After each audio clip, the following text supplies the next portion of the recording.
Hey there! Tonight's story isn't about knights or kings, but about the ones history kept at the edge of the page. You'll follow the daily rhythm of a woman in the Middle Ages. Whether born to a cottage or a castle, your path is narrow. Your voice is quiet, and your world is full of expectations, prayers, labour, and rules. Some days pass in silent routine. Others in pain no one writes down. Still you carry on, because that's what's expected. If this kind of storytelling helps you rest, feel free to like the video and subscribe. But only if it actually brings you peace. And let me know in the comments where you're listening from, and what time it is right now. It's always quietly reassuring to know who else is drifting off to the same story. So, let the candles burn low. Let the chapel bells fade. And step quietly into a world you were never meant to rule, but were expected to endure. It begins, as most things do, in the dark. A stone cottage, a timber-framed hall, a quiet convent cell. The setting shifts depending on one's station, but the experience, coming into the world as a girl in medieval Europe, is surprisingly consistent. It starts with the blood. Childbirth in the Middle Ages was not a dramatic affair in the way Hollywood might have it. There were no galloping horses or shouting men. No, it was an affair of women. A chamber prepared, warmed if it could be, herbs and oils steeped, the midwife summoned, and all men very firmly told to wait outside and try not to faint.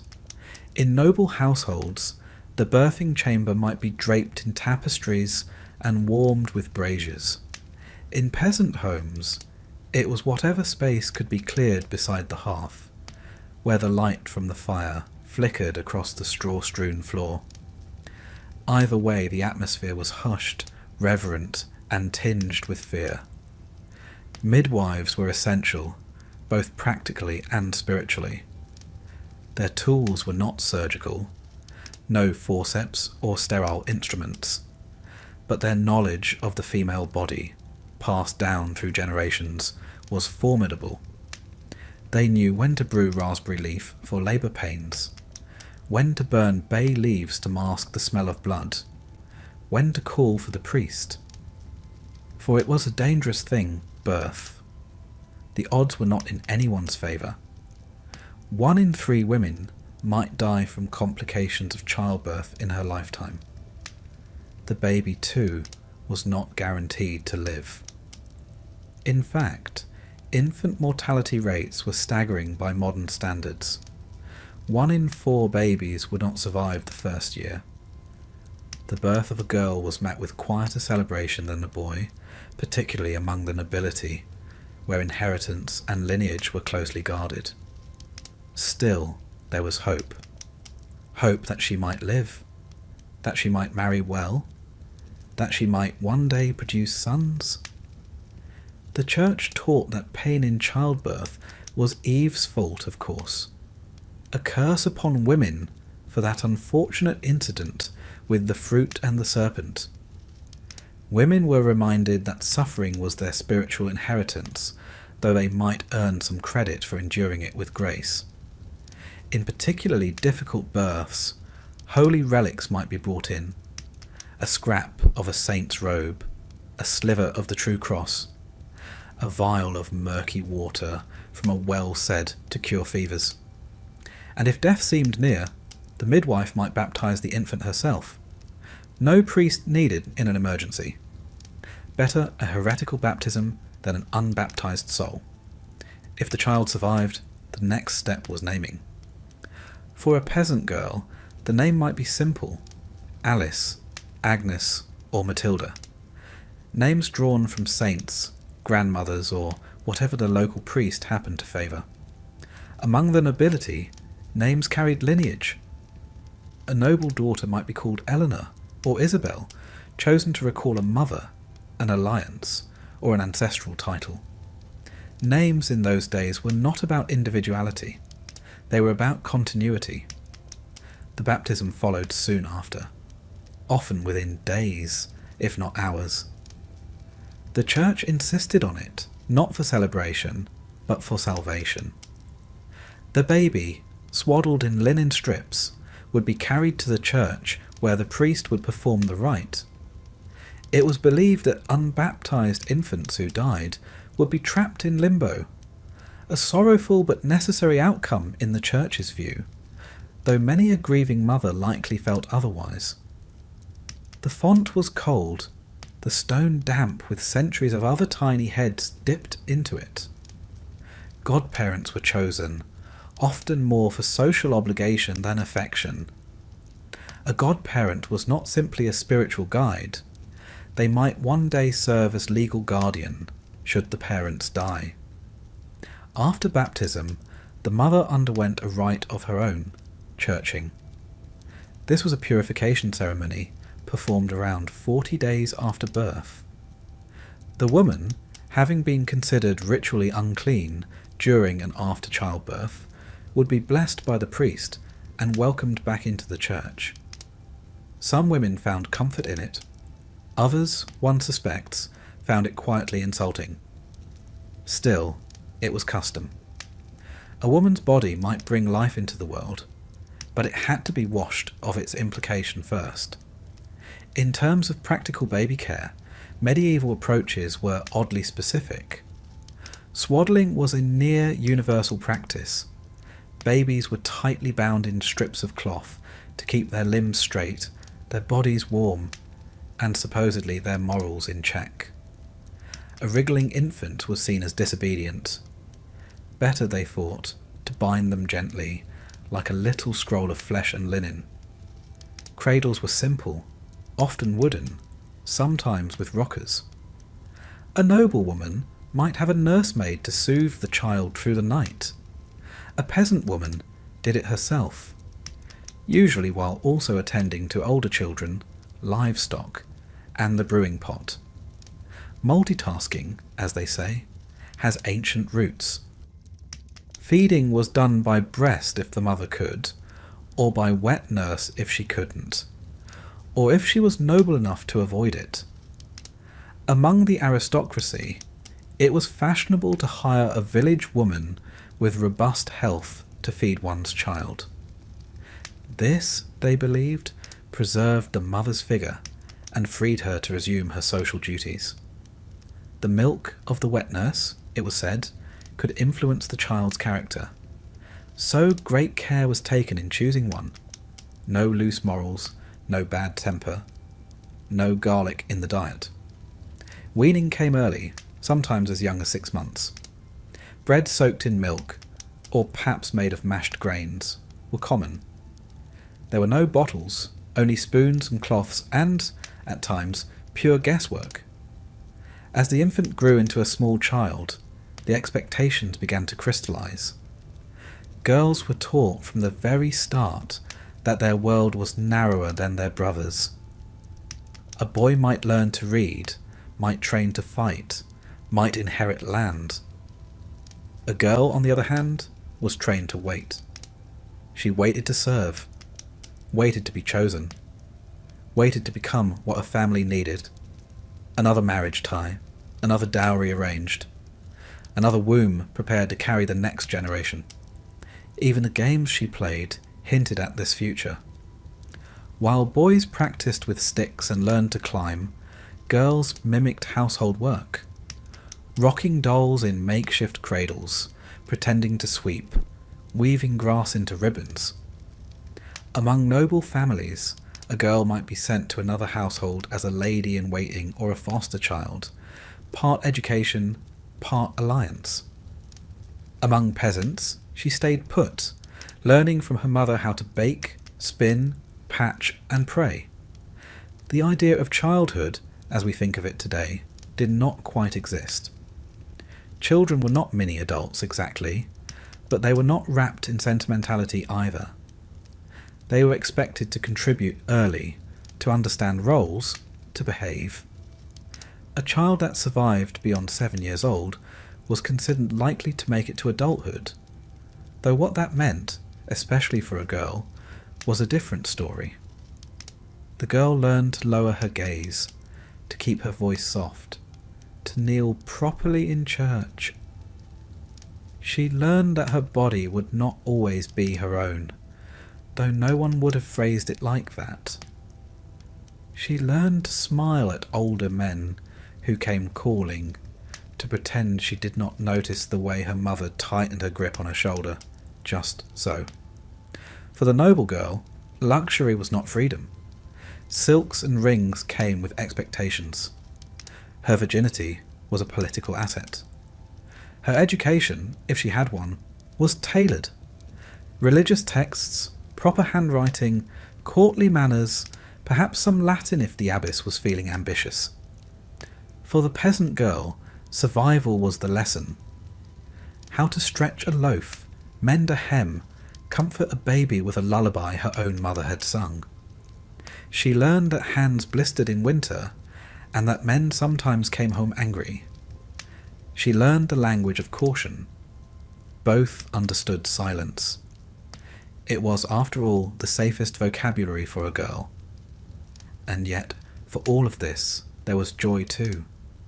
The laughter of siblings, the warmth of a dog curled at one's feet, the smell of bread in the oven and rosemary drying in the beams, the moments between chores where a girl might sing to herself, or imagine something larger somewhere else. In truth, medieval girlhood was not simply grim. It was complex. Like today, it was a place of contradictions, of affection and restraint, of closeness and control. A time when the future hovered just outside the window, barely seen, but very much felt. As dusk falls across the village, one can almost hear them. The girls in woolen smocks, hands tucked into sleeves, whispering secrets in the hayloft. The noble daughters pressing wax seals into practice letters. The daughters of blacksmiths watching the sparks, dreaming of something they can't quite name. Soon they will be told what is expected of them. But for now, the fire crackles, the night deepens, and the world is momentarily quiet. Let them rest. Tomorrow they will learn to be women. In the Middle Ages, girlhood was not a long and whimsical affair. It was brief, practical, and almost always productive. If a girl was lucky enough to survive infancy, and many weren't, she was quickly drawn into the world of work. Girlhood, in medieval terms, was not a protected bubble of learning and laughter. It was apprenticeships for the harder life that lay ahead. Whether born into a mud-walled peasant cottage or a chilly stone manor, a girl's training began early. By the time she could walk steadily and speak in sentences, her hands were already occupied. There were clothes to mend, food to fetch, fires to keep alive, and endless small tasks for her to perform. Rest was a concept reserved for others, and play, if it occurred, often doubled as a lesson. Let us begin, as many days did, with the peasant girl. She awoke early, before the sun in winter, with the first birdsong in summer. Her sleeping spot might be a straw-stuffed sack shared with siblings, or simply a woolen blanket on a bench by the hearth. Her family's house was one room, smoky, close, and never truly silent. The smell of ash, sour ale, and animal fur was everywhere. The day's first job might be gathering kindling from the woodpile, or fetching water from the stream. Jugs were heavy and cold, and feet bare. Her breath puffed into clouds, and her arms ached by the time she returned. She might then help knead the bread dough, coarse and dark, and stir the morning pottage, which had been simmering through the night, never fully finished, always added to.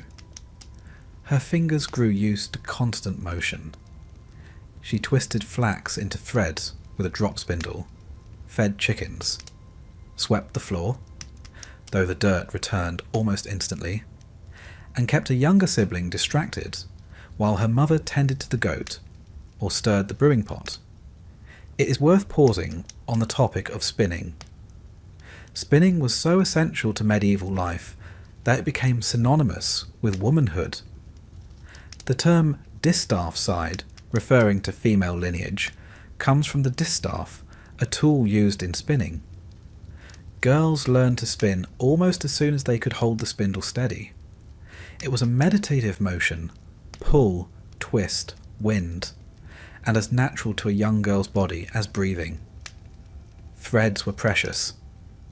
Wool and linen weren't just clothing, they were status, protection, and work made visible.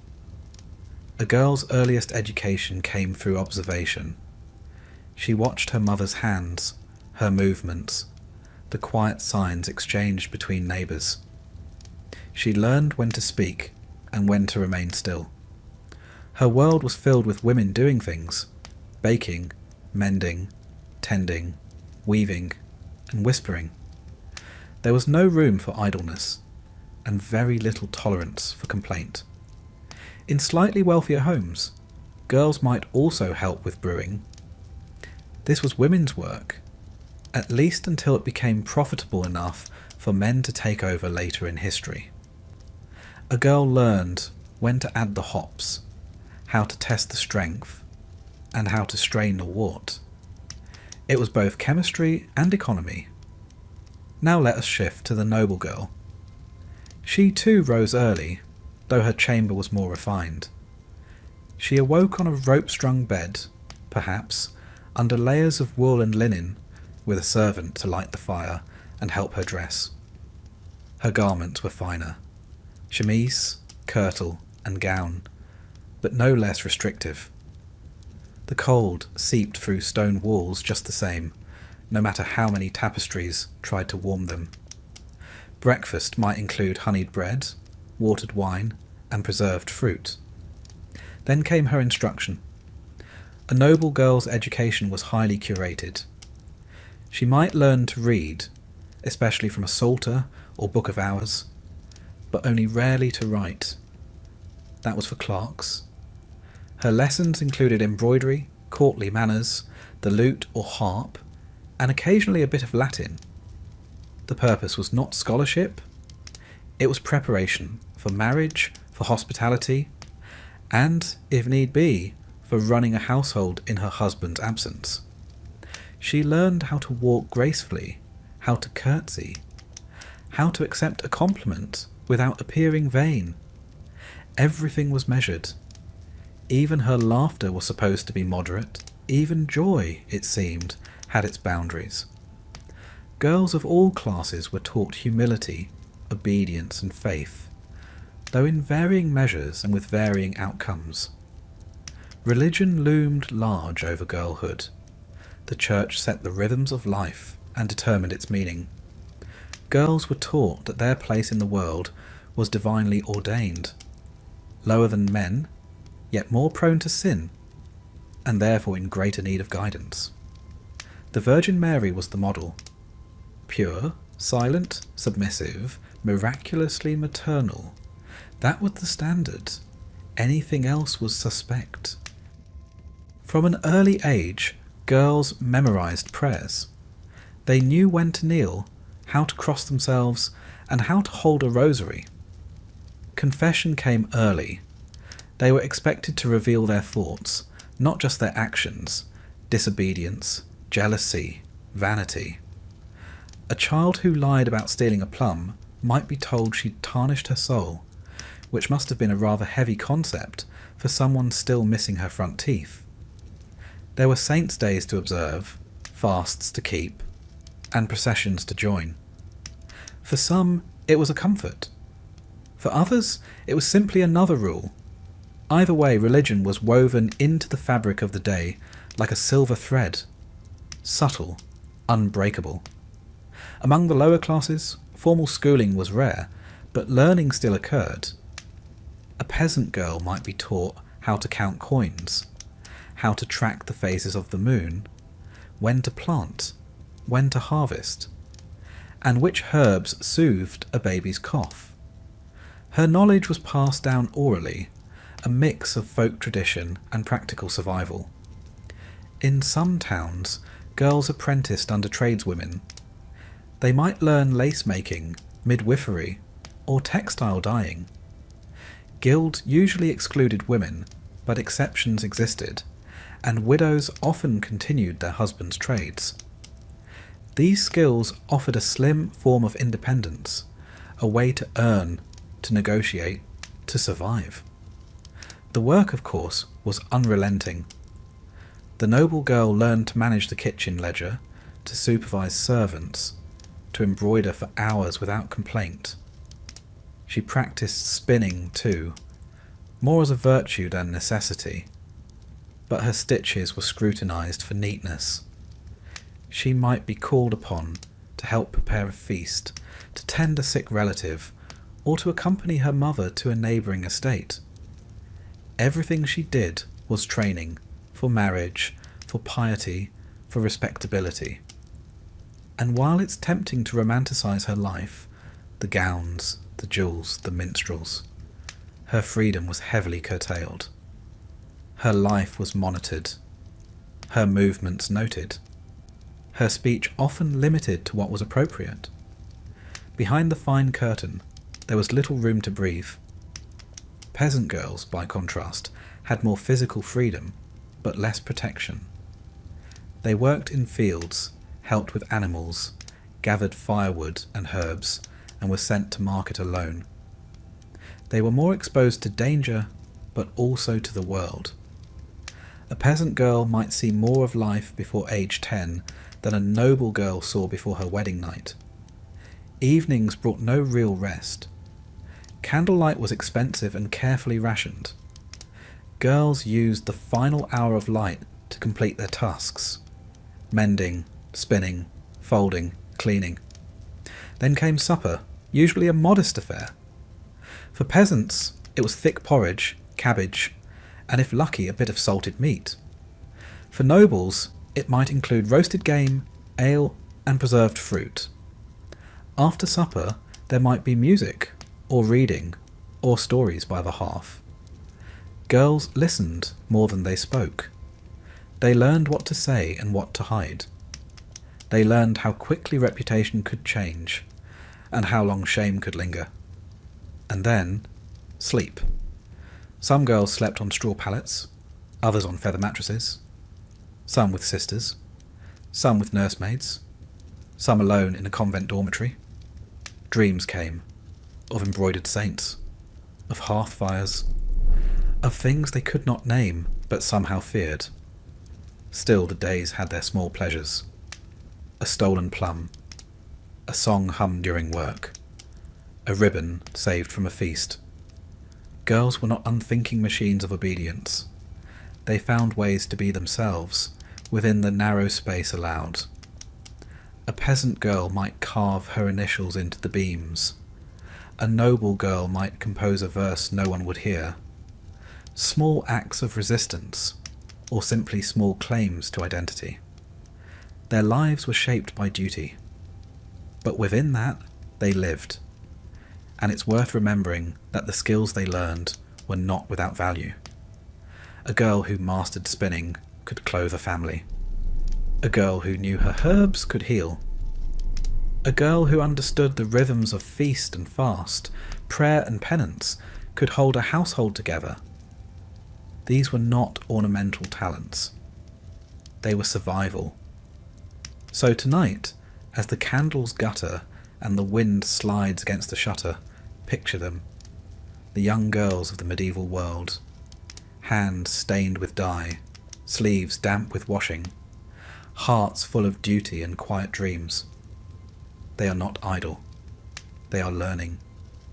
And tomorrow they will rise again, before the light, before the warmth, before anyone else. Girlhood in the Middle Ages was not a pause before life.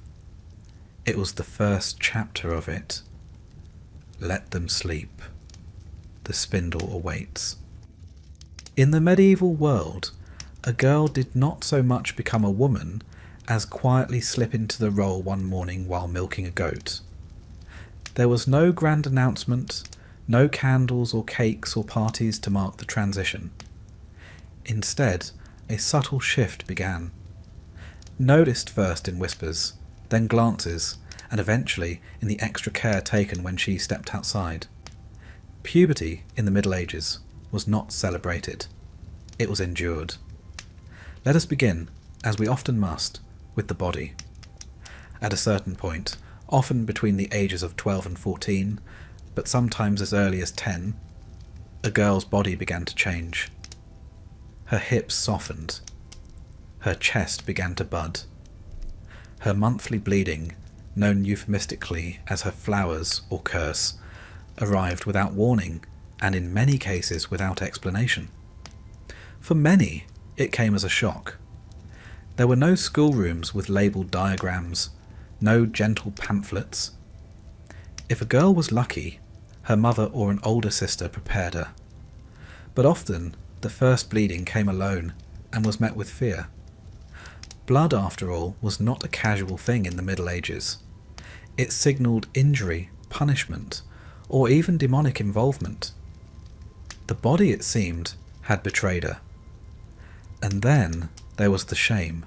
From the moment her body began to change, so too did the way others looked at her. Before, she might have run barefoot through the courtyard, or climbed trees after eggs. After, she was told to lower her eyes, to keep her sleeves long, to walk with care.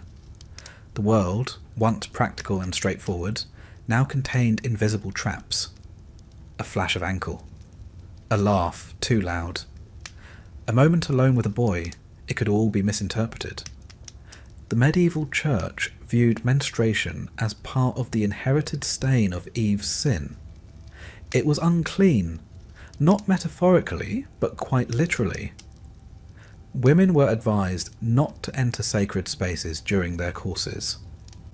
In some places, they were forbidden from receiving communion or even touching sacred objects. The body, for all its piety and purpose, was suspect. One could be a virgin, a saint, and still be considered impure for bleeding naturally. In practical terms, medieval women managed their menstruation with folded cloth, called wipes or rags, held in place by a linen belt, or tucked tightly beneath layers of wool. There were no disposable products, no washing machines. Water was fetched by hand. Everything had to be scrubbed and dried discreetly. A girl might have only 1 or 2 changes of linen. Privacy was rare. Cleanliness was hard won. Whispers circulated among women about which herbs might slow the bleeding or ease the cramps. Sage, yarrow, mugwort. These were passed down like recipes, woman to woman, rarely written, and always in hushed tones, away from the ears of fathers and brothers. Meanwhile, the wider community had begun to watch her. The term maiden now applied in earnest. It meant she was eligible, though mercifully not always ready, for marriage. Suitors might begin to appear, sent by their mothers or steered by matchmakers. She would be paraded, not literally, but socially, observed at church, praised for her modesty, her needlework, her silence. A girl's reputation became her currency. One misstep, one conversation overheard, one smile held too long, and the rumours could begin. A peasant girl might be called fast. A noble girl might be thought unchaste. Both labels were heavy and difficult to erase.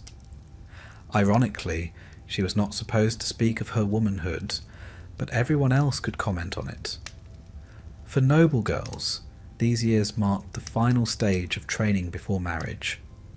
Their instruction grew more serious. How to run a household, how to instruct servants, how to bear sons, and, just as importantly, how to hold one's tongue. The art of being pleasant but not too familiar, learned but not arrogant. pious but not sanctimonious. She was taught to bow to her father, and then one day to her husband. For peasant girls, the change was less ceremonious. Her chores remained largely the same, but the social gaze altered. She was now expected to behave like a woman, to be modest, diligent, fertile. In some communities, she might work alongside her father in the fields one day and be betrothed the next. A useful womb, a capable back, a strong arm for kneading, these were considered virtues. And then there were the warnings. Girls were told cautionary tales of young women who walked into the woods and came back shamed, of girls who lingered at the well too long, of boys with clever tongues and wandering hands. No one explained desire, only danger. What the church did explain, at great length, was temptation. Women were described as both weak and dangerously alluring, a paradox that left them blamed whether they yielded or resisted. A man who strayed was led astray. A woman who strayed was a harlot. The Virgin Mother whore Trinity followed them, always. In the convent, things were slightly different. There, a girl might have some reprieve from the pressure of marriage, but the shame of the body remained. Nuns, too, bled. Nuns, too, were warned against thoughts that might lead to sin. In some records, there are accounts of punishments for impure dreams. The body, even in isolation, refused to behave. Some women embraced religion deeply, finding in it purpose and meaning, but others were placed there by families who had too many daughters and not enough dowries. The convent was a solution, pious, tidy, and cost-effective.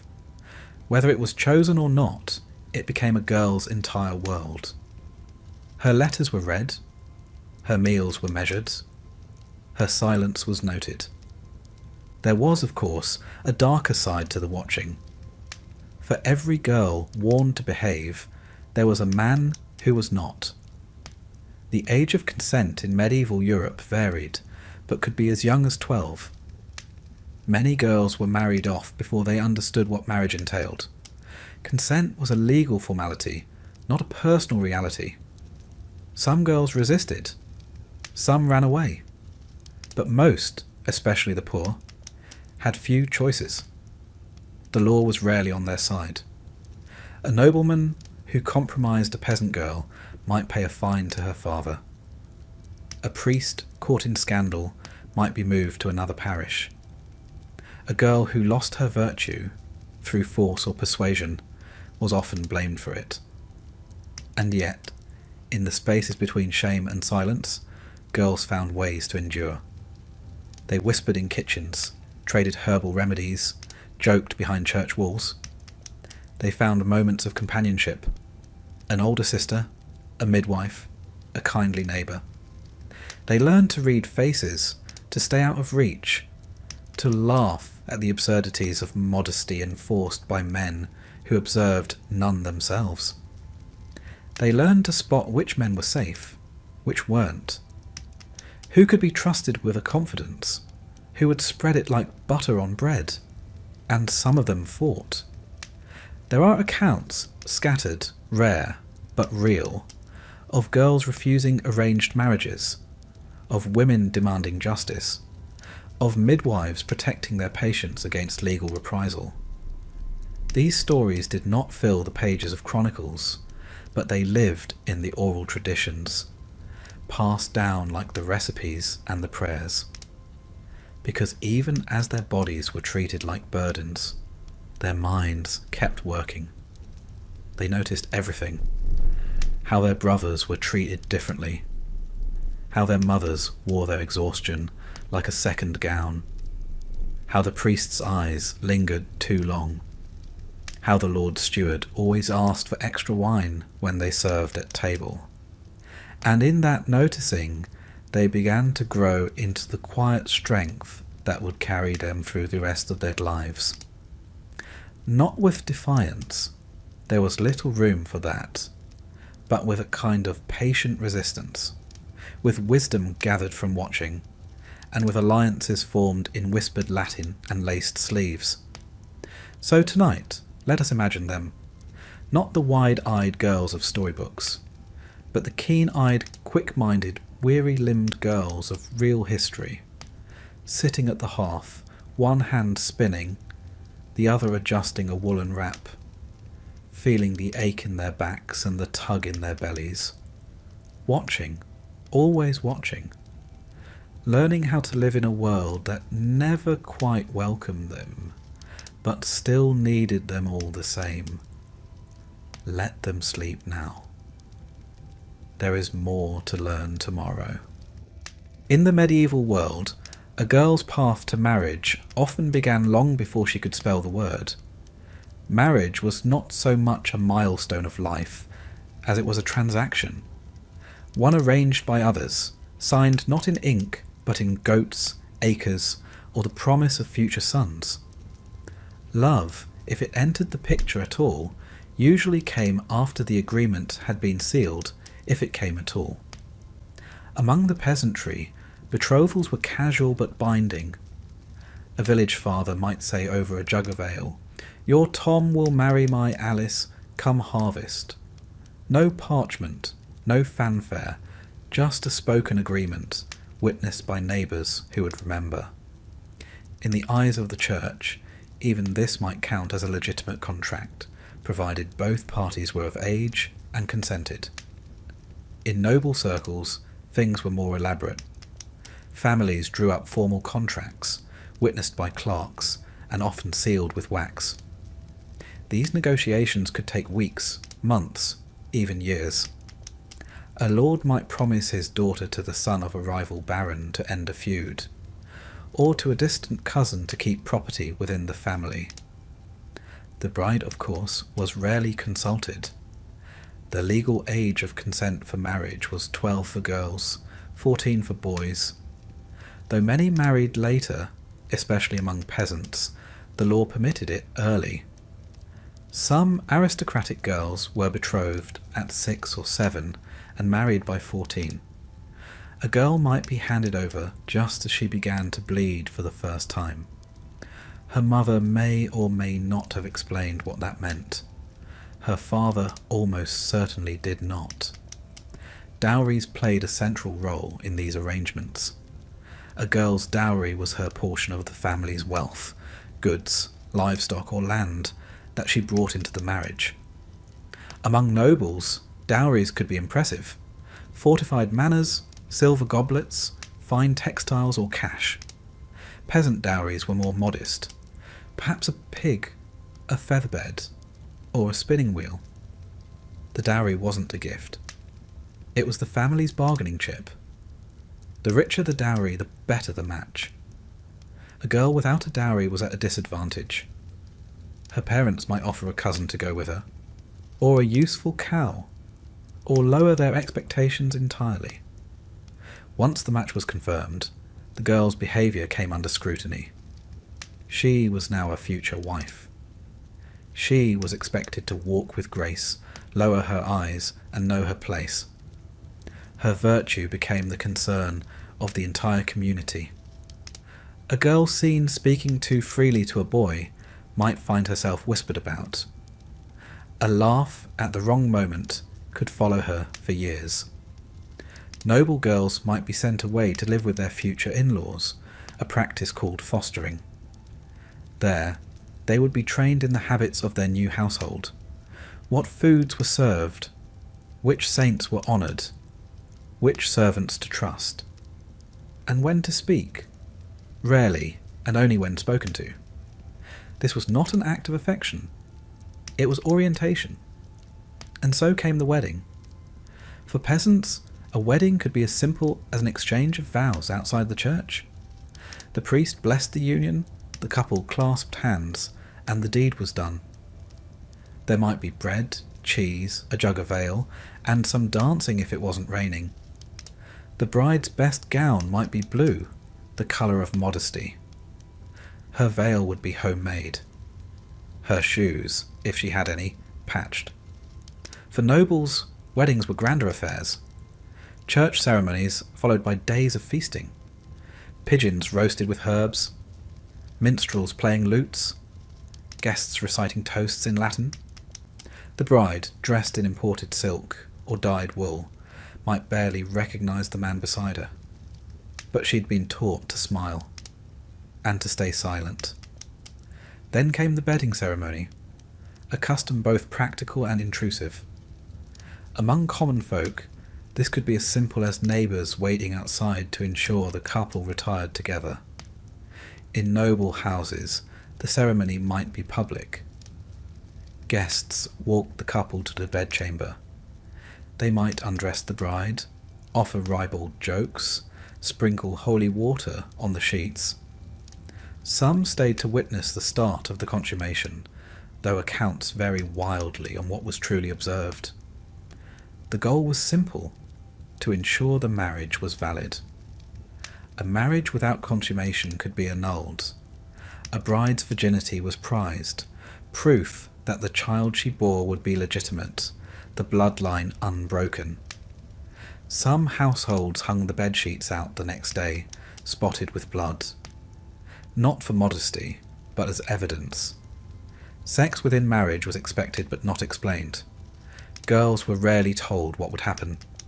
Some had vague warnings. Others knew nothing at all. In noble households, older women might offer advice. Don't flinch, or pray while he finishes.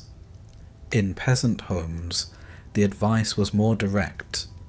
It won't take long. The church viewed sex as both sacred and shameful. Marital relations were permitted, but only for procreation, and preferably without too much enthusiasm. Anything resembling pleasure was eyed with suspicion. A wife was not supposed to refuse her husband. Her body was his right, and yet she could be punished for being too eager. It was a narrow path to walk. Marriage gave a man authority over his wife in both legal and spiritual terms. She owed him obedience, labour, and fidelity. He owed her protection, provision, and if inclined, affection. But enforcement was uneven. A woman who disobeyed might be beaten, lightly the law said. A man who strayed was warned. A woman who strayed was ruined. Divorce was nearly impossible. The church permitted annulment under narrow conditions, if the couple were too closely related, or if the marriage had never been consummated, or if one had taken religious vows. But few women had the knowledge or resources to seek such outcomes. Most simply endured. Still, within the institution, women carved out power.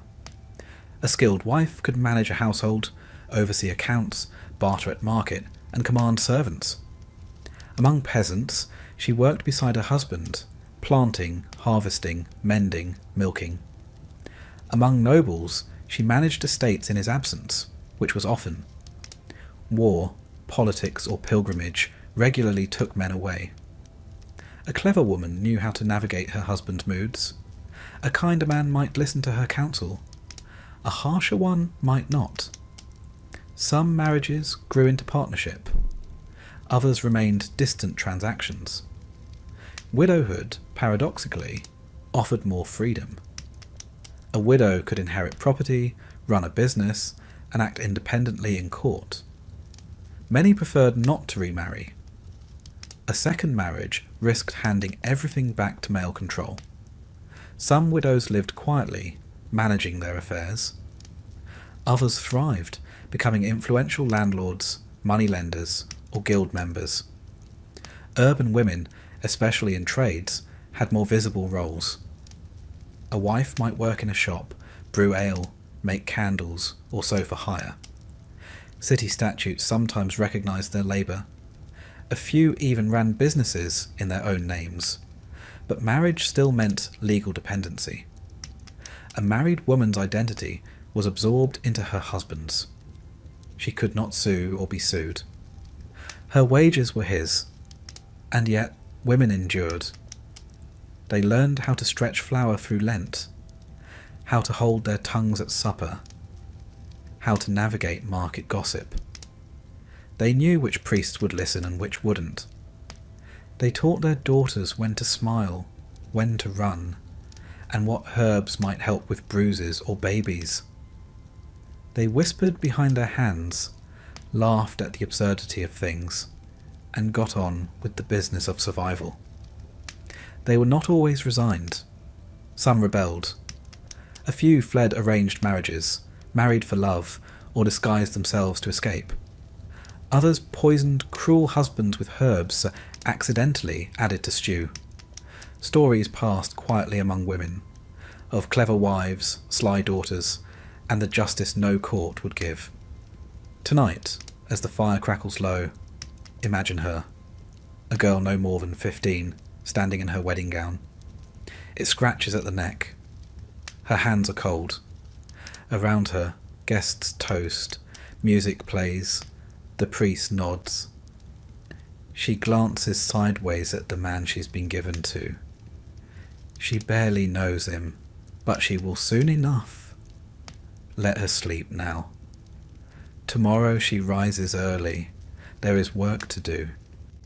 After the wedding feast ended, after the bread was eaten, the ale spilled, and the guests had finished their leering songs, came the matter of consummation. The moment where all the whispered promises, the negotiations over goats or manors or parcels of land, the exchanged rings and blessings, finally culminated in the cold and rather awkward reality of two strangers sharing a bed. Sex, for the medieval woman, was rarely her idea. That is not to say all women dreaded the wedding night. Some entered with curiosity, others with quiet resignation, and a few with genuine affection, though this was a luxury. What most women lacked was preparation. Sex was not spoken of openly. Girls received advice in half whispers. Close your eyes.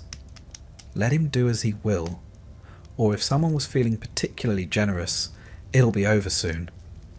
There were no books to consult, no diagrams, no frank talks. The church certainly had opinions, but they concerned sin more than comfort. Sex was meant for procreation, full stop. Enjoyment was, at best, a tolerated accident. At worst, a moral failure. Still, the act was expected. A marriage without consummation was incomplete. If a husband failed in this duty, the marriage could be annulled. If a wife refused her husband regularly, she could be accused of withholding her conjugal debts. A sin, apparently on par with theft. And so, the bedchamber became a site of obligation. A woman's body, now legally joined to her husband's, was not entirely her own. She might share a mattress stuffed with straw or down, the smell of stale linen and old ash heavy in the air, the sounds of the feast still drifting through shuttered windows. And beside her, a man, sometimes young and nervous, sometimes old and eager, who believed he had rights to her body. Of course, not every man was cruel. Some were considerate, even gentle, but kindness was not guaranteed, nor was understanding. The emphasis always was on duty. From the church's perspective, marital sex was only virtuous if it resulted in children. The purpose of intercourse was procreation. Pleasure, particularly on the part of the woman, was suspect. Lust, even within marriage, was frowned upon. One could do the deed, but one mustn't enjoy it too much. Ideally, the couple would approach the act as a task to be completed, like threshing grain or settling accounts. Certain days were off limits. No sex during Lent or Advent. None on feast days or fast days, or the eve of receiving communion. Many couples were told to abstain during menstruation, pregnancy, or nursing, which left, you might notice, very few guiltless windows in which to perform one's conjugal duty. And yet, babies came, often. Childbearing was the defining expectation of marriage. A woman's worth, especially among the nobility, was often tied to her fertility. A wife who produced sons was praised. One who bore only daughters might be pitied. One who bore none at all could be replaced. Infertility was generally blamed on the woman, though medical understanding of the time was, shall we say, imaginative. It was believed that conception required a mixture of bodily humours, balance of temperature, and divine favour. Some theorised that women had seed of their own. Others disagreed. Some believed that the position of the stars at the time of conception influenced the child's health and sex. If a child was born deformed, it was said to be the result of a sinful thought during intercourse. A woman's imagination, they believed, could warp flesh. And so the pressure was relentless. Month after month, a woman waited and hoped. There were herbs believed to increase fertility: fennel, mugwort, rue, taken in teas or stewed with wine. There were prayers to saints: Saint Anne, Saint Margaret, even the Virgin Mary herself. Women lit candles, whispered vows, wore charms tucked in their bodices. When pregnancy did come, it brought its own mixture of relief and dread. Medical care was limited. Most women delivered at home, aided by a midwife, an experienced older woman from the village or town. Male physicians rarely attended births unless something went terribly wrong, and even then they hesitated. Childbirth was women's business. A midwife knew how to position a mother, how to tie the umbilical cord with clean thread, how to whisper prayers between contractions. The birthing room was often a small chamber warmed by a fire, the shutters closed against cold and eyes alike. Aromatic herbs were burned to ward off spirits and foul air. The air was thick with incense, the smell of iron and sweat, and the sound of chanting psalms or the mother's groans. The birthing stool, a sturdy wooden chair with a hole in the centre, was common in wealthier homes. Poor women knelt or squatted. Pain relief was sparse. There were herbal remedies, to be sure, poppy, valerian, or wine steeped with mandrake, but dosage was guesswork, and side effects unpredictable. The Church warned against dulling pain too much. After all, Eve's punishment was to bring forth children in sorrow. To escape that pain was to cheat divine justice. Women prayed to Saint Margaret of Antioch, patroness of childbirth. Her legend included being swallowed by a dragon and emerging from its belly unharmed, an oddly appropriate metaphor. Midwives sometimes placed her relics beneath the beds or recited her name during delivery. If the mother survived, thanks were given. If not, her soul was commended swiftly to heaven. Childbirth was deadly serious. Many women did not survive. Infections, hemorrhaging, breech births, and fever took lives regularly. There were no antiseptics, no blood transfusions, and no knowledge of bacteria. A woman might deliver one healthy child and die with the next, or lose the baby. Or deliver a stillborn child, wrapped quickly and buried without naming. If the baby lived, baptism was urgent. Infants were often baptized within days, sometimes hours. The soul, it was believed, could not enter heaven without it. Midwives were sometimes granted permission to baptize in emergencies. A weak or dying child was sprinkled with holy water before anyone even asked its name. For noble women, childbirth was a public concern. The arrival of an heir was cause for ceremony. Witnesses were sometimes summoned to confirm the child's legitimacy. If the husband was away, letters were sent. Gifts arrived: swaddling clothes, amulets, sometimes fine linens embroidered with saints' names. Peasant births were quieter. A neighbour might bring broth, or a bundle of dried lavender, or help with the animals. But work resumed quickly. A peasant woman might be back in the fields within days. There was no maternity leave. There was no nursery. Babies slept in the same bed, fed at the breast, and were slung over a hip as their mothers hauled water or kneaded bread. Nursing was expected. Wet nurses were used by the wealthy or when the mother had died. The church discouraged wet nursing, worrying about moral contamination. One woman's milk influencing another's child. But it persisted nonetheless, especially in courtly households, where noble women were discouraged from nursing lest it interfere with fertility or appearance. And all this sex conception, childbirth, was overseen, always, by the watchful gaze of the church. The medieval church was not short on opinions. Manuals for confessors listed every possible sexual sin: too frequent, too lustful, on the wrong day, in the wrong position. But they offered little guidance on what was permitted beyond not too much. Desire, especially female desire, was treated with suspicion.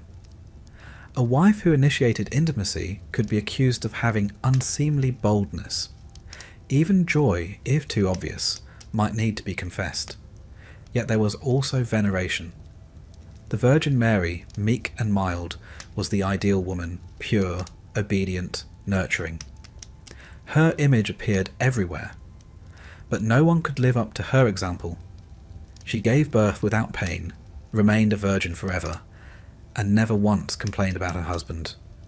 Medieval women, one imagines, could only sigh and try their best. And so, the average woman lived between contradictions.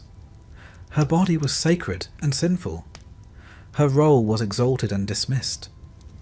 She was essential to the continuation of family, faith, and feudal society, and yet denied authority over her own life. Still, she persisted. She survived endless pregnancies, some joyous, some not.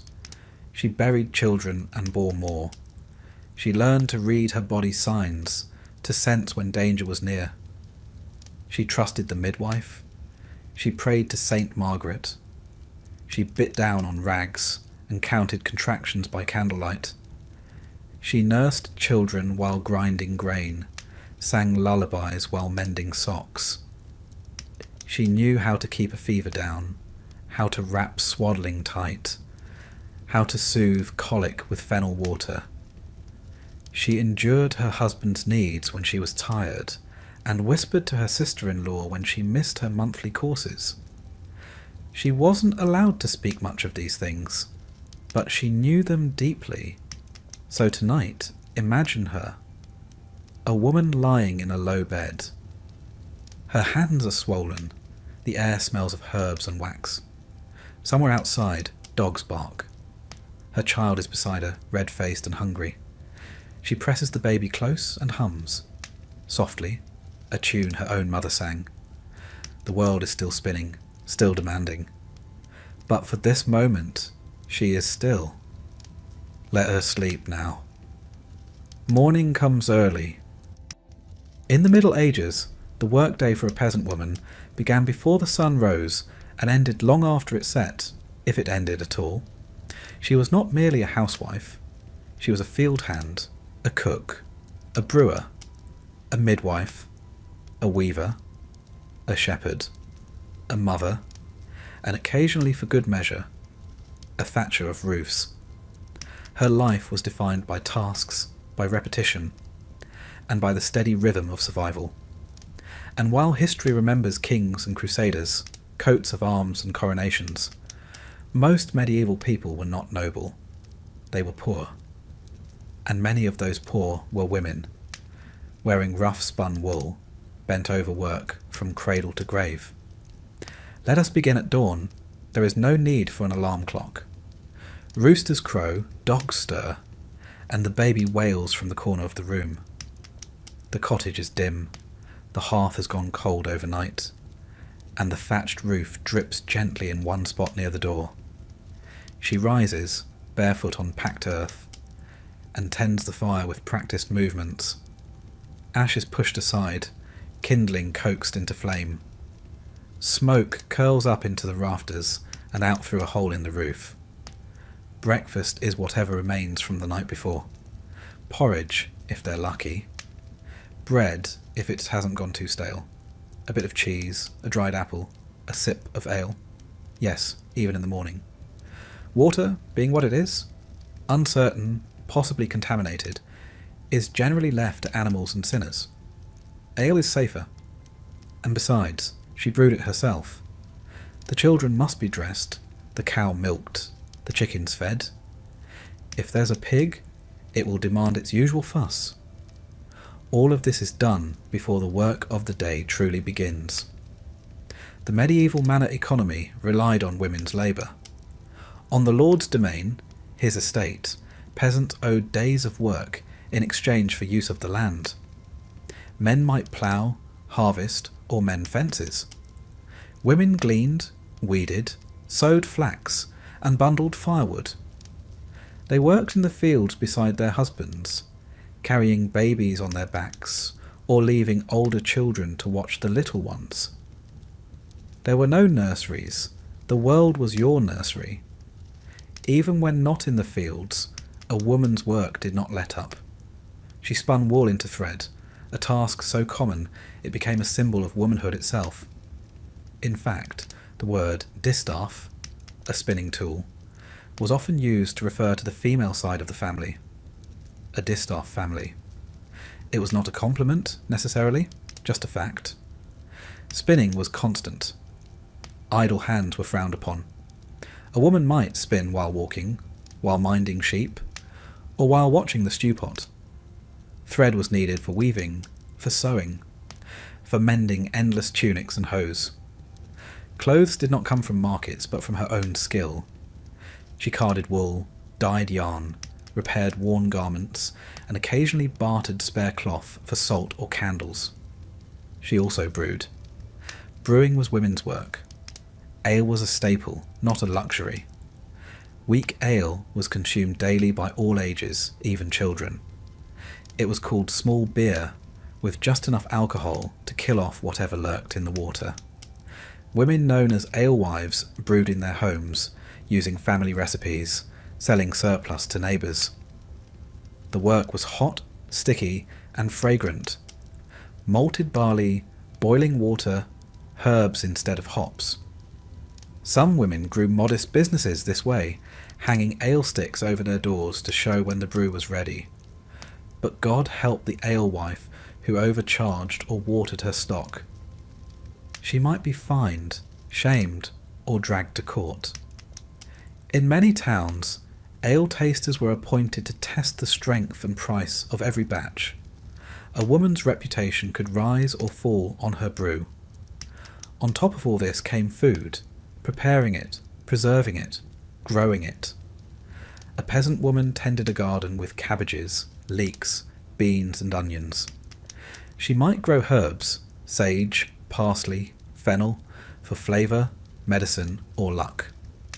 She fed the hearth with branches gathered from the woods, stirred pots hung over flame, baked flat loaves on stones, and salted or smoked meat if they ever had enough to save.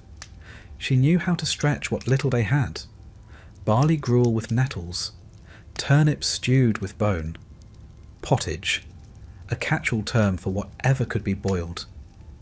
Fresh fruit was rare and seasonal. Dried beans were soaked overnight. Eggs if the hens were laying. Milk if the cow cooperated. Cheese if you had time to curdle and press. Every scrap was used. Waste was not a concept, because waste was not affordable. Then there were the children, always the children. A medieval woman might bear 6, 8, even 10 over her lifetime. Half of them might not live past infancy. Those who survived were put to work early. By 4 or 5, a child might carry firewood, guard geese, or shoe birds from crops. Girls helped in the home, imitating their mothers with rag dolls and wooden spoons. Boys learned the rhythms of planting and herding. School was rare, letters rarer still. Most children learned by doing. And when the children grew up, they needed to be married off. That required dowries, negotiations, and more worry. A daughter was expected to be modest, hard-working, and marriageable. A son was expected to find land or to trade. A mother's work did not end when her children left. It merely extended outward. A peasant woman might also serve as a midwife. If she had experience, she was called upon by neighbours to assist in births, offering herbal tonics, whispered prayers, and a firm hand. She might learn by watching older women, slowly acquiring knowledge passed down orally, rarely written. She charged little or nothing. It was in many ways a sacred duty. She also nursed the sick, prepared bodies for burial, and helped during times of crisis, fire, famine, plague. She knew which plants could reduce fever, which leaves eased pain, which roots to avoid. She learned what worked through trial, error, and sometimes tragedy. Her days were shaped by seasons. In spring, planting. In summer, tending. In autumn, harvest. Winter brought mending, spinning, and trying to keep the fire lit with damp wood. Festivals punctuated the year. Feast days, saints' days, holy days of obligation. On those days, the work paused, briefly. There might be dancing, music, a bit of meat. Then it was back to the usual. Clothing was plain. A linen shift, covered by a woolen gown. An apron, a kerchief, tied around her head. Shoes, if she had them, were leather and often damp. She might own a cloak for warmth. Jewellery, if any, was a wooden cross or a brooch to pin her gown. Her home was a one-room cottage, shared with husband, children, perhaps an elderly parent or two, and an alarming number of mice. The floor was hard-packed earth, the walls wattle and daub. Smoke curled from the hearth and lingered near the ceiling. Bedding was straw stuffed in sacks. Privacy did not exist. Comfort was minimal. And yet she endured. She found laughter in gossip with neighbours, comfort in ritual, pride in her skills. She may have known only a few prayers by heart, but she said them daily, over bread, over babies, over sick goats. She marked time not by hours but by chores. First milking, then breakfast, then the turning of the sun. Women like her kept the world spinning quietly. Their labour was not recorded in ledgers. Their names were often forgotten. But they were the heartbeat of the village. And while noble women are the ones who appear in poems and portraits, it was the peasant woman who lived the truest rhythm of the age. She didn't need to read Latin or play the lute. She needed to know when to harvest onions, how to patch a tunic, how to soothe a crying child while minding the fire. Her knowledge was embodied, instinctual, honed by necessity. There were, of course, moments of joy, a good harvest, a child's safe birth, a festival with dancing and music, a night without rats, laughter around a fire, a husband who sang to her softly when no one was listening, a daughter who spun her first good skein of wool. These small joys mattered, because they were real, tangible. Heron. So tonight, imagine her. She lies beside the hearth, the embers glowing faintly red. Her back aches. Her hands are chapped. Her belly is full for once, and she hums softly as the baby stirs. Outside, the wind brushes the thatch. Tomorrow she will wake before dawn. But for now she is still. Let her sleep. She's earned it.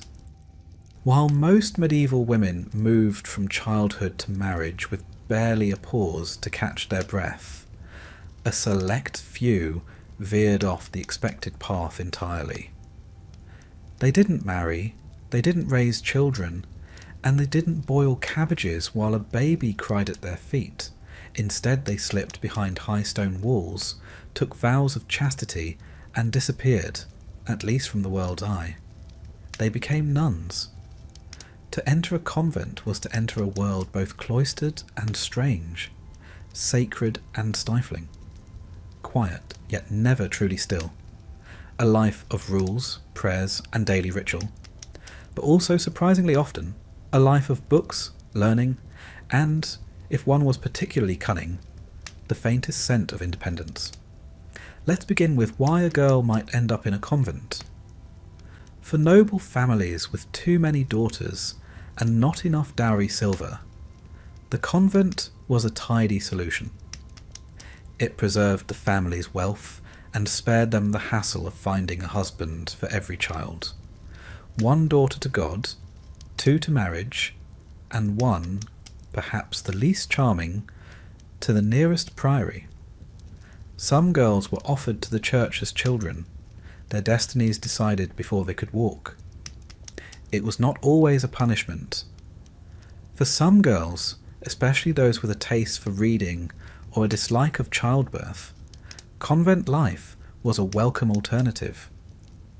In a world where a woman's worth was usually measured in wombs and weaving, the monastery offered a rare escape, a place where a woman could live without being someone's wife, someone's mother, someone's cook, or someone's property. Entrance to a convent involved a ceremony, not unlike marriage. There were veils instead of rings, vows instead of kisses, and instead of a husband, the bride of Christ was now wedded to her faith. Her hair was often shorn, her name changed, and her secular life left behind, at least in theory. But what did her new life look like? Convent routines were governed by the rule, most often the rule of St. Benedict, a document written in the 6th century and embraced with fervour for centuries after. This rulebook dictated nearly every hour of a nun's day. Wake up at midnight for prayers. Rise again before dawn. Chant, read scripture, perform chores. Eat in silence.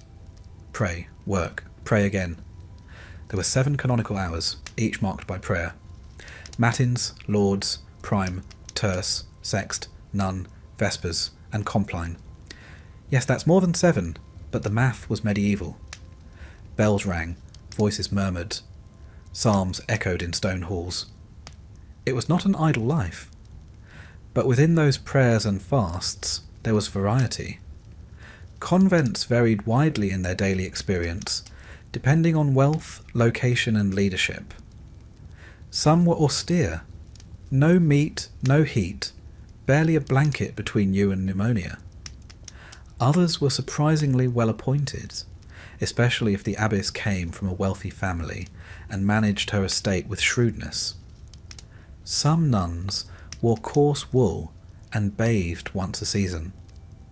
Others dined on roast fish and soft bread, and might own illustrated manuscripts worth more than a village.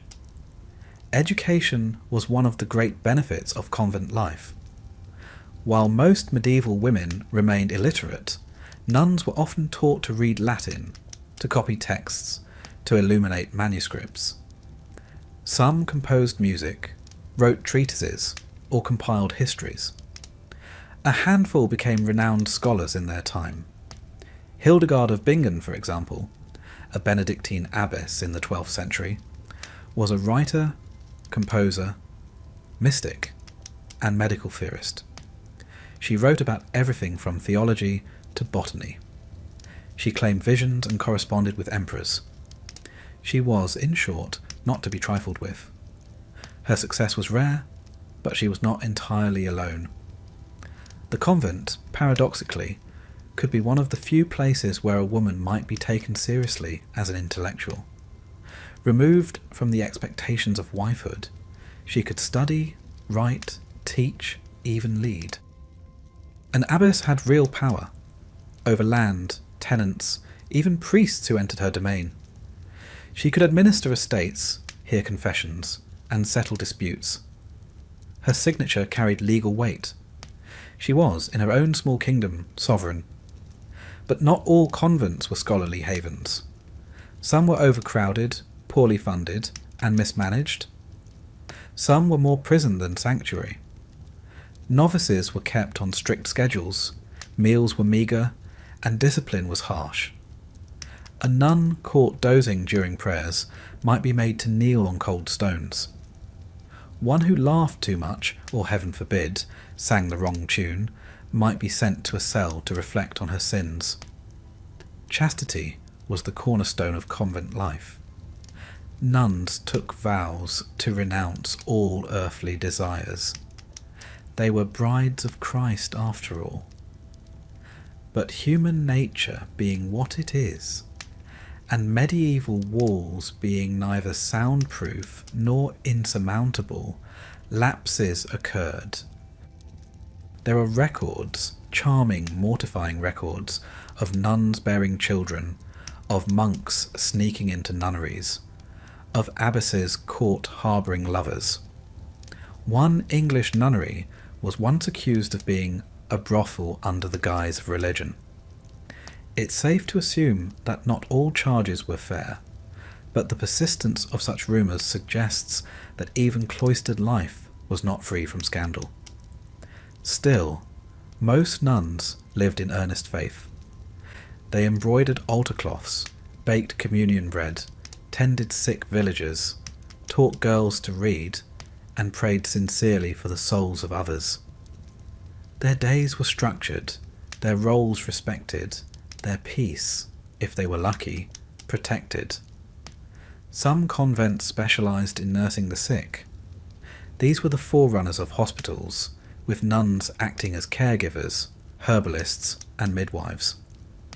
They learned how to treat fevers, bind wounds, and administer tonics.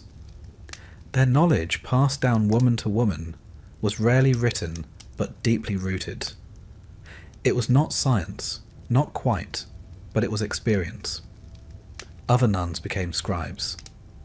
They copied books by hand, letter by letter, in quiet scriptoria, with windows just large enough to read by, but not so large as to tempt distractions.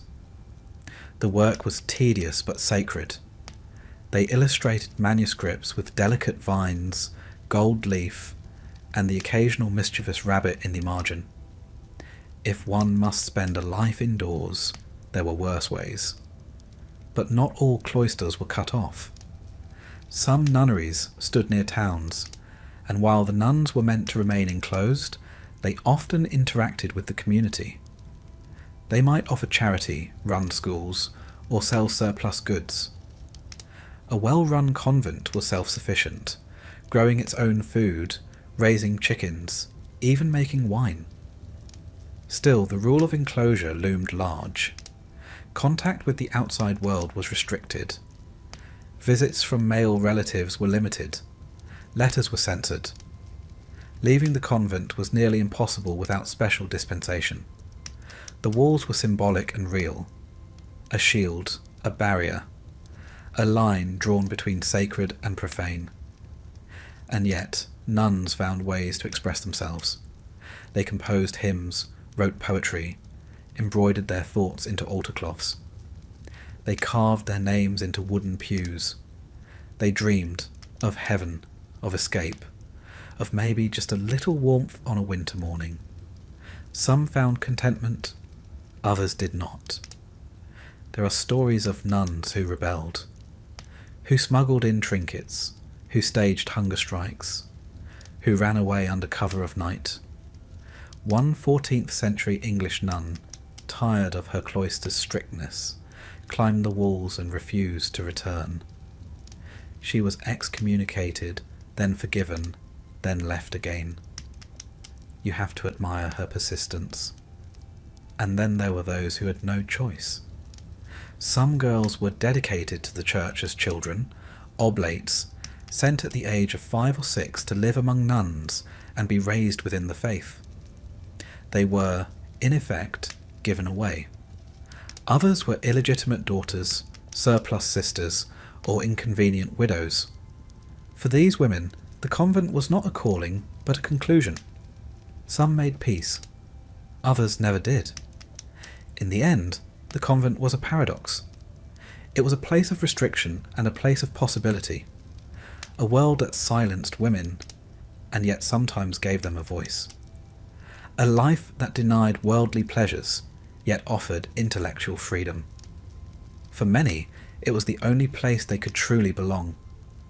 So tonight, picture her, a woman in a stone chamber, kneeling before a wooden cross. The candle beside her flickers low.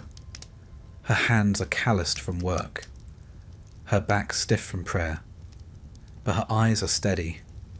She has not spoken aloud in hours, but she has thought deeply about things no one else may ever ask her to share. Outside, the wind moves the branches. Inside, the bell for Compline tolls. Let her rest now. She will rise before dawn. The laws of the Middle Ages, scribbled by scribes and pronounced from high-backed chairs, were intended to preserve order, but mostly the kind of order that benefited men. They were not imagined with women's needs at the centre. Women were often treated more as legal appendages than full participants in justice. Still, that did not mean they were absent from the system. Far from it. They appeared in courtrooms, in village hearings, and before bishops and bailiffs. But how they were seen, and how they were judged, was shaped by the fabric of gender, class, and culture. A medieval woman's legal identity was never truly her own, not unless she was a widow, and even then it was provisional. Before marriage, she was the legal responsibility of her father. Once married, her rights were merged with her husband's under the principle of coverture. A married woman couldn't own property independently, make contracts, or represent herself in court without permission. She was, in law, a covered person, hidden beneath her husband's name, his authority, and often his temper. Unless, of course, something went wrong. Let us begin with property. At the lower levels of society, peasants had modest holdings, cottage plots, vegetable gardens, or perhaps a shared patch of woodland. When a peasant man died, his widow might be granted her dower, a fraction of the land to live on for the rest of her life. But this was always conditional. If she remarried without permission from the local lord, she might lose the right. If her sons came of age and wanted the land back, she might be quietly nudged aside. In towns, where women sometimes ran alehouses, kept shops, or worked in trades, their ability to own or inherit depended on local custom. Some cities recognised widows as legal individuals, able to sue, lend money, and pay taxes. In places like York or Ghent, a widow might continue her late husband's business with considerable autonomy, but always her legitimacy was borrowed. From the memory of her husband, from the goodwill of her neighbours, from the law's temporary indulgence. Noble women had more visible property, but no more control. Land passed through male lines. A woman could inherit, but her husband would manage it. If she were a widow, she might oversee estates, collect rents, and even direct justice in her manor courts. But such power was the exception, not the rule, and she was often advised, if not pressured, to remarry. A woman alone was a problem to be solved. And then there was marriage itself. The church insisted on consent. A valid marriage required that both bride and groom agree freely. But this lofty ideal often clashed with practice. Marriages were arranged, sometimes when the girl was still a child. Fathers bargained dowries. Lords forced matches for political advantage. Girls might find themselves married before their 12th birthday, though consummation was ideally delayed until 14. Once married, a woman's legal status disappeared into her husband's. She could not initiate a lawsuit. she could not control her own earnings. In many ways, she became a legal shadow. The law presumed her obedience and presumed her silence, unless, again, something went wrong. If a woman was mistreated, beaten, abandoned, or cheated, her options were narrow. She could appeal to the church courts, which governed marriage and moral behaviour. A woman deserted by her husband might petition for restitution. A woman whose husband was impotent could, with great embarrassment, seek annulment, though this often involved proving the case through invasive examinations or awkward demonstrations. Divorce, as we know it, did not exist. The church forbade the dissolution of valid marriages. Annulments were permitted only if the marriage had been invalid from the start. Too young, too closely related, forced, or unconsummated. Otherwise, the best a woman could hope for was legal separation, a declaration that she and her husband should live apart. But she would remain married in the eyes of God and the law. As for punishment, the courts were inventive.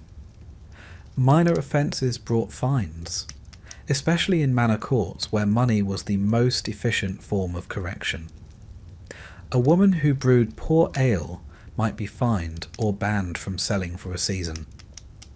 A woman who let her geese stray into the Lord's fields might pay a few pence. A woman who shouted at her neighbour, or accused her of stealing, or hexing her butter, might be labelled a scold. The crime of being a common scold was uniquely feminine. It applied only to women, and was defined not by specific acts, but by behaviour deemed disruptive: gossiping, quarrelling, speaking too boldly. In England, a scold might be punished by ducking, tied to a chair and submerged in water, sometimes repeatedly, for the community's amusement. In other places, she might be made to wear the scold's bridle, a metal muzzle with a tongue plate that prevented speech. It was as humiliating as it was painful. Women also faced charges of theft, assault, and even murder. They were tried in royal courts, alongside men, and could face hanging if convicted. But their path to conviction, or acquittal, was often shaped by perceptions of character. A woman who was known as pious, quiet, and obedient might receive leniency. One who was seen as loud, proud, or overly clever might not. And then there was the matter of the church courts, the spiritual arm of medieval justice. The ecclesiastical courts claimed authority over all matters of morality: marriage, adultery, fornication, slander, and heresy. Here, women were often brought to answer for their private lives. A woman accused of bearing an illegitimate child might be ordered to confess publicly, to perform penance, or to stand before the congregation in her shift. A woman who slandered another might be forced to swear she would never speak the name again, or else pay a fine in candles. These courts were more focused on saving souls than punishing bodies, but their judgments could still sting. Public penance was humiliating. Community knowledge of a woman's supposed sins could damage her for life. And once branded, she might find herself accused again and again. Witchcraft deserves its own mention. In the earlier Middle Ages, accusations of witchcraft were rare and often dismissed as folk superstition. But as the centuries passed, the concept evolved. By the 14th century, the church began to associate magic with heresy, and a heresy with women, a healer who used herbs, a midwife whose patient died, a widow who argued too often. All were at risk. Accusations might begin with whispers: a cow that stopped giving milk, a child who took ill, a curse muttered in anger. Once suspicion took root, it grew like ivy. Trials for witchcraft were unevenly distributed across Europe. In some regions they were common, in others rare. Torture was often used to extract confessions, though it was not universally permitted. A woman accused of consorting with the devil might be examined for witches' marks, pricked with needles, or simply interrogated until exhaustion or desperation produced a plea. And yet, women were not merely victims of justice. They also participated in it. They brought suits to court over broken promises, unpaid debts, stolen livestock. They appeared as witnesses, especially in cases involving neighbours, property, or marriage. In village life, memory was the currency of law. Who saw the fence moved? Who heard the promise made? Who knew the shape of the disputed boundary? Women, often being the ones who stayed home and watched everything, were repositories of this knowledge. Widows especially were active legal agents. No longer under a husband's shadow, they could own land, run businesses, and represent themselves. Some became formidable figures: landladies, moneylenders, even constables in rare cases. Their authority came not just from legal standing, but from reputation. A widow with a sharp tongue and a good memory was not to be underestimated. In urban centres, women participated in guilds, especially as widows continuing a husband's trade. They brewed, baked, wove, stitched, and sold. Some guilds allowed women to be full members. Others tolerated them unofficially. All expected them to obey guild rules, pay dues, and face penalties for transgressions. Justice, as experienced by medieval women, was inconsistent. It depended on class, location, who you knew, and what you were accused of. But beneath the patchwork of law codes and court roles, a pattern emerges. Women learned how to work the system, or at least how to survive it. They played roles when needed. They cried in court. They feigned ignorance. They leaned on memory. They rallied neighbours. They carried their husbands' names like armour. Some fought, some yielded, some just kept showing up. So tonight, picture her. A woman standing on packed earth in a crowded village court. Her shoes are muddy. Her hands are calloused. The bailiff reads the charge. She listens. She speaks clearly, not loudly but firmly. Her neighbours nod. The steward frowns. She has no advocate but herself. Justice may not come swiftly. It may not come at all. But she does not flinch. Let her speak. Let her wait. Let her be heard. Not all women in the Middle Ages toiled in the fields or hauled water from wells. Some were wrapped in silk instead of wool, seated on cushions rather than stools. But being noble did not mean being free. Power for women at the top was ornamental, conditional, and often illusory. For every queen with a sceptre, there were 10 duchesses with nothing but embroidery hoops. And yet, within the great stone halls of medieval power, women of status carved out influence in quieter, subtler ways, through kinship, diplomacy, and the careful art of survival. Let us begin at the apex, queenship. A queen consort, married to a king, had a role both ceremonial and symbolic. She was crowned, anointed, and robed in finery. She processed beside the king at feasts, was prayed for in mass, and received foreign dignitaries with the appropriate blend of grace and silence. Her primary duty, however, was simple: to produce heirs, preferably male, preferably healthy, and preferably without scandal. A queen who failed in this regard might find herself cast aside, blamed for miscarriages or stillbirths, as if her womb were a royal chamber failing to open. In reality, fertility issues were often the result of disease, malnutrition, or sheer bad luck. But these explanations rarely satisfied anxious kings or meddling courtiers. Yet, if a queen bore sons, and did so without excessive drama, she might gain genuine influence. Queens acted as intercessors.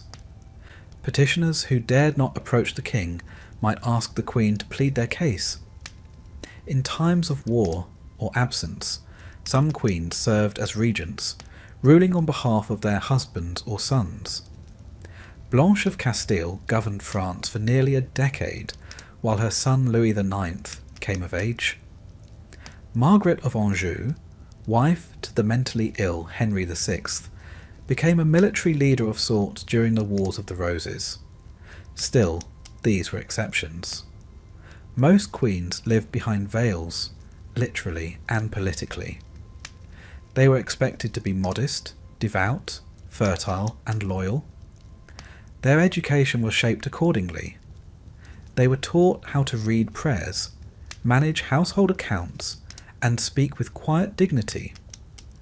Occasionally, they were also taught Latin, music, or classical literature, but always under the assumption that cleverness should be wielded with caution. The day-to-day life of a queen could be stiflingly dull. A great lady might pass hours at her embroidery frame, surrounded by other women of rank, sewing, reading aloud, composing prayers, or waiting for news. She might be accompanied everywhere by a retinue of attendants, ladies in waiting, confessors, chaplains, and chamberers. Privacy was rare, movement was regulated. Even in her own bedchamber, a queen was never quite alone. And yet, even within these confines, queens found ways to shape their world, through marriages arranged for their children, through patronage, supporting monasteries, commissioning churches, founding hospitals. Some even became literary figures in their own right. Eleanor of Aquitaine, for example, patronised poets and troubadours, and was herself the subject of romantic tales, despite being one of the most politically active women of her era. Moving slightly down the ladder of rank, we find the noblewoman, a baroness, a countess, a lady of a manor. Her responsibilities were not merely decorative. She oversaw vast households, managed estates, resolved tenant disputes, and ensured the smooth operation of everything from grain stores to laundry services. When her husband was away, fighting, hunting, negotiating, she took command. Letters from noblewomen often contain instructions for planting crops, paying servants, and securing provisions. One 13th century English lady, Margaret de Lacy, corresponded regularly with monks, abbots, and estate stewards, giving orders and settling land issues in her husband's absence. She may not have worn a sword, but she wielded a seal with confidence. These women were often well educated, at least by the standards of the time. Many could read Latin or French. They read psalters, saints' lives, romances, and the occasional work of philosophy. Some, like Christine de Pizan, wrote their own. Christine's book of the City of Ladies was a rare and radical defence of women's worth, penned by a widow who supported herself as a writer at the French court. But even learned ladies were expected to perform femininity to perfection. Beauty was political. A pale complexion suggested nobility and leisure. Tanned skin suggested outdoor labour and thus low birth. Hair was to be long but hidden. Eyes were to be downcast. Laughter was to be controlled. A noblewoman's body was not entirely her own. It was a vessel for alliances, a visual symbol of her family's status, a thing to be dressed, watched, and above all married off.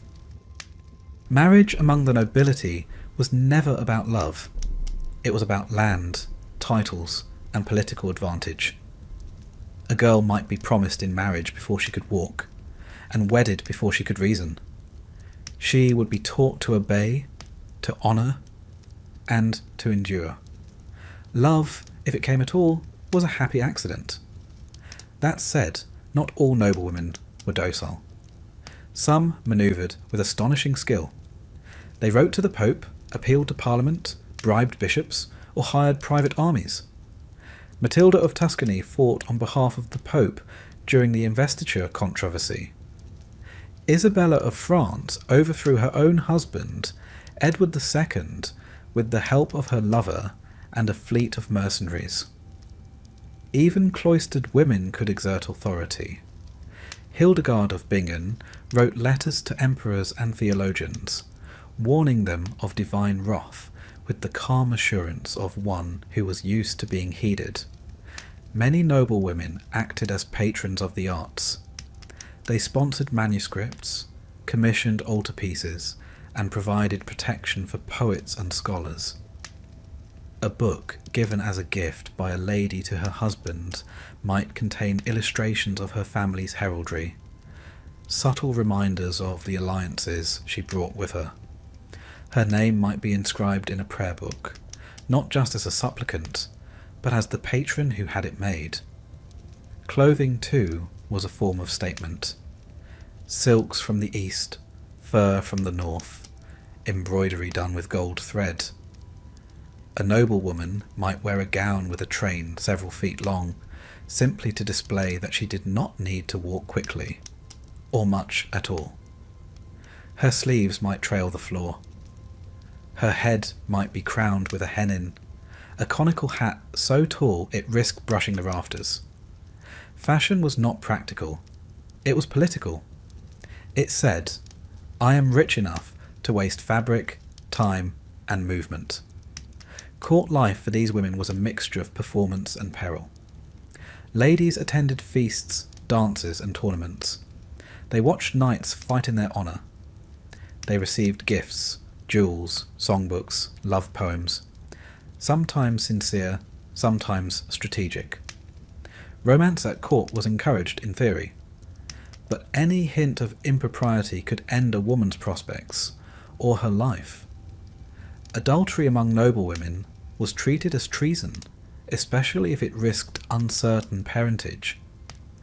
Accusations flew freely, especially during succession crises. A queen might find herself accused of poisoning or sorcery. A lady-in-waiting might be banished for one ill-timed glance. Reputation was everything. It was also fragile. Still, not all was grim. For some noblewomen, the court was a playground of ideas. Here they could hear music, learn languages, practice diplomacy. They might help arrange treaties or oversee correspondence. Some even went on pilgrimage or crusade, leaving behind detailed letters that tell us more about their lives than any law book ever could.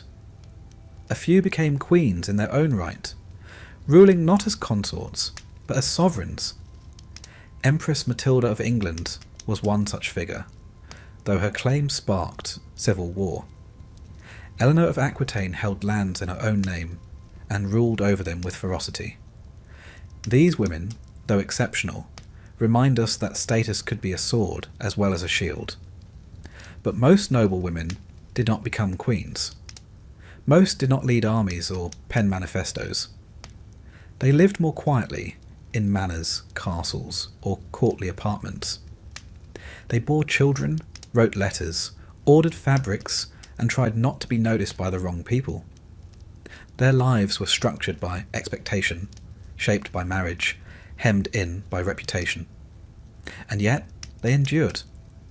So tonight, imagine her, not a queen, not a peasant, but a lady of moderate rank. She stands in her solar, the fire crackling low. She has just written a letter to her steward about grain stores. Her gown is tight-laced. Her sleeves are heavy with embroidery. Outside, the wind blows over the thatched roofs of her tenants' homes. She listens, waits, and signs her name with care. Power may not be hers by right, but she holds it gently in her own quiet way. In the end, what remained of a medieval woman was often very little. A name in a marriage register, a painted face in a manuscript margin, a handful of bones in an unmarked grave. History, much like the chroniclers who shaped it, did not lean kindly toward women. Queens were remembered for their wombs. Peasant women disappeared without a whisper. And the rest? They lingered as ghosts in footnotes, patron saints of causes they did not choose, or nameless mothers in family trees that bent ever toward the male line. But they were not entirely lost. In the quiet corners of archives and the marginalia of manuscripts, the echoes of medieval women persist. They survive in court records and tax rolls, in miracle tales and tomb effigies, in songs sung under breath while spinning flax. Their legacy is not always grand, but it is textured, persistent, and strangely human. Let us begin with the most visible, the queens and saints. Queens, when remembered, were remembered selectively. A queen who was obedient and fertile, who gave the king heirs and stayed out of politics, might be praised as a paragon of virtue.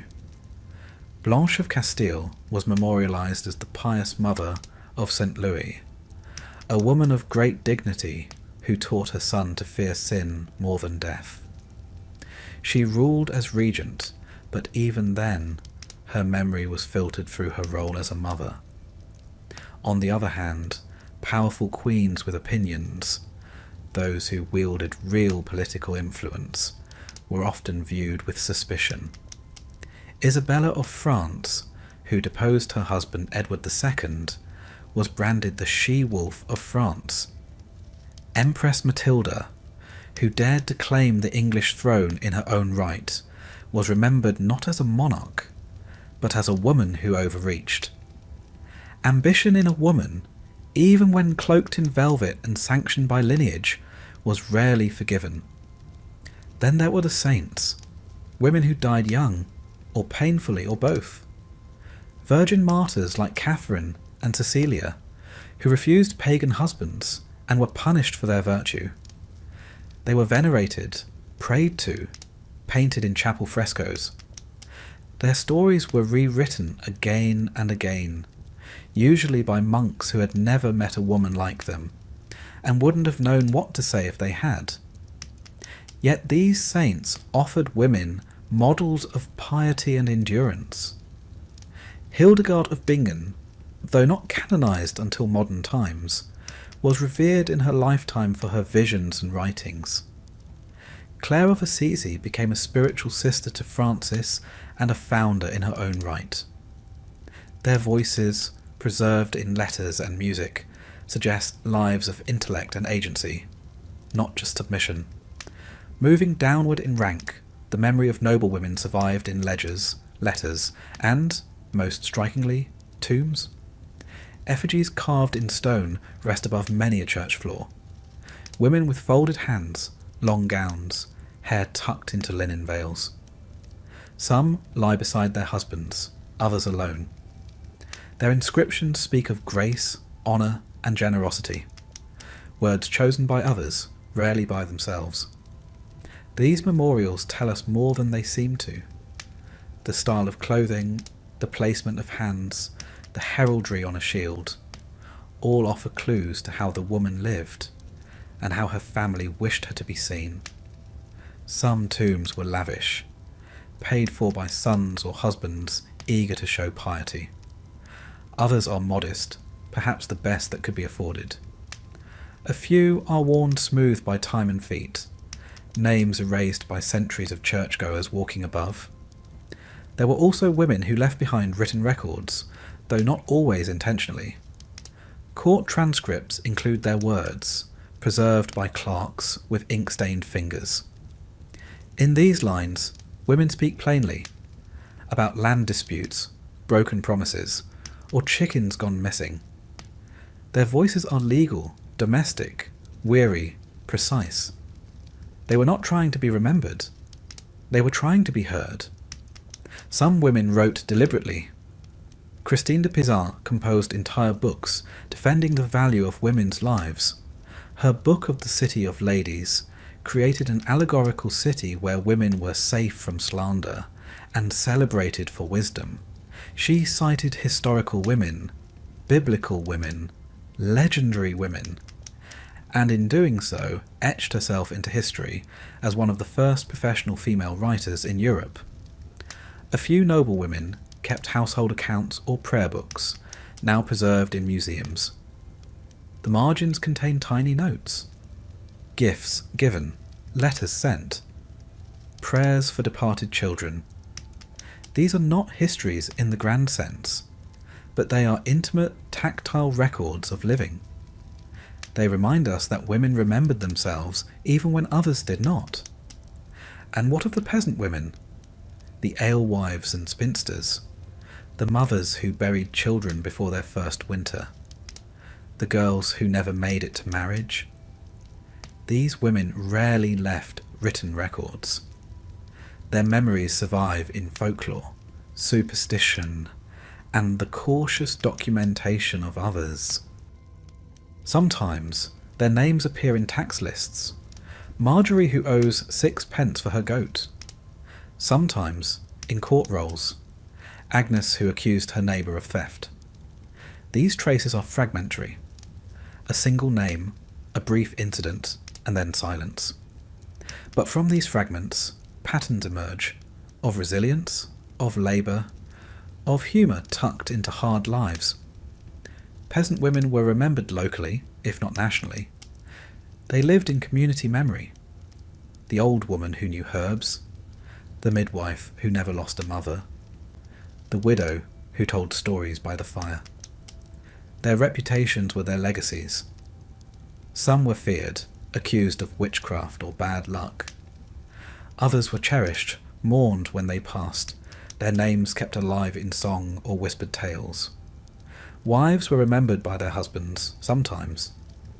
In the wills of tradesmen and merchants, one finds phrases like, "To my dear wife Joan, I leave our bed and my best cloak," or to Alice, who has kept my house these 30 years. These are not sonnets, but they are markers of companionship, partnership, and survival through seasons good and bad. Mothers, too, left impressions on their children, even if unnamed. A knight might remember the prayers his mother taught him. A merchant might recall the meals his mother prepared. Daughters passed on recipes, superstitions, lullabies. Memory was matrilineal, even when lineage was not. Then there are the nameless women in art. Medieval manuscripts teem with images of women, some symbolic, some specific. They are queens and saints, yes, but also shepherdesses, washerwomen, dancers, and demons with curling hair. Sometimes the illustrations seem playful. A woman chasing a rabbit with a spoon, a nun playing a harp. Sometimes they seem sharp. A scold being dunked in a pond. A woman locked in a tower. These images reflect how women were seen, feared, desired, or mocked. But they also reflect the artist's world, where women were part of every street, every home, every chapel. They were not invisible. They were simply overlooked by those who thought history should be written by men, for men, about men. But women remembered each other. Nuns prayed for their sisters long after death. Mothers told stories of grandmothers who baked certain breads or planted garlic by moonlight. Village girls repeated songs sung by older women who, in turn, had learned them decades before. This was oral legacy. It did not make it into books, but it shaped the rhythms of life. Even today, archaeologists uncover clues. A spindle whorl in a ditch, a comb beneath a hearthstone, a silver brooch beside a skeleton with worn teeth and strong hips. The objects women left behind speak when no one else did. They tell of labour, of love, of selfhood expressed through small persistent acts. And finally, some women were remembered not because of who they were, but because of what others made of them. Medieval poets crafted romantic tales of tragic ladies, lovers who died waiting, heroines who wasted away. These were idealized, often fictional, but they shaped how women were imagined for centuries. The lady in the tower, the damsel in distress, the noble woman who died of grief. They were beautiful ghosts. They bore little resemblance to the flesh and blood women who birthed children, made cheese, argued with stewards, and sang while spinning. But their presence in literature ensured that women remained part of cultural memory, even if distorted. So what was the legacy of the medieval woman? It was not written on banners or etched in marble. Not often. It was quieter than that. It was the patch sewn into a son's tunic. The yeast passed from mother to daughter. The wound stitched, the field managed, the lawsuit filed, the psalm whispered, the song remembered. Tonight, as the candle burns low, picture her. Any of them, all of them. A queen lighting a votive, a widow writing a letter, a girl carrying water past a blooming hawthorn tree.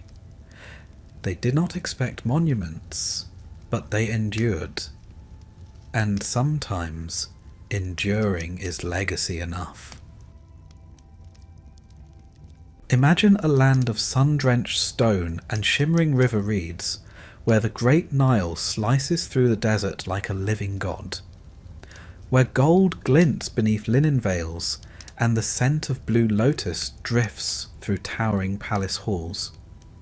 You are in ancient Egypt, not as a faceless peasant, nor even as one of the ever-bickering scribes. Number today, your fate is sealed with coal-lined eyes and a crown of lapis lazuli. You are to become great royal wife, Queen of Egypt, consort to the living god upon the throne. It is, as they say, an honour. Though whether you will still feel so honoured by the end of your days is another matter entirely.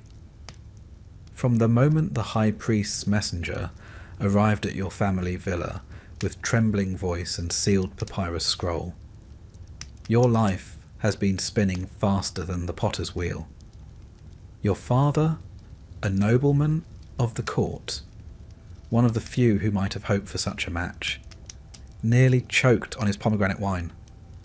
Your mother wept tears that seemed part pride, part dread. You yourself? You smiled, because that is what one does. Inside, a strange knot began to twist beneath your ribs, a knot that even the finest perfumed oils cannot soothe. And so here you are, carried aloft upon a gilded litter borne by 6 of the Pharaoh's finest soldiers, your linen robes trailing like a river of light behind you. The streets of Thebes swarm with onlookers, their voices rising in a wave of acclamation. Or is it curiosity? They shout your name, though many do not know your face.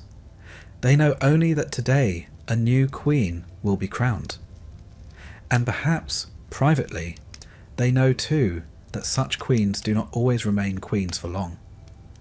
The great temple of Karnak looms ahead, colossal columns thick as cedar trunks, each etched with the exploits of kings long dust.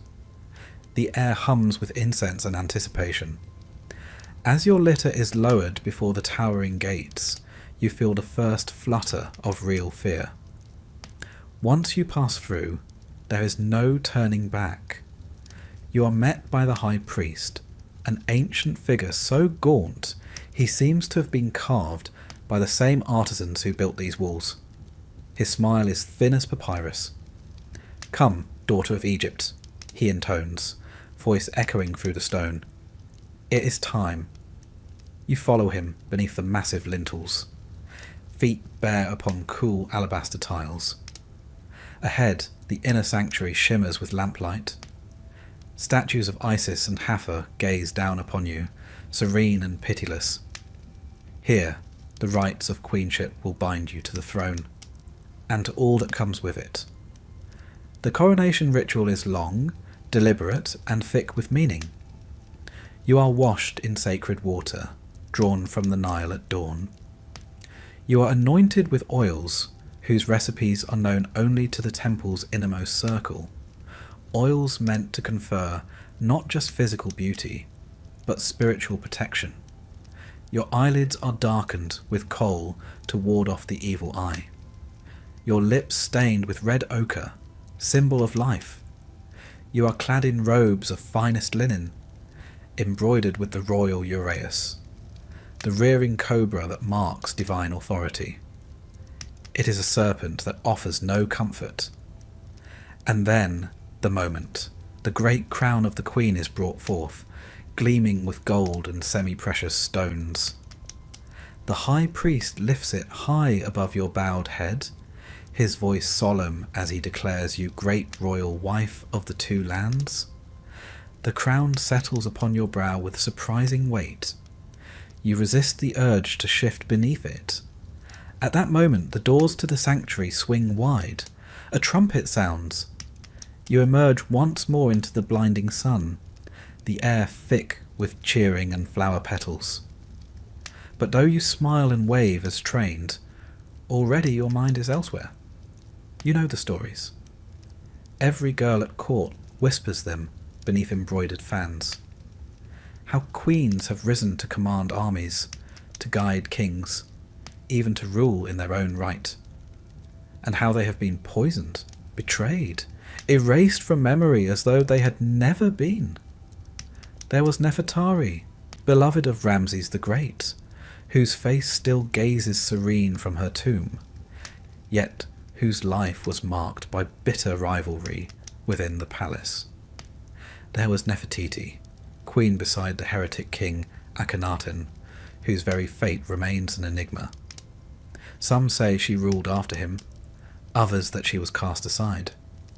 And there was the formidable Hatshepsut, who seized the throne itself, and whose stepson later chiselled her name from monuments in furious retribution. Such is the double-edged sword of queenship in Egypt. For all the silks and perfumes, the days spent drifting through shaded colonnades or presiding over temple rites, the queen walks a knife's edge, too visible, and she courts jealousy. Too passive, and she invites replacement. Producing an heir may secure her place, or simply paint a target upon her back. And the harem? Ah, the harem. You have not yet set foot within it, but already you know its whispered reputation. A gilded prison where royal wives and concubines jostle for influence, their children pawns in a game older than the pyramids. There, poison is a language as fluent as gossip. Favours are won not with smiles, but with alliances. The queen reigns supreme, or so it seems, until the day she does not. Yet for now, outwardly at least, the world is yours. You are presented to the court in a grand ceremony within the palace's pillared audience hall. The pharaoh himself, a living god in gold and lapis, eyes outlined in kohl, takes your hand before the assembled nobles. His grip is warm, firm, his smile unreadable. Together you stand before the throne of Horus. Together you receive the acclamation of the court. Yet beneath the ceremony's splendour lies another truth. From this day forth, your life is no longer your own. Your days will begin with ritual ablutions, washed in Nile water and anointed anew. You will preside over festivals and offerings, your image paraded before the people as living embodiment of Isis. You will dine in halls of gilded reliefs, where servants move in silence and every glance is weighed for hidden meaning. You will attend councils, your voice measured carefully, too forceful, and you risk seeming grasping, too meek, and you invite dismissal. At night, within your private chambers, you may gaze upon the moonlit courtyards and wonder how many of your predecessors once stood in this very place, dreaming of freedom. The servants who dress your hair and pour your wine know better than to speak of such things. But in their eyes, perhaps, you catch a flicker of understanding. And then there is the matter of an heir. For all a queen's titles and honours, this is the role upon which her true power rests. A male child secures the dynasty, cements your place beside the king. Yet childbirth is perilous. Many a royal wife has gone to the tomb in pursuit of this duty. Amulets will be placed beneath your mattress, spells whispered over your swelling belly. Physicians will hover, their remedies a curious blend of wisdom and superstition. Should the child be a girl, well, you will try again. And should you bear a boy, rejoicing, yes, and a subtle sharpening of daggers among the court's rival factions. The life of a queen is not a fairy tale of happy endings. It is a tale of survival, of playing the long game beneath a veneer of divine favour. For every Hatshepsut who rose to rule, there were 10 whose names are lost, their sarcophagi empty, their portraits defaced. But there is power too. With patience, wit, and a keen sense of timing, a queen may shape the destiny of Egypt from behind the throne. She may command armies through her son, sway the priesthood, forge alliances that outlive her rivals. The wise queens do not reach for power too soon, nor wait too long. And so, as the sun sets upon this day of days, you sit within the palace's perfumed inner chambers, your crown newly polished, your fingers stained faintly with henna. The court musicians play softly beyond the screened doorway. The king dines elsewhere tonight, no doubt consulting with his viziers or inspecting temple plans. You sip date wine from a chalice shaped like a lotus. Sweet, yes, but laced with the bittersweet taste of all that lies ahead. You are great royal wife of Egypt, adored, envied, watched from all sides. Behind the silks and gold lies a simple truth. Here, power and peril are one and the same. Sleep well, queen, while you still can. Morning comes not with a gentle nudge, but with the deliberate chime of bronze bells in the dark. You are awake before the first blush of sun gilds the horizon, before even the acolytes have swept the sand from the temple courtyards. The queen must be seen, polished, radiant, otherworldly, before the realm itself stirs. In the stillness of your private chambers, carved cedar screens filter the early light. The air is cool and sweet with lotus and frankincense, for servants have spent the better part of the night burning cones of resin to ensure that no foul spirit lingers come dawn. One can never be too careful, especially when so many around you would delight in your misstep or your sudden absence. A quiet tap at the door signals the arrival of your handmaidens. They enter in perfect silence, their linen robes whispering against the polished stone. The tallest carries a silver basin filled with Nile water and petals of blue lotus. The youngest, a fresh robe spun from linen so fine it is said to be fit for the goddess Hathor herself. Another bears the precious jars, oils of myrrh and cinnamon, sacred unguents meant to anoint the queen and protect her from both harm and blemish. You are guided to the ceremonial bath, an alabaster pool inlaid with turquoise. The water is cold at first, a reminder that even divine skin must endure its earthly trials. Hands smooth and sure cleanse away the oils of the previous day, tracing each limb with practiced reverence. It is not a task performed for comfort, but for symbolism. To remain pure, to remain worthy in the eyes of the gods and of Egypt, one must be reborn with every sunrise. Once dried and wrapped in linen, you are seated before a low mirror of polished copper. Here the transformation begins. Coal is ground fresh, blended with malachite for its vivid green sheen. Not merely cosmetic, but protective, shielding the eyes from the sun's harsh glare and the ever-watchful gaze of rivals. Lips are tinted with ochre, cheeks with a subtle dusting of rouge. A queen must never appear fatigued, no matter the burdens she carries, or the sleepless nights spent listening for the scrape of sandals in the corridor. Then comes the hair, an elaborate ritual unto itself. Though your natural tresses are healthy, they are supplemented with strands of imported hair, woven skillfully to achieve the desired length and volume. Some strands may well have been clipped from the heads of foreign captives, a thought you wisely keep to yourself. As the final ornament, a broad collar of gold and faience, is clasped about your neck, you glance at the figure in the mirror. Is this still you, beneath the layers of artifice? A fleeting thought. Queens do not indulge in such luxuries as self-reflection. By the time the temple bells toll the first hour, you're ready to face the day. Your appearance must suggest a woman untouched by mortal concerns, serene, gracious, above the petty dramas of court life. Of course, beneath this polished exterior lies a mind that cannot afford a moment's rest. You are not alone in the palace, not by a long measure. It is a world unto itself, a maze of columned halls and sun-dappled courtyards, vast enough to house an army of courtiers, scribes, priests, and artisans. Within these walls pulse the hidden currents of power and intrigue.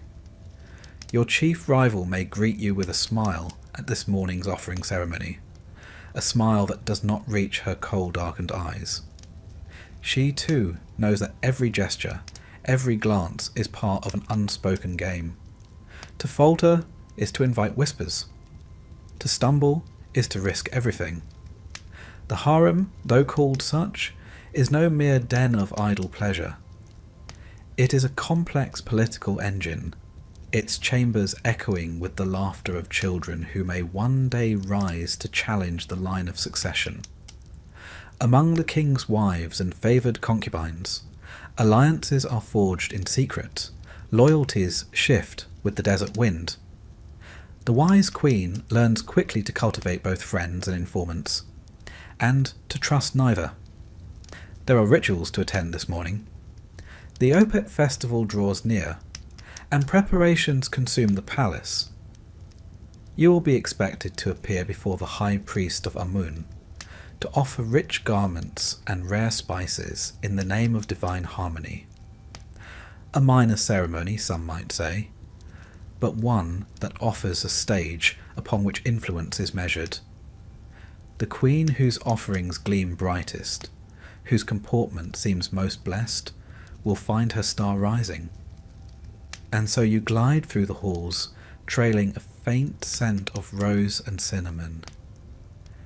The lesser wives bow low as you pass, their eyes carefully averted. Yet you feel the weight of their gazes upon your back the moment you move beyond sight. In the temple, beneath towering papyrus columns painted in vibrant hues, you kneel before the god's image. Priests chant in ancient tongues as you place your offerings upon the altar. Silks from Byblos, lapis from far-off Afghanistan, unguents crafted by the palace's finest perfumers. Every gift is a message, not only to the gods, but to those who watch from the shadows. As the ritual concludes, you catch the eye of one of the king's chief advisors. He inclines his head with a subtle smile, a gesture of deference, or a warning. One must always wonder. By midday, you are summoned to the Queen's council chamber, a rare privilege granted only to those of highest rank. Here you will hear reports from the palace stewards, matters concerning the granaries, the textile workshops, the progress of temple construction. Dry subjects perhaps, but each a thread in the greater tapestry of power. Your decisions must be swift, yet careful. Approve too many requests, and you risk appearing weak. Deny them all, and the whispers of tyranny will begin anew. You walk a careful line, each word weighed as though it were gold upon a scale. Among the day's matters is news from the workers' village near Deir el Medina. An illness has swept through the sculptor's quarter, delaying work upon your future tomb. A trivial concern to some, but you know better. The tomb is more than a resting place. It is your insurance against oblivion. The artisans will receive additional rations and amulets for protection. A wise investment. Afternoon brings a quieter respite, though never one entirely free of duty. You dine in a shaded loggia, a breeze stirring the embroidered silks that veil the arches. Servants present delicacies, honey cakes, roast duck, figs dripping with nectar. You eat sparingly, as is expected of one so elevated. A queen must never appear greedy. Indulgence is for the lesser sort. As you sip cool barley beer from a slender goblet, a trusted handmaiden kneels beside you with whispered news. A new consort has arrived from the northern provinces, young, beautiful, and gifted with a voice said to rival the songbirds of the Nile. Already she has caught the king's eye.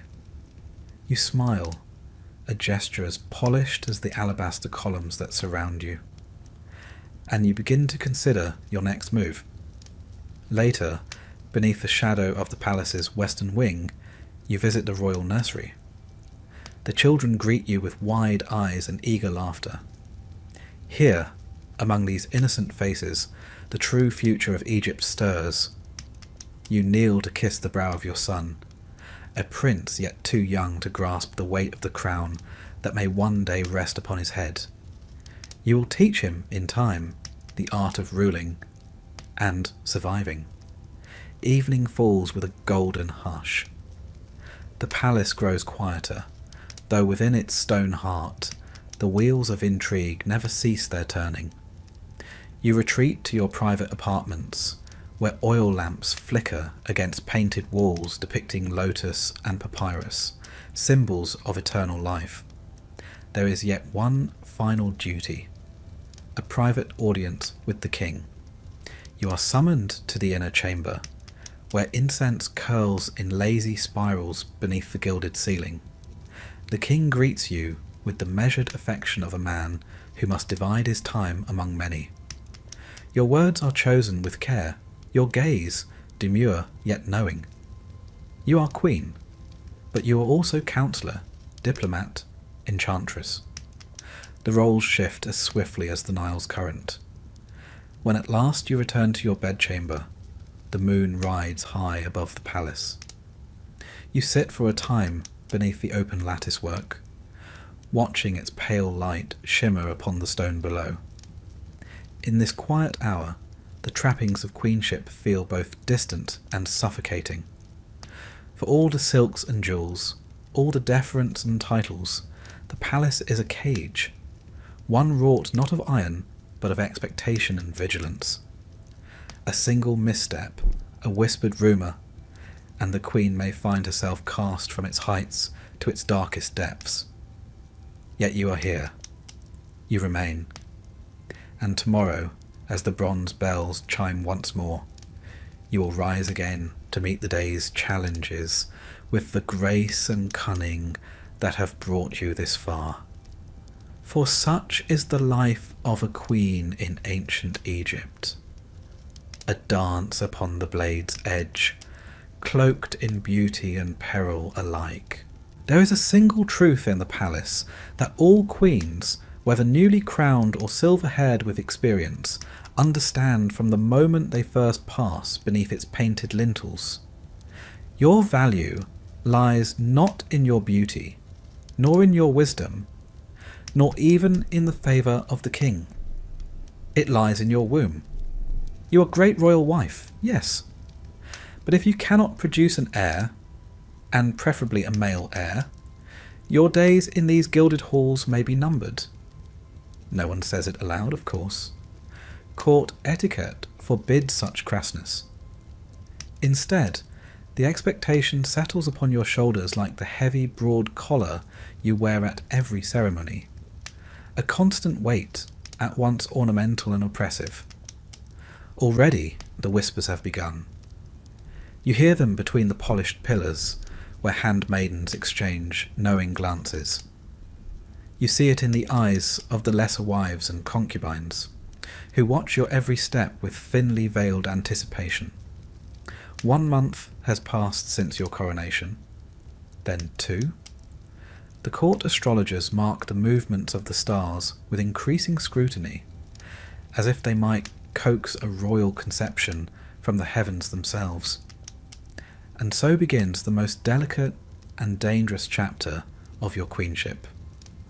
It is no simple matter of nature taking its course. No, in Egypt, where the lines between the mortal and divine blur with every sunrise, even the act of producing an heir is shrouded in ritual and superstition. You are bathed in sacred waters drawn at dawn, infused with petals of lotus and fragments of lapis. Priests recite incantations over your garments, your bed, your very breath. Amulets are strung beneath your linen shift, the eye of Horus to guard against miscarriage, the Ankh for life, the frog-headed goddess Heket, midwife of the gods, to ensure safe delivery.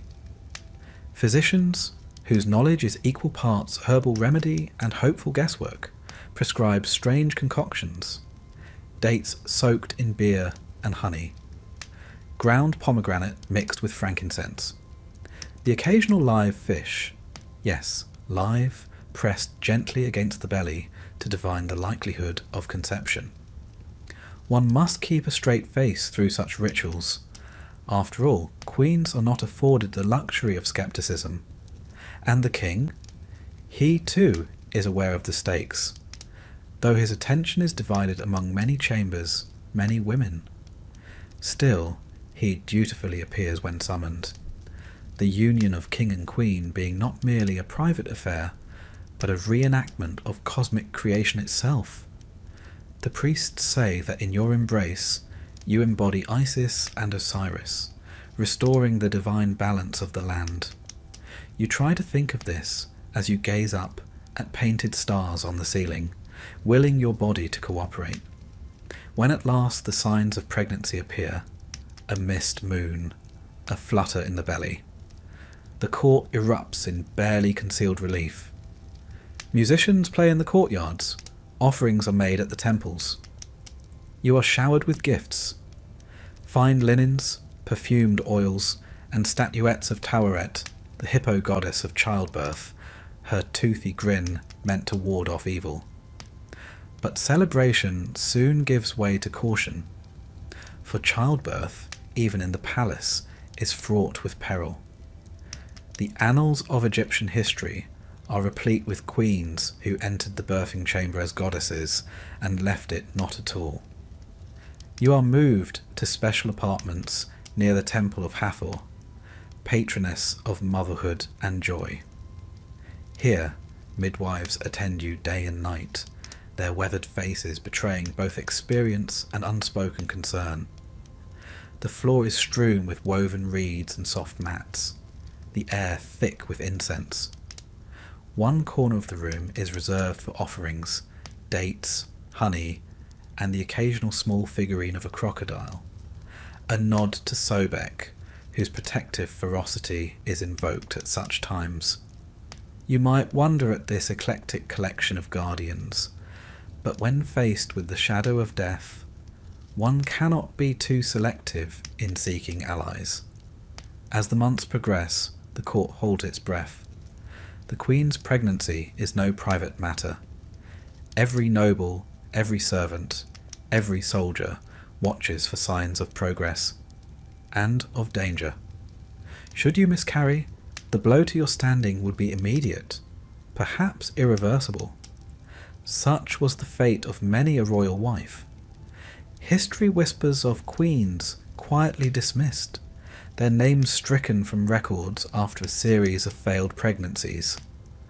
Others fared worse, poisoned by rivals eager to clear the path for their own offspring. One cannot overlook the tale of Queen Mutnejmet, wife of the usurper Horemheb, whose repeated miscarriages were immortalized in temple reliefs, and who vanished from a court soon after. Even a successful birth is no guarantee of lasting security, for if the child is female, the court's rejoicing will be muted, the king's gaze perhaps already drifting to younger, more promising consorts. Should the child be male, the stakes rise immeasurably. When your time comes, the palace enters a hush, broken only by the rhythmic chants of the midwives. You kneel upon birthing bricks, inscribed with spells of protection, gripping amulets so tightly that their impressions remain upon your palms long after. It is said that queens do not cry out, that they bear the ordeal with the stoic grace befitting a living goddess.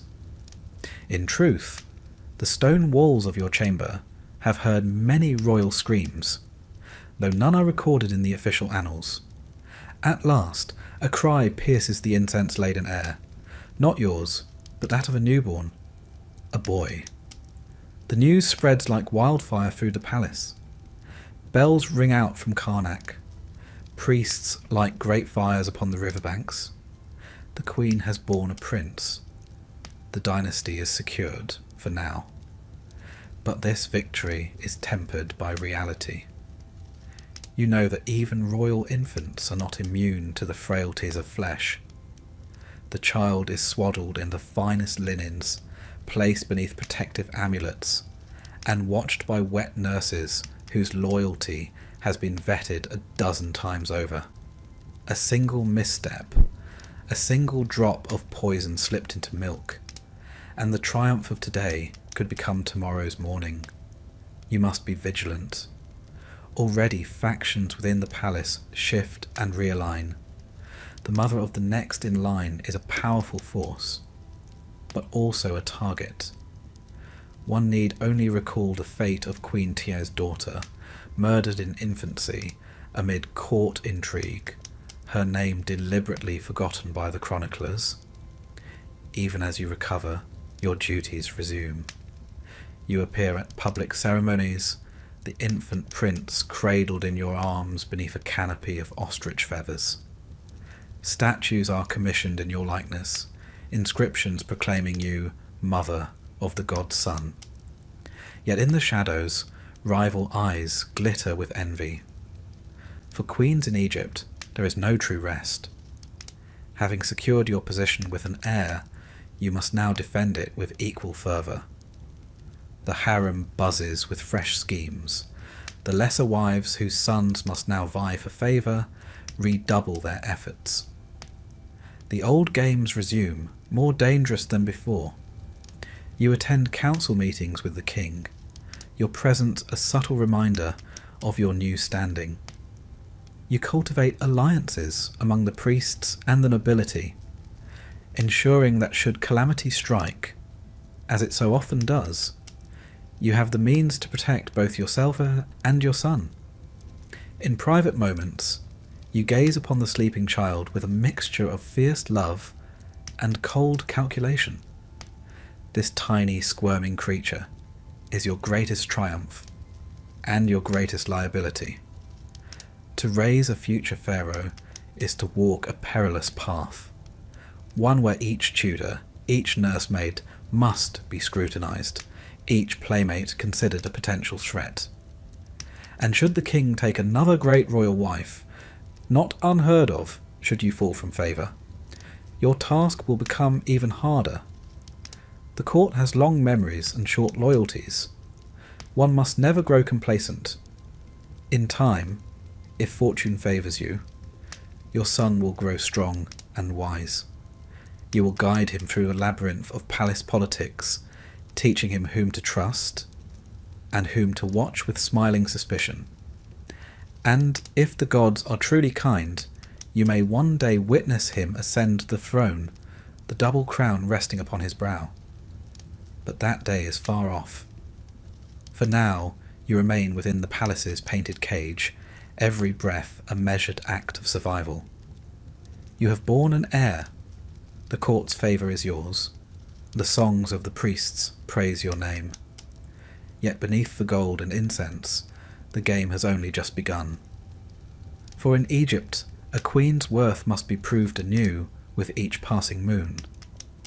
To fade from the king's favour, to bear no further children, to falter in the ceaseless dance of courtly intrigue, is to risk the most chilling fate of all, erasure. And so, as the sun sets beyond the desert horizon, you cradle your son beneath the flickering light of oil lamps.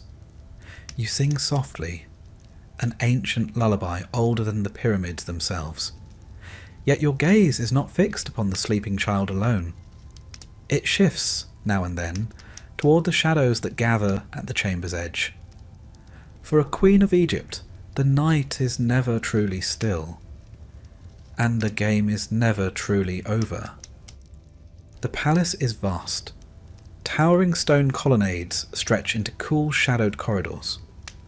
Gardens bloom in neat geometric rows, where papyrus rustles in the breeze, and fountains murmur beneath the gaze of carved lions. Courtiers bow and drift past in linen and gold. From a distance, it looks serene, a world ordered and harmonious, as befits the heart of the greatest civilization on earth. Step a little closer, though. Listen beyond the tinkling of harps and the solemn drone of priestly chants. There is another current running through this place, one not spoken of in the official inscriptions. The palace breathes intrigue, and within its breath it whispers one eternal truth. You are never alone. You are great royal wife, mother of a prince, and that makes you a prize target.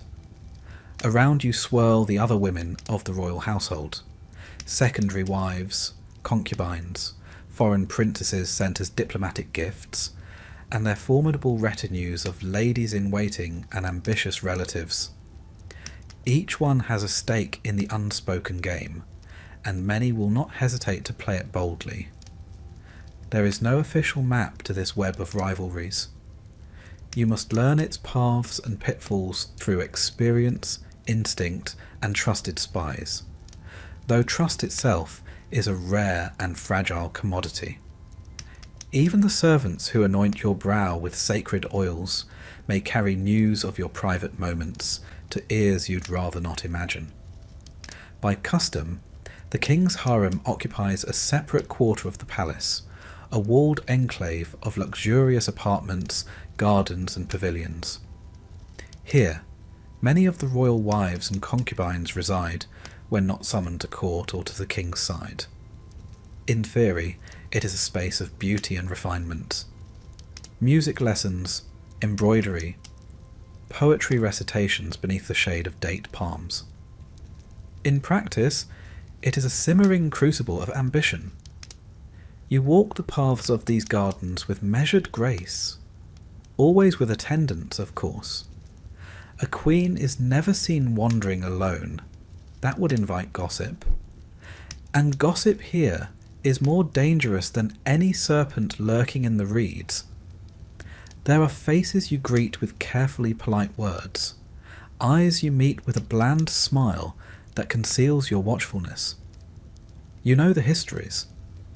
Nefertari, beloved queen of Ramses the Great, ruled the harem like a goddess in flesh. Yet even she faced the unending rivalry of Isetnofret, a secondary wife whose own son would eventually inherit the throne. The two women vied not only for the king's affection, but for the shaping of Egypt's future. Their courtiers manoeuvred behind silken screens. Their allies whispered in temple halls. At Nefertari's death, her tomb was vandalized. Whether by jealous rivals or the cold hand of courtly politics, none can say. What remains today is both splendid and wounded. You think of such stories often now. They serve as both warning and inspiration. Each new arrival to the palace, each young concubine with eyes like polished obsidian, each foreign princess with her father's promises and her mother's cunning, is a potential threat. The king's heart is easily turned, as history has shown time and again. Queens have been set aside for less than a careless glance at the wrong banquet. Even sisters are not immune to this game.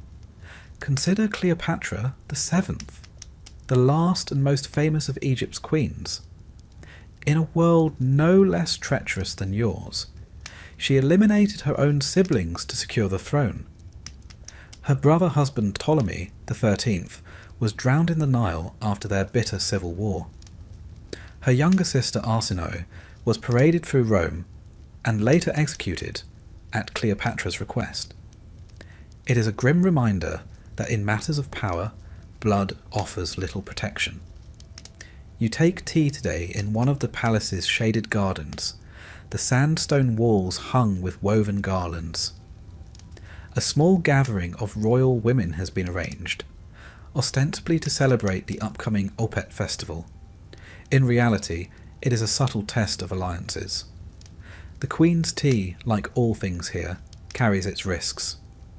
The palace kitchens are well guarded, the chief cupbearer loyal to you, or so he says. Yet poison need not be crude to be effective. A tincture that clouds the mind, a powder that weakens resolve, a slow-acting venom masked by sweet honeyed dates. You sip carefully, smile lightly. The cup never leaves your sight. Conversations drift around you. A young concubine boasts of her skill with the harp. Another praises the king's latest hunting exploits. All harmless on the surface.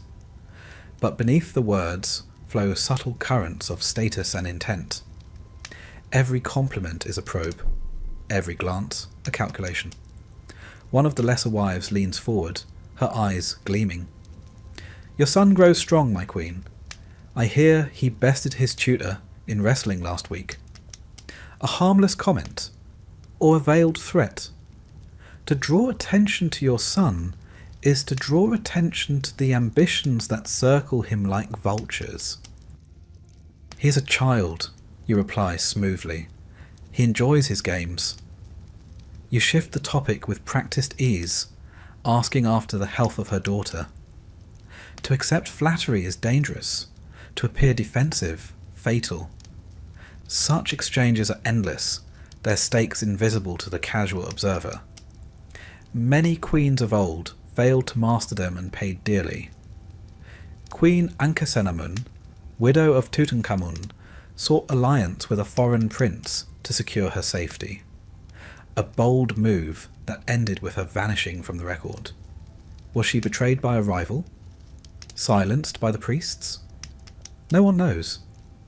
Even now, you must wonder which smiles around you conceal knives. The old adage holds true. A quiet tea in the garden can be more dangerous than a battlefield. Your allies are few, and must be cultivated with care. A trusted lady-in-waiting whose family owes you loyalty.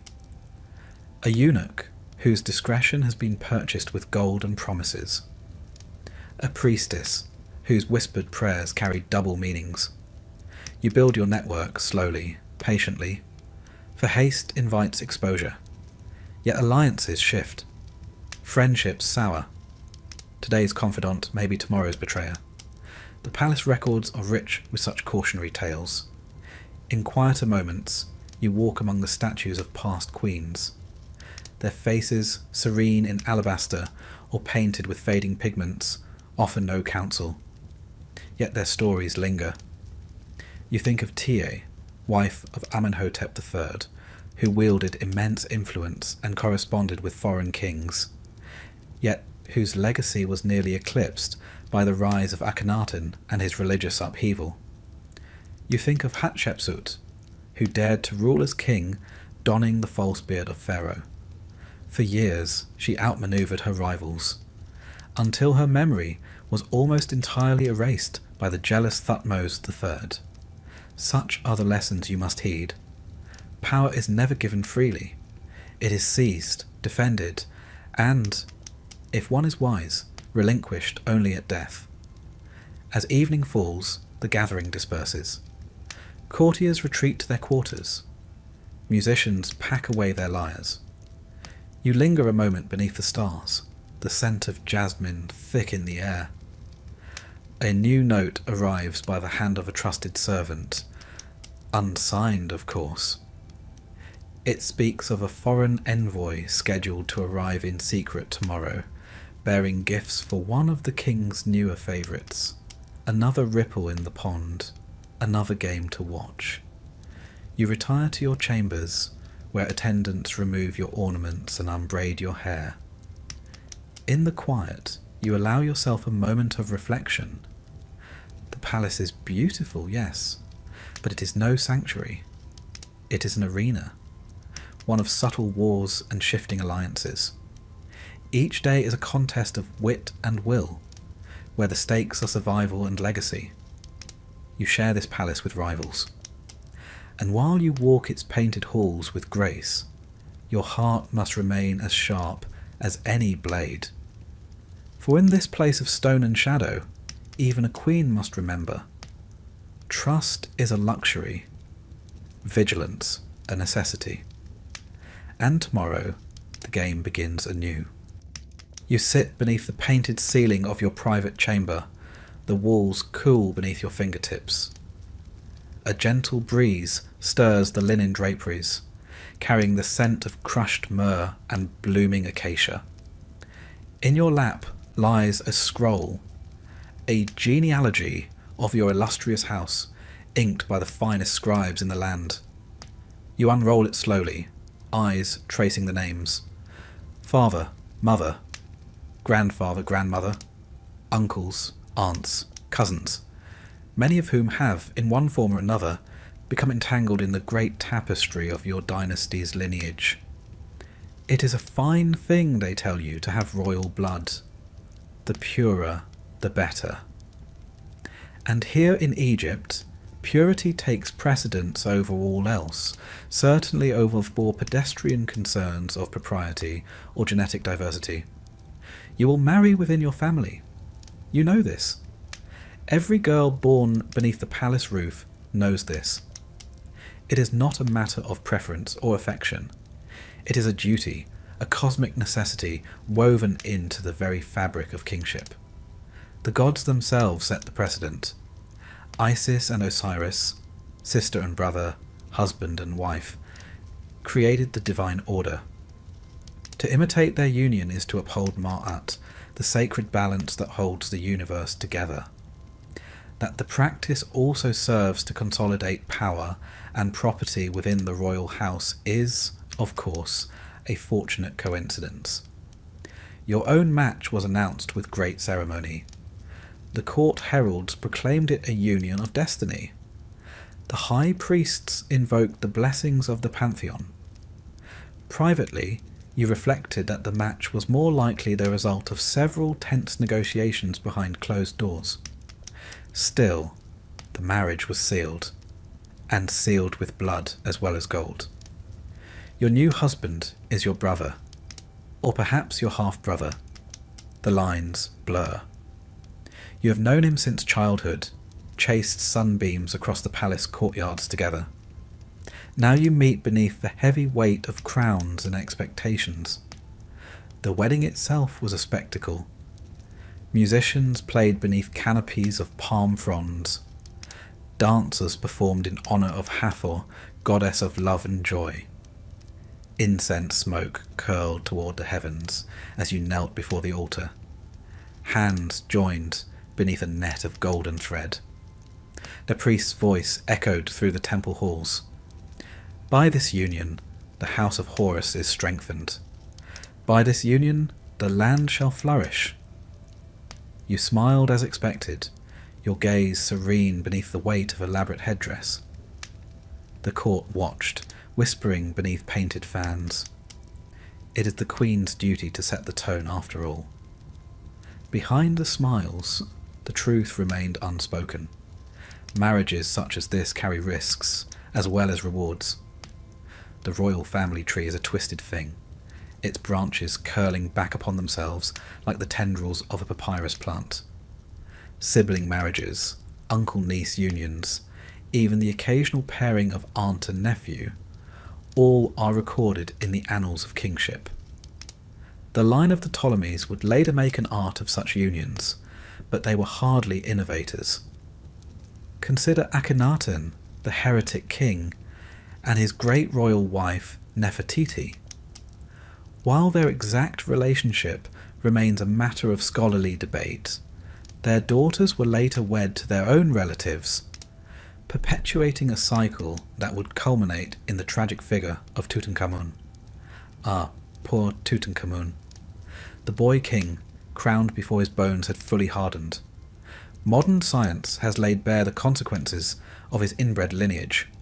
A cleft palate, a clubfoot, fragile bones prone to breakage.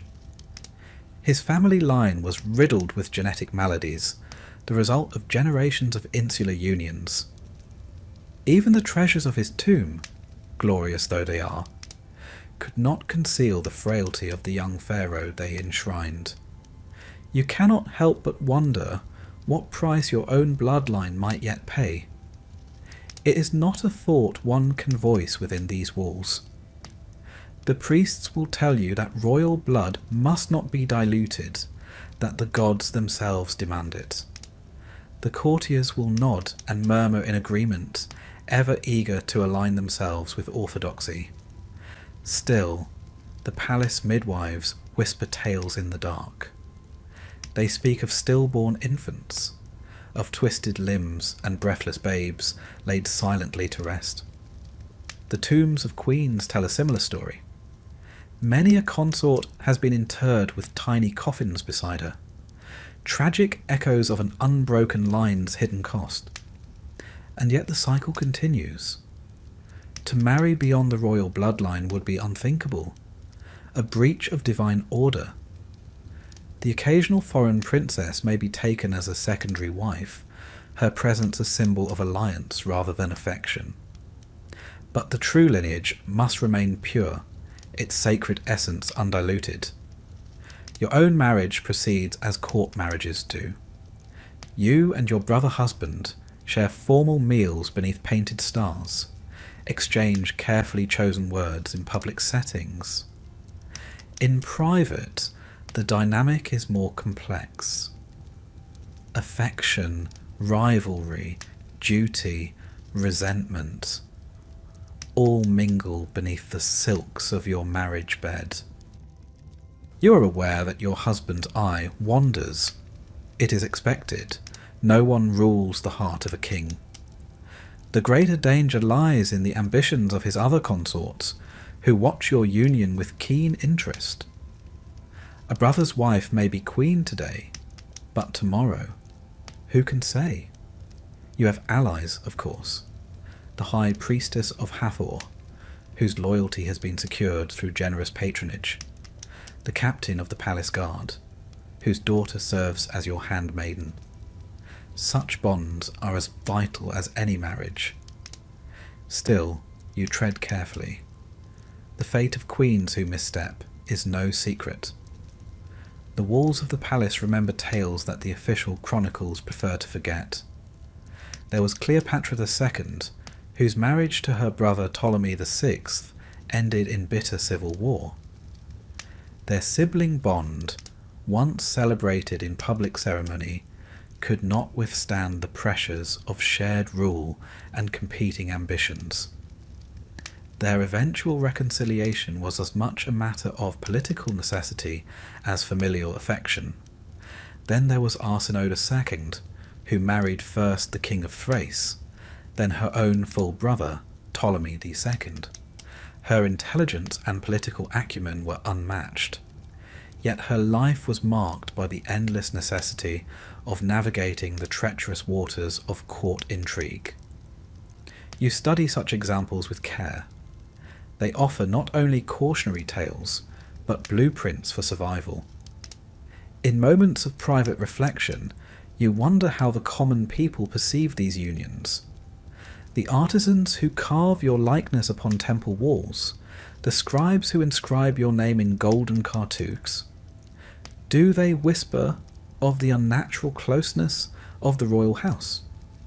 Or do they accept it as part of the great cosmic order, as immutable as the flooding of the Nile? It matters little. The perceptions of the common folk do not shape palace policy. Power does. And so you play your part. You stand beside your husband at public festivals, your hand resting lightly upon his arm. You present offerings to the gods as a united front. You cultivate the image of harmony and divine favour. Yet beneath the surface, you remain watchful. Should a rival consort bear a son, the balance of power may shift in an instant. Should your own union fail to produce an heir, your position may falter. In this game, there are no guarantees, only the certainty that the dance will continue. Even now, scribes record your marriage in glowing terms. The scrolls will speak of divine union, of the strengthening of the royal line. They will not speak of your private doubts, of the knowledge that the path you walk is both gilded and perilous. You roll the genealogy scroll once more, its inked names seeming to twist beneath your gaze. The gods demand purity, the court demands heirs, the people demand spectacle. Between these demands, the queen must navigate a path as narrow as a knife's edge. You rise from your seat, the cool stone beneath your bare feet grounding you for the tasks ahead. Another day of ceremonies awaits, another round of alliances and calculated smiles. And so you steel yourself. For in Egypt, to marry your brother, your uncle, or worse, is not an aberration. It is a duty, one you will fulfill with all the grace and cunning the role demands. The dance continues. And you, Queen of Egypt, must dance it well. You wake to a dawn as gold as any that has graced the Nile in its long, winding history. The stone columns outside your chamber are bathed in soft light, their painted reliefs of lotus blooms and soaring falcons glowing faintly in the early warmth. It is a beautiful morning, though beauty, as you well know, counts for very little in the halls of power. As great royal wife, you are mistress of the palace in name, favoured consort in ceremony. But beneath the bright surface of this life, you have been cast into a game, one vast, intricate, and merciless. And in this game, even a queen is but a pawn. You did not ask to be moved across this board. Few do. But that will not save you. The viziers plot with soft words and watchful eyes. The priests chant hymns in the open while whispering curses in the dark. Even your own family, whose blood flows in your veins, see you as an asset to be deployed, a prize to be wagered in alliances that may or may not survive the next full moon. And you? You smile, you bow. You move your own pieces in turn, for there is no other choice. You were raised on such stories, of course. What girl of noble blood has not heard of Queen Nefertiti, the favoured wife of Akhenaten, the heretic king who dared to defy the ancient gods? At first, her role was ceremonial, a queen, nothing more. But as Akhenaten's grip on the old order faltered, Nefertiti's power grew. In temple reliefs, she is shown smiting enemies, an honour few queens ever claimed. Some believe she ruled in her own right after his death, under the name Neferneferuaten. Others whisper darker endings, a palace coup, a convenient disappearance. The lesson is simple. A queen may rise in this game, but her ascent is neither guaranteed nor safe. You are summoned this morning not to the king, but to his vizier, a man whose years have taught him the art of masking threats with courtesies. The message is polite, the appointment unavoidable. You seat yourself upon a low, cushioned throne in the audience chamber of the vizier's quarters, flanked by carved images of Ma'at, the goddess of truth and balance. The irony is not lost on you. He greets you with florid compliments, inquires after your health, your son's progress, the upcoming festivals. Then, with a smoothness born of long practice, he begins to circle the true subject. A marriage, perhaps, between one of your cousins and a minor prince of the Levant. A gift to secure the alliance. Your approval, your involvement, would lend the match the weight of royal favour. You smile, nod, and give the expected answers. And silently, you consider what is not being said. Who benefits from this marriage? What loyalties are being purchased? Which factions will rise or fall if you support this match? And, most importantly, what trap may be woven into the request? Queens are convenient messengers. They are even more convenient scapegoats. You leave the vizier's chamber with polite words exchanged and many more questions unspoken. Your thoughts turn to other examples. Consider Queen Mutamwia, mother of Amenhotep III. Little is known of her, but much can be inferred. Her marriage was likely a political maneuver. A foreign princess, perhaps, her presence at court negotiated by embassies and scrolls sealed with wax and wary smiles. When her son rose to the throne, she gained new influence, but only so long as she remained useful. Such is the way of things. Or take Cleopatra VII again, a master of this deadly game. From her earliest years she was trained in the arts of diplomacy and manipulation. When her father Ptolemy XII fled Egypt, it was young Cleopatra who held the palace together. Later, she would align herself with Rome's most powerful men, first Julius Caesar, then Mark Antony, forging alliances that shook empires. Yet even she couldn't outrun the forces arrayed against her. Rome's legions and Octavian's ambitions were a tide too great to turn. Their stories are instructive. They remind you that no alliance is permanent, no favour eternal. You return to your chambers where trusted advisers await. Messages have arrived. One from your brother, now governing a northern province. Another from a foreign envoy seeking audience. Each parchment carries its own implications, its own risks. You must answer carefully, for every word may be read by eyes other than those for whom it is intended. And while these matters unfold, others gather in darker corners of the palace. The priests of Amun watch the king's heretical tendencies with growing concern. Some whisper of ancient prophecies, of rightful bloodlines, and the necessity of sacrifice to restore cosmic order. You are no stranger to such murmurs, nor to the veiled threats they carry. You're not untouched by the machinations of your own kin, either. Your uncle writes often, urging you to press certain causes before the king. A priesthood appointment here, a land grant there. Each request is framed as a favour to the realm, but you know well that favours must be repaid, and debts are dangerous things.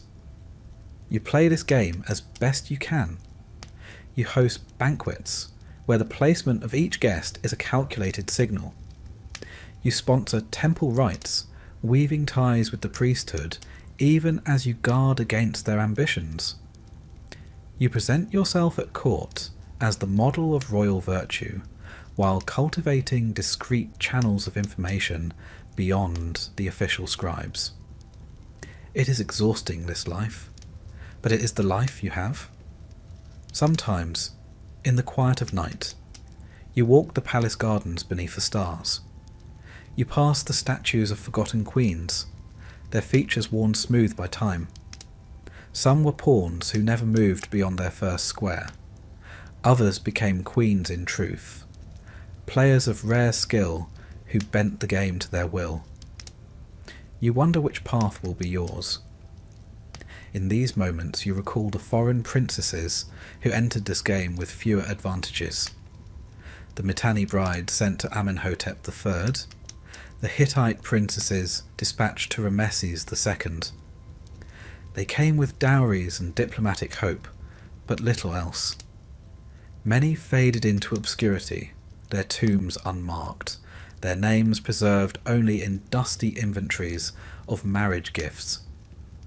And yet a few seized their chance. The Kassite princess who became a queen of Babylon, the Mitanni bride whose letters reveal a keen grasp of court politics. You have more power than they did, but also more enemies. Each day brings new manoeuvres. A minor official seeks an audience. A priest hints at omens concerning the king's health. A noblewoman's sudden illness sparks rumours. Was it a natural ailment or the work of unseen hands? Even the king himself is not immune to manipulation. His advisers counsel restraint in foreign policy. Or is it fear? His favoured courtiers press for greater privileges or greater control? You walk a narrow line, seeking to guide without appearing to command. You think again of Nefertiti. At her zenith, she shaped Egypt's destiny alongside Akhenaten. And then, as swiftly as she rose, she vanished. Her disappearance remains one of history's great mysteries. Was it death, exile, assassination? No one knows. The stone faces of Amarna offer no answers. But you have learned this much. In this game, the wise queen prepares for all possibilities. And so, you strengthen your network. You place trusted agents among the palace staff. You cultivate ties with the merchants who supply the court. For information flows where silver passes. You ensure that should the tide turn against you, you will not face it alone. The game continues. It always does. You have seen queens fall for a single miscalculation, a misplaced word, a forgotten alliance. You will not join them. As the sun sets beyond the palace walls, casting long shadows across the painted courtyards, you prepare for tomorrow. Another audience. Another round of calculated smiles and veiled promises. Another step along this treacherous path. You are a pawn, perhaps, but pawns can become queens.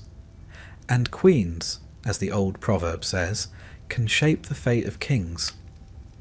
You rise from your seat, the cool stone beneath your feet grounding you once more. The board is set, the pieces move, and you, Queen of Egypt, are ready to play. The sun has not yet cleared the horizon when you are summoned. Already the palace hums with activity. Servants flitting through the colonnades, courtiers rehearsing their lines for the day's ceremonies, priests preparing sacred oils and incense. You rise from your bed of carved ebony and linen, your sleep light as ever. The title of Great Royal Wife brings with it many privileges. Restful nights are not among them. A handmaiden kneels at your side. The High Priest of Amun requests your presence at the Temple of Karnak, my queen. Of course he does. The festival of Opet is upon you once more. A grand spectacle intended to renew the divine power of the pharaoh, and, by extension, the land itself. As Great Royal Wife, you are no mere observer. You are a living embodiment of the goddess Hathor, consort of the sun god Re, and patroness of love, beauty, and fertility. You must play your part with grace. The kingdom, and your standing within it, depends upon it. The transformation begins at once. You are bathed in sacred waters, anointed with unguents of myrrh and cinnamon, dressed in flowing linen, dyed the deep blue of the night sky. A heavy collar of gold and faience encircles your throat, its cool weight both comforting and constraining. Upon your brow, the ceremonial headdress of Hathor gleams. a solar disk nestled between the horns of a cow, symbol of nurturing and divine femininity. You catch your reflection in the polished bronze mirror. The face that gazes back is serene, inscrutable. A goddess, or so they must believe. Outside the temple, the crowds gather in anticipation. The air is thick with incense and expectation. Musicians pluck at lyres, the notes drifting upward like the prayers of the faithful. Priests chant hymns older than the pyramids themselves, their voices echoing through the stone corridors. You make your entrance beneath a canopy of ostrich feathers, flanked by priestesses and guards. The people prostrate themselves as you pass, their cries rising in a tide of devotion. Behold Hathor incarnate. Behold the Queen, beloved of the gods. It is a heady experience, this public adoration. Yet beneath the gilded surface lies an undeniable truth. Worship is no shield. If anything, it invites sharper knives. You recall the fate of Queen Amos Nefertari, revered in her lifetime as a divine figure. Statues of her stood in temples across the land.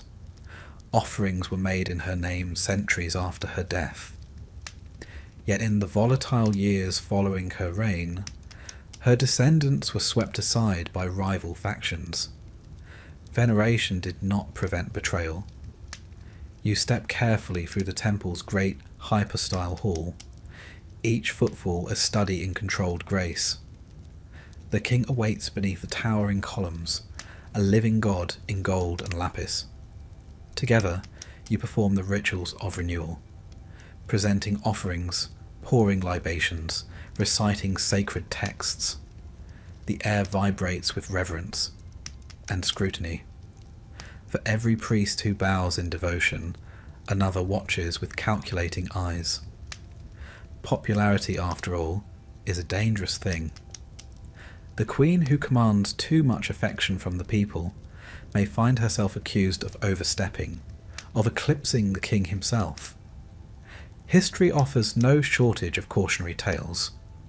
Consider Queen Tia, wife of Amenhotep III. A woman of remarkable intellect and political acumen, she wielded influence beyond the palace walls, corresponding with foreign rulers and advising her husband on matters of state. Her statues were erected alongside the king's, an unprecedented honour. Yet, when her son Akhenaten began his radical religious reforms, Tyr became a convenient target for those seeking to undermine the royal house. Her legacy was tarnished by association, her memory contested. Even the divine are not immune to public opinion. As the procession winds its way through the temple complex, you offer measured smiles to the assembled dignitaries. A well-placed glance here, a gracious nod there. Each gesture is calculated, each moment an opportunity to reinforce alliances, or to remind potential rivals of your enduring presence. Among the crowd you spot a familiar figure, the high priest of Amun, resplendent in ceremonial garb. His eyes meet yours, a flicker of something unreadable passing between you.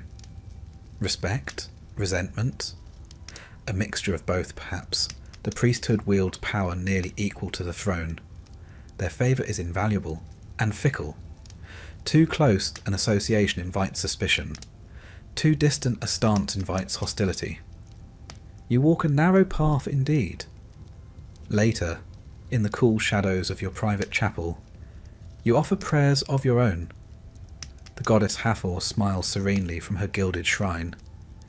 You wonder, not for the first time, whether the divine truly intervene in mortal affairs, and whether they find amusement in the tangled games of palace life. Your attendants bring news as you recline upon a cushioned bench. Whispers circulate of a rival consort's rising favour. A lavish new estate granted by the king. A private audience that lasted well beyond the expected hour. You mask your reaction with practised ease. Such tides rise and fall daily. The wise queen remains steady, unmoved. Yet you take note. The game is relentless. A single misstep, a single lapse in vigilance, can unravel years of careful positioning. Consider Queen Nefertari, beloved of Ramses the Great.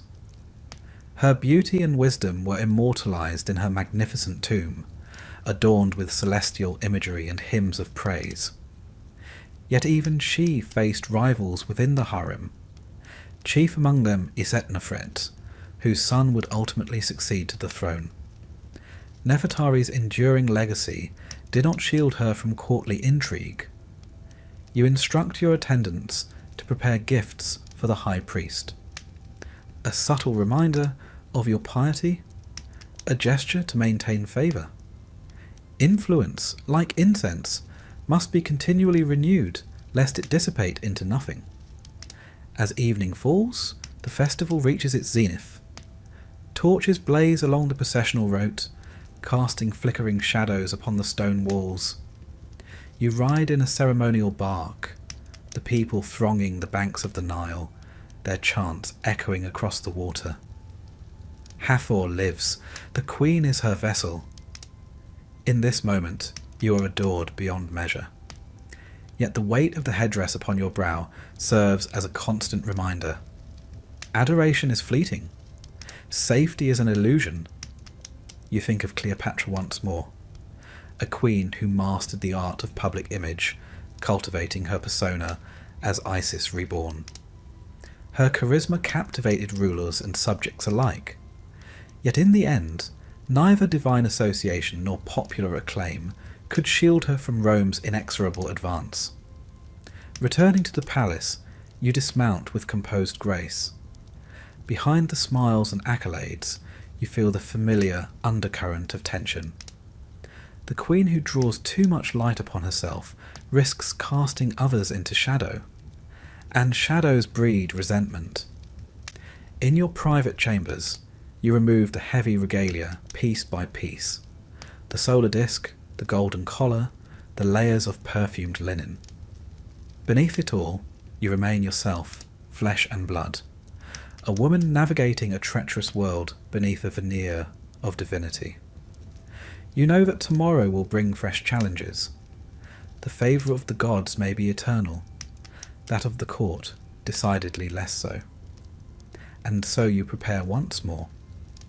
For in Egypt, a queen may be worshipped as a goddess, but she is never, ever safe. You do not sleep deeply anymore. Not truly. The palace is too full of whispers for that. The night air brings them through cracks in stone and silk. A servant's careless word here, a scribe's furtive glance there. In this life, the trick is not to silence such whispers. It is to hear them first. And so you wake, well before dawn, to the rustle of your most trusted handmaiden slipping through the door. A message is pressed into your palm. A scrap of linen, no more. One glance is enough, and there is movement among the concubines. One in particular has grown bold, too bold. She boasts of the king's growing affection, of late-night audiences and gifts wrapped in lapis and ivory. And worse, she has begun to gather allies. You smile faintly, though there is no mirth in it. You had expected as much. In the great game of the Egyptian court, survival is not merely a matter of charm or divine favour. It is a matter of vigilance, and of striking first when the balance tilts. History remembers the queens who played this game well.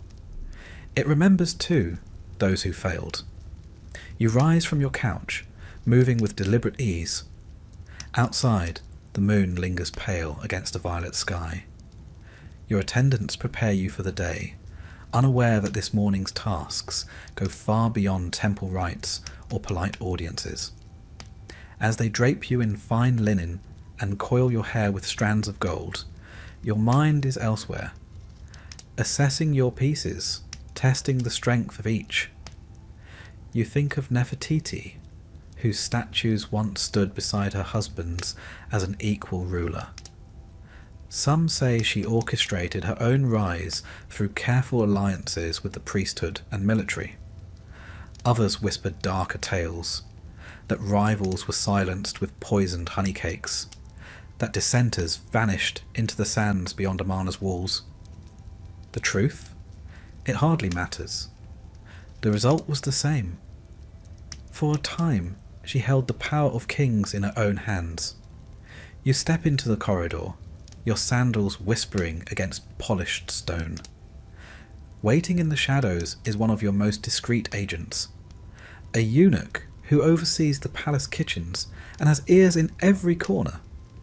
He bows low and murmurs quietly, "Yes, the concubine has sent word to a priest of Ptah. There is talk of offerings, and of a prophecy concerning her unborn child. A dangerous gambit. The priests can make or break a royal faction. If they proclaim a child blessed by the gods, the king's affections may harden into something more lasting."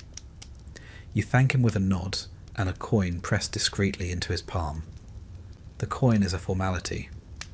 Loyalty must be nurtured constantly. The day unfolds with its usual pageantry. You attend court, listening with practiced patience as minor nobles present petitions. You exchange polite words with the king, noting the tired set of his shoulders, the lingering touch of his new favourite's perfume. And all the while, your mind turns over the board. Queens who survived this game did not wait for fate to play their hand. They shaped events with quiet force, with whispers in the right ears, with smiles that concealed daggers. You think of Arsinoe II, who married her brother Ptolemy II and ruled as co-sovereign. She crushed her political enemies with ruthless efficiency, exiling rivals and rewriting temple inscriptions to solidify her divine status. Few mourned those who vanished in her wake. Fewer still dared oppose her afterward. Your own strategy must be more subtle. Direct action invites too many eyes. But there are other ways. Later that afternoon, beneath the pretext of overseeing preparations for an upcoming festival, you summon the High Priestess of Hathor, a woman whose loyalties have been carefully cultivated with gifts of rare perfumes and generous endowments to her temple. Over cups of date wine, you speak lightly of omens and portents. You suggest, with the gentlest of phrases, that the concubine's rising influence may be unsettling the cosmic balance, that rumours of her child's supposed divine favour risk angering the gods. The priestess nods slowly. Her temple's rituals, after all, depend upon the queen's continued generosity. A quiet word from her can blunt the concubine's ambitions without bloodshed. This is the first move. You must also address the concubine's allies. A list has been prepared. Minor officials, household staff, ambitious courtiers drawn to the scent of rising power. Some will be warned. Others will be removed. Reassigned to distant posts, their influence quietly eroded. You remember Cleopatra VII's mastery of this art. She charmed Roman generals and Egyptian priests alike, weaving a web of alliances that kept her on the throne despite overwhelming odds. Yet she knew when charm must give way to force. Her half-sister Arsinoe learned this lesson too late, paraded through Rome in chains before meeting an untimely end. Such ruthlessness is not your first choice, but you will not hesitate to employ it. That evening, you attend a private banquet. The king is present, flanked by courtiers and advisors. The concubine is there as well, radiant in lapis and gold. Her laughter rings a touch too loudly through the hall. You meet her gaze with a smile that is both gracious and cold. You speak little, allowing the silence to speak for you. And as the evening wears on, you note with satisfaction the subtle shift in the room. Glances exchanged, conversations paused as the High Priestess's warnings begin to ripple through the court. Later, beneath the moonlit colonnades, you confer with your steward. Certain shipments of fine oils and silks meant for the concubines' apartments will be delayed indefinitely. A message will be sent to the captain of the palace guard, requesting increased patrols in certain quarters. Visibility, after all, discourages reckless ambition. And so the game unfolds. You plot, you spy, you strike first, with words, with influence, with the careful orchestration of perception. You recall Queen Hatshepsut, who rose from regent to pharaoh in her own right. Her path was not secured through brute force alone. She built alliances with the priesthood, commissioned grand temples, and controlled the narrative of her reign through art and inscription. It was only after her death that her enemies dared deface her monuments. Too little, too late. You aim for the same legacy. But unlike Hatshepsut, you cannot yet command armies or don the false beard of kingship. Your weapons are subtler, and no less effective. Days pass, the concubine's influence wanes, her boasts growing quieter. The priests no longer speak of divine favour. Her allies drift away, sensing the shifting winds. You do not celebrate openly? Such victories are fragile. One must remain vigilant, always. Yet in the quiet of your chambers, as your attendants prepare you for another day of ritual and performance, you allow yourself a rare moment of satisfaction. You have played this round well, but the game is never over.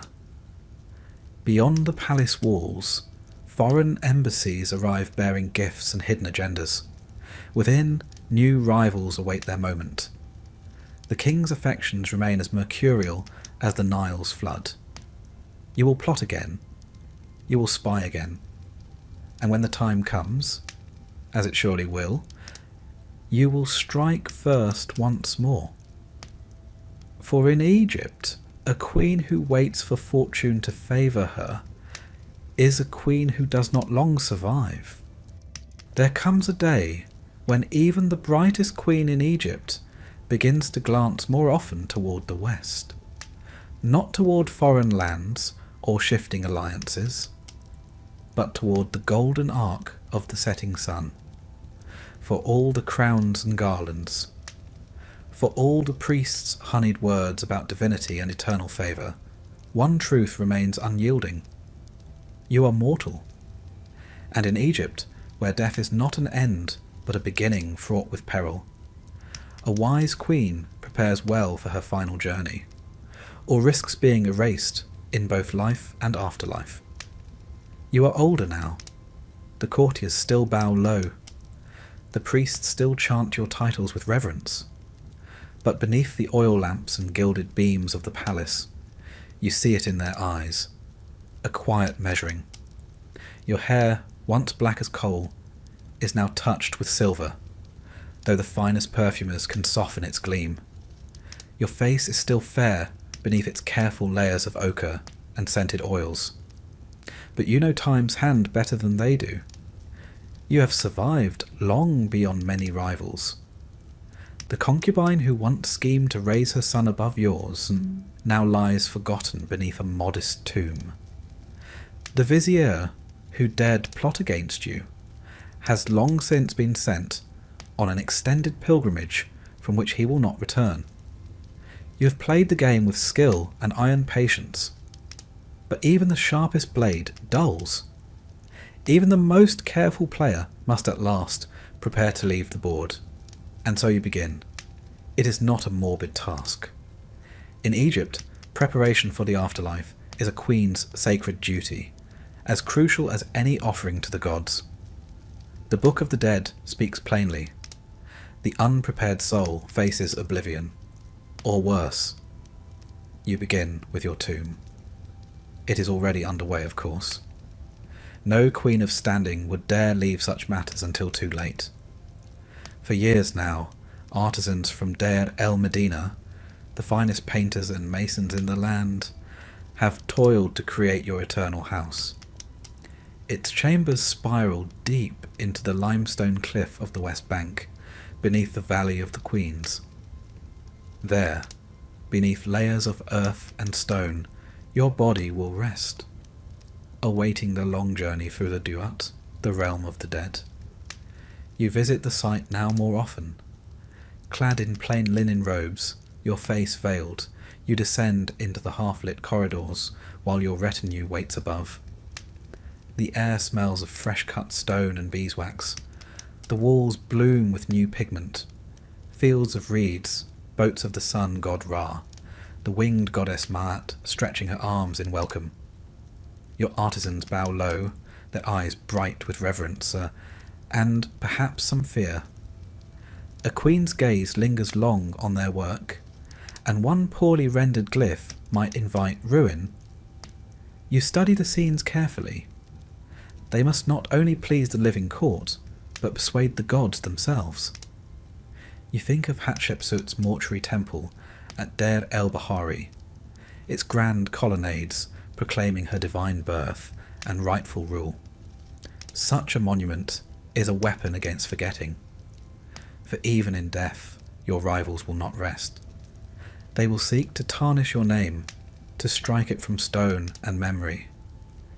And so you plan each inscription with precision.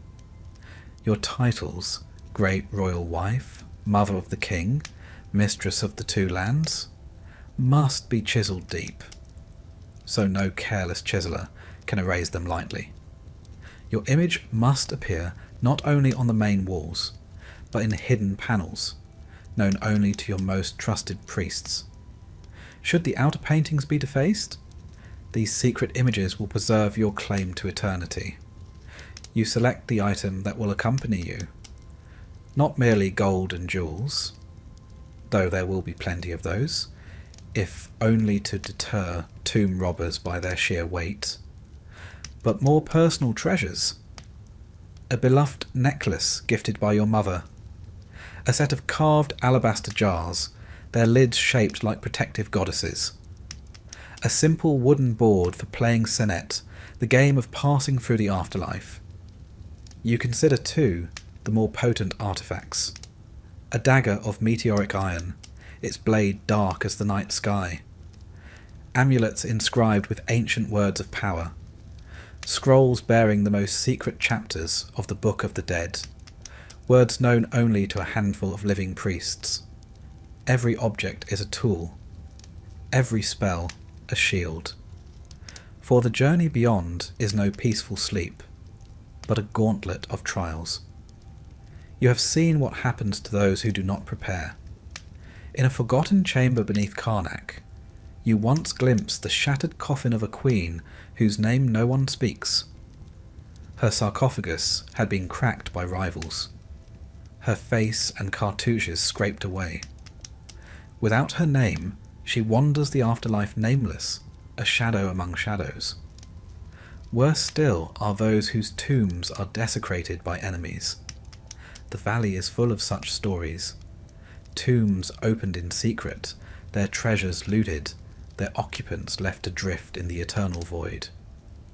Queens who once ruled in splendour now lie in fragmentary remains. Bones scattered by jackals, their spirits lost. Even the great Nefertari's tomb, most splendid of all, suffered damage through the ages. Yet her beauty endures upon its walls, a testament to the care she took in her preparations. You will take such care. Beyond the tomb, you plan your mortuary cult, the priests who will tend your spirit and perform the offerings that sustain it. The king's favour ensures the best among them will serve you, but you secure their loyalty with gifts of land and silver, binding their interests to your eternal well-being. You commission stelae to be placed in the temples of Isis and Hathor, reminding future generations of your piety. If the royal court forgets you, the common people must not. The voice of a single farmer praying for your name may tip the scales when your heart is weighed in the hall of Ma'at. And your heart, it will be protected. Among your burial treasures, you order the finest heart scarab to be crafted, its spell clear and forceful. Do not stand against me at the weighing of the heart. You will not leave such matters to chance.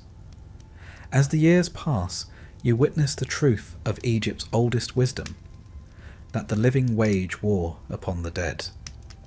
You hear of rival queens' tombs ransacked, of priests bribed to neglect their cults, of names erased from the king lists.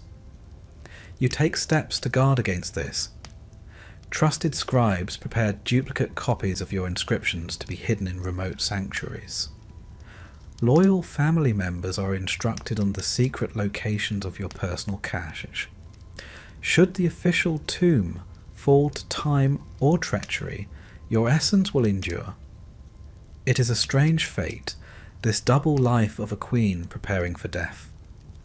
You attend court as ever, your smile serene, your posture flawless. You preside over festivals, make offerings to the gods, advise your son the king with measured words.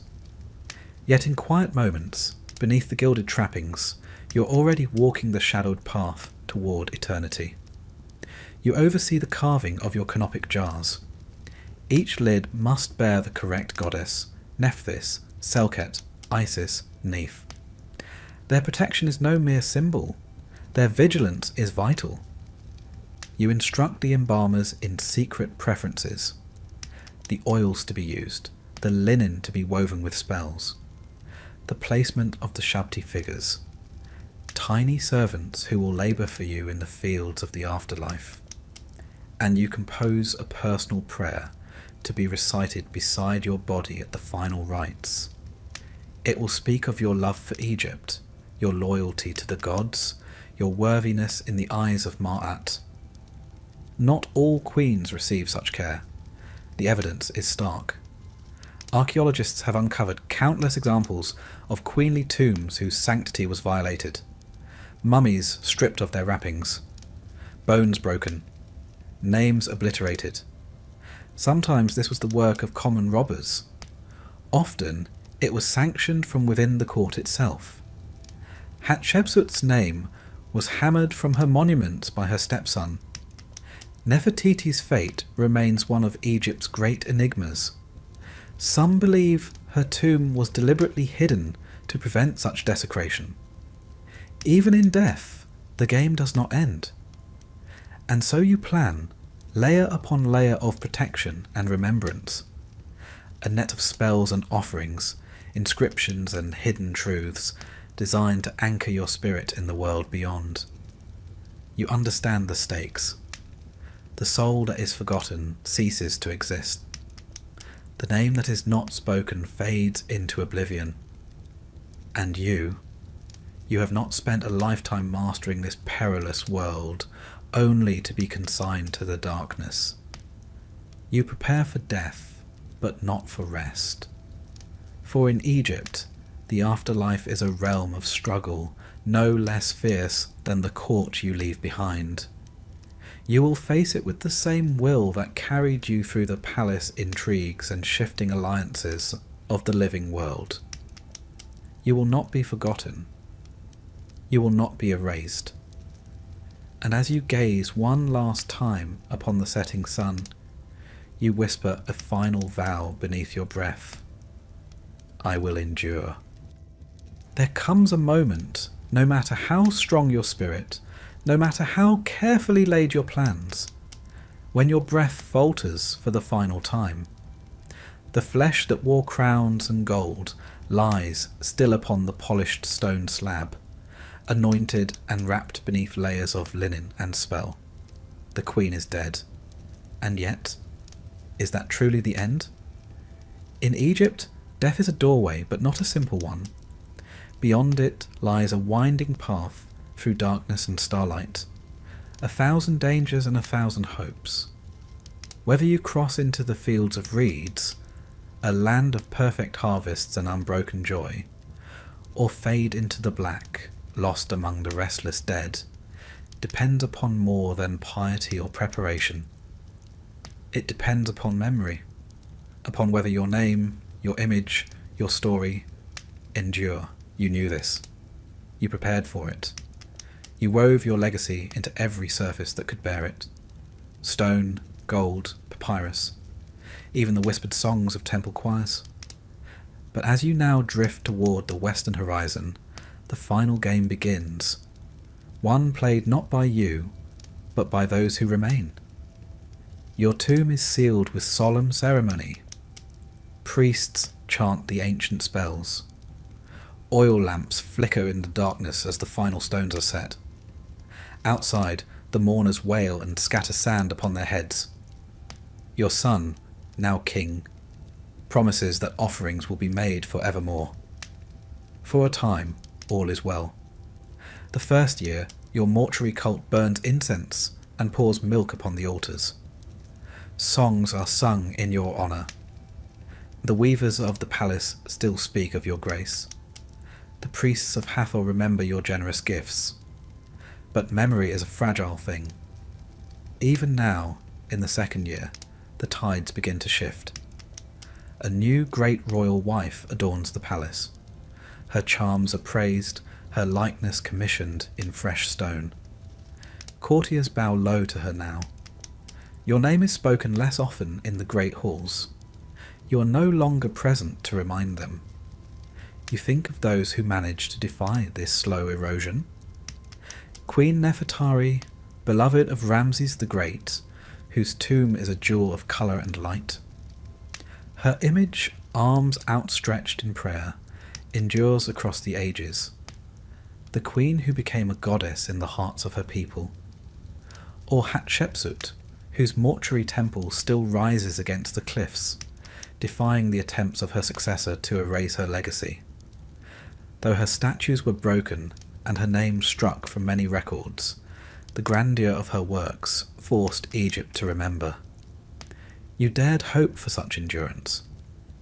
Yet for every Nefertari or Hatshepsut, there are 100 others. Queens whose names are now no more than a faded cartouche on a broken shard, or a mention in a scribe's forgotten account. Already you feel the tremors of erasure. The rivalries you once outplayed still echo in the shadows. The descendants of your enemies whisper to the king, "Why lavish offerings upon one so long departed? Why spend temple resources on a queen of the last reign when new alliances must be forged?" A subtle shift here, a missed offering there. The priests grow tardy in their duties. A scribe fails to copy your name upon the festival lists. You see it unfolding, and there is nothing you can do save hope that the seeds you planted will bear fruit. You think again of Cleopatra VII, a queen who defied Rome, who held emperors in thrall, who ruled with cunning and brilliance. Her end was tragic, her body lost, her tomb a mystery. Yet her name lives on, burnished in the world's memory like a polished gem. Even the might of Augustus could not erase her entirely. This, too, is a form of immortality. But it is not granted to all. In the centuries that follow, your fate may take many forms. Perhaps a young priest, stumbling upon your image in a half-forgotten shrine, will pause to speak your name. A simple act, yet one of profound power. For the Egyptians believed that to speak a name is to make it live again. Or perhaps your tomb will be found by robbers in the dark of night. They will strip it of gold and ivory, leaving your carefully prepared body exposed to the dust. Your name may be scrawled upon a ledger, sold with your stolen jewels to the highest bidder. Worse still, perhaps an enemy, rising in a future court, will order your name erased entirely. The artisans will chip away your likeness. The priests will be forbidden to utter your titles. You will become one of the damned forgotten, wandering the afterlife rootless and unremembered. And yet, even this is not the full truth. For Egypt is a land where the past lingers beneath every stone. Names thought lost have been found again. A cartouche buried beneath sand. A fragment of hymn preserved in a crumbling scroll. The archaeologists of this new age, strange priests in foreign garb, uncover the works of queens long vanished. They brush away the dust of centuries, read aloud the ancient words. And in that moment the old magic stirs again. Your voice may yet be heard. You reflect on this as the millennia unfold around you. Time here has no meaning. You drift between moments, glimpsing flashes of a world that has forgotten much but remembers just enough. One day perhaps a team of scholars will descend into your tomb, torches blazing against the carved walls. They will marvel at the richness of your burial, the artistry of your stele. They will photograph your face, preserved by sacred oils and ancient skill. Your story will be told anew, perhaps with errors, perhaps with embellishments, but told nonetheless. This is the strange afterlife you inhabit now, a dance between fading and remembrance. You know that some queens were not so fortunate. The tomb of Queen Mutnojmet, once adorned with scenes of royal triumph, was stripped bare. Her body left to moulder in obscurity. Her name nearly lost to history. Others fared little better. Tombs desecrated, bones scattered. Names ground from temple walls. Forgotten entirely, save for a few tantalizing hints in dusty archives. And yet, even they are not beyond hope. For as long as the stones of Egypt endure, there remains the chance of rediscovery. Of a voice, however faint, calling out from the depths of time. And so you watch. You wait. You think of your son, now an old man himself, his face lined with years and cares. Does he still honour your name? Does he instruct his children to do the same? Perhaps, perhaps not. In the end, your immortality lies not only in blood, but in story. You recall the ancient proverb, "A man is not dead so long as his name is spoken." It is a truth deeper than the Nile itself. As the modern age dawns and the strange new scribes pore over ancient texts, you feel a flicker of hope. Your cartouche appears in a scholarly tome. A replica of your jewellery gleams in a glass case. A visitor, gazing upon your likeness, speaks your name aloud, imperfectly, but with wonder. And for that moment, you live again. You understand now what the priests could never fully grasp. Immortality is not merely a matter of offerings or perfectly recited spells. It is memory, it is story. Queens who transcended time, Nefertiti, Cleopatra, Hatshepsut, grasped this instinctively. They shaped their legacies with words and images powerful enough to echo across the ages. Others vanished without a trace. You prepared well. You fought long. Whether you will endure as one of the remembered or fade among the forgotten, that now rests in hands beyond your reach. But as long as Egypt endures, as long as curious minds seek the whispers of the past, there is hope. And so, in this twilight realm between the living and the dead, you wait. Not for rest, but for remembrance. For you are a queen of Egypt. You will not be forgotten lightly. And should your name be spoken once more beneath the vaults of the stars, you will smile and walk again among the reeds of the eternal fields. It begins with a knock on the door. Not yours, mind you. You don't get to knock. That privilege belongs to your husband, or your father. Perhaps a clergyman with a worried expression. They're knocking on the heavy oak doors of a Victorian asylum, and you, are inside the carriage, waiting. You've been acting strangely, they say, crying too often, laughing at nothing, reading French novels with too much enthusiasm. You refused meat at dinner. You stayed in bed too long, or you got up too early. You forgot to smile at the vicar. Whatever it was, you were seen. And in Victorian Britain, being seen was enough. The year is 1875. England is industrious, soot-stained, and certain of itself. The asylum system is in full swing, governed by the Lunacy Act of 1845.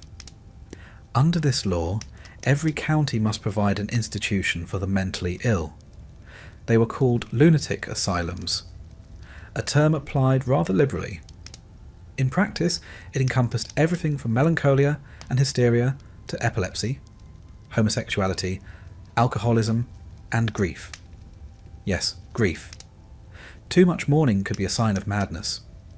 Now, it would be lovely to say you're being brought here voluntarily, but legally there's no such thing.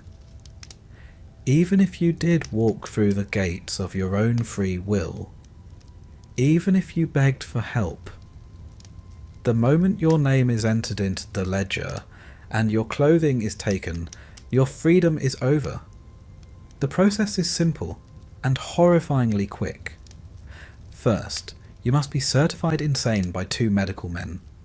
No psychiatrist required. Your local doctor will do. If he's seen you cry more than twice in a week, that'll count. Then comes the paperwork, reception order, statement of facts, medical certificates. These are signed, sealed, and delivered to the asylum, usually before you've had a chance to pack. Sometimes the decision is based on kindness. Parents terrified their son might hurt himself. A husband convinced his wife is slipping into melancholia.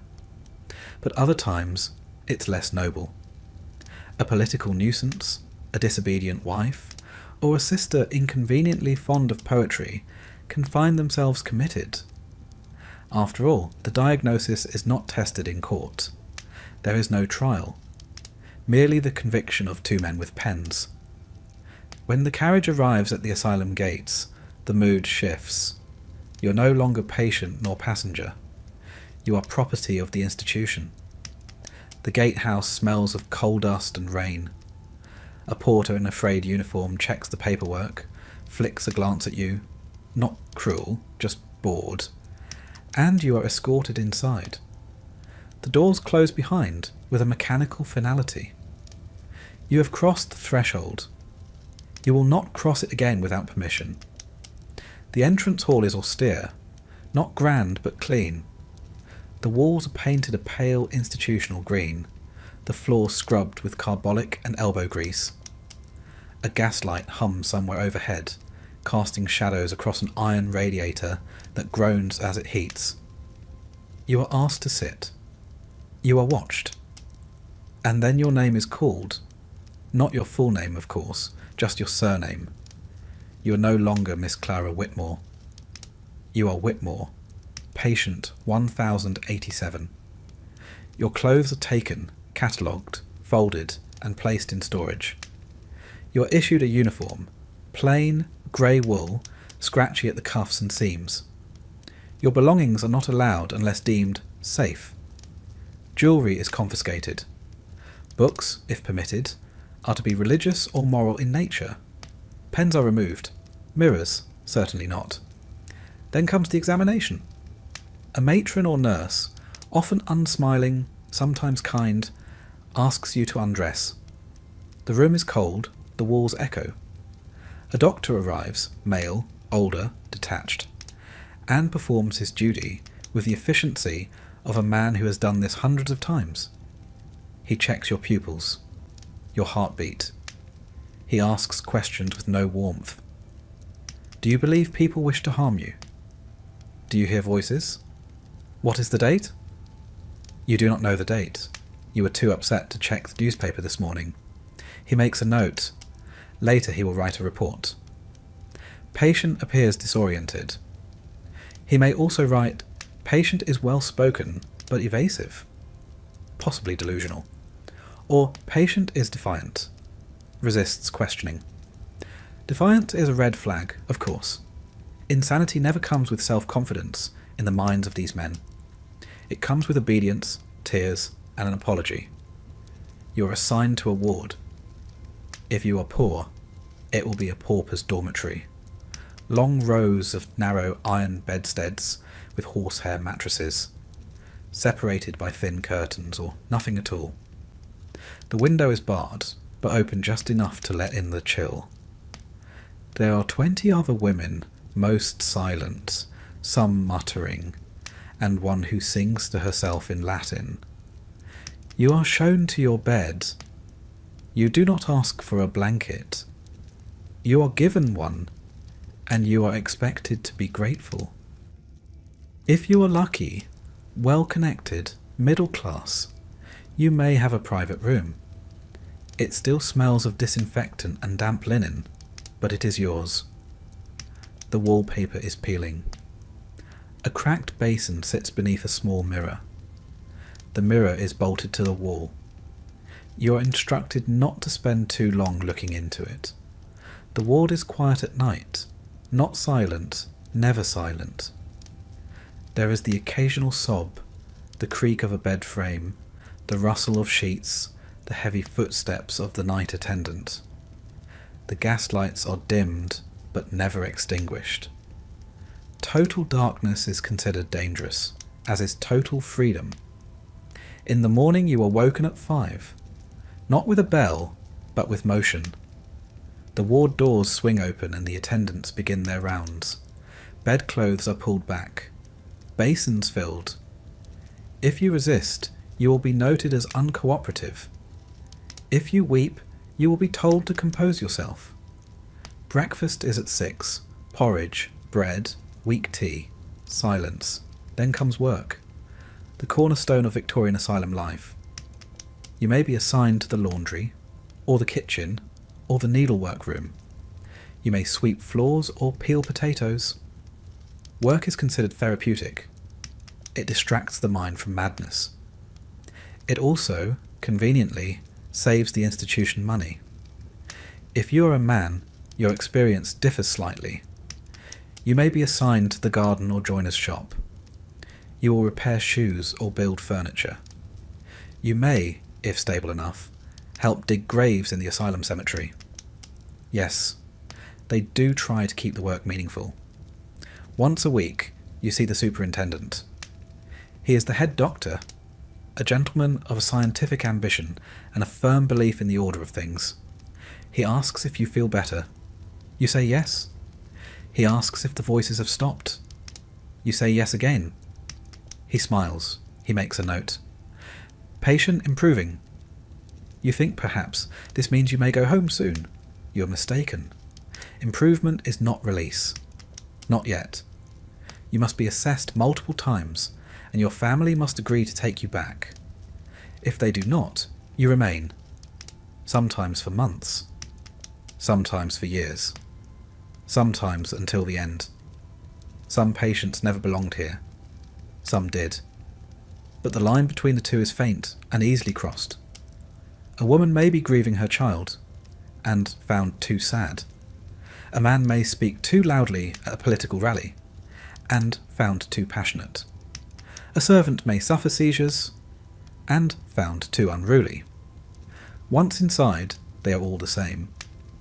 There is a little dry joke among the attendants. When a new patient arrives and asks, "How long must I stay?" they reply, "Until you're better." And when the patient asks how they'll know they're better, the attendant says, "When you're quiet." Not cured, not joyful, just quiet. And there perhaps lies the real fear. That in a world ruled by formality and fear of disorder, the worst crime is to disturb the peace, even with grief, or madness, or honesty. As the days go by, you learn the rhythms. You keep your head down. You rise when told. You sleep when allowed. You learn who to avoid. The man who thinks he's Napoleon. The woman who stares without blinking. The nurse with fingernails too clean. You make no trouble. You do not cry. You say the right things. You do not ask for books. Eventually, you are granted small privileges. A walk in the garden, a biscuit on Sunday. Perhaps you are permitted to write a letter. It will be read before it is posted. And slowly, very slowly, you fade. When, if, you are released, it is with little ceremony. You are given your clothes, faded now, and the gate creaks open once more. The world beyond the wall feels louder than it should. The sky is too blue, the people too fast. You're no longer mad, they say, but you do not quite feel well. And should you act oddly again, a strange word, a weeping fit, a refusal of pork at dinner, you know the knock on the door may come once more. Now that you're inside, and the doors have shut behind you with a rather unforgiving clang, it's time to have a look around. After all, this is to be your home for the foreseeable future. And if the superintendent's ledgers are anything to go by, quite possibly your final residence. Victorian asylums were not built in haste. Oh no, they were vast, sprawling institutions, designed with a disturbing mix of benevolence and control. When you first see it from the outside, it may resemble a country manor. Arched windows, ivy-covered bricks, and towers that scrape the grey sky. It almost looks comforting, like somewhere you might come to recover from a long illness. That illusion evaporates at the gate. Let us begin with the architecture. A typical asylum in Victorian Britain was built to accommodate at least 300 patients, though many held far more. The pavilion plan was popular, a series of long corridors branching from a central hub, designed to separate patients by diagnosis, class, and gender. These corridors were sometimes called spokes, and the asylum itself likened to a wheel. Not a comforting metaphor, considering the tendency of such institutions to trap one in endless circles. The windows are tall but barred. This was explained as a safety measure, naturally.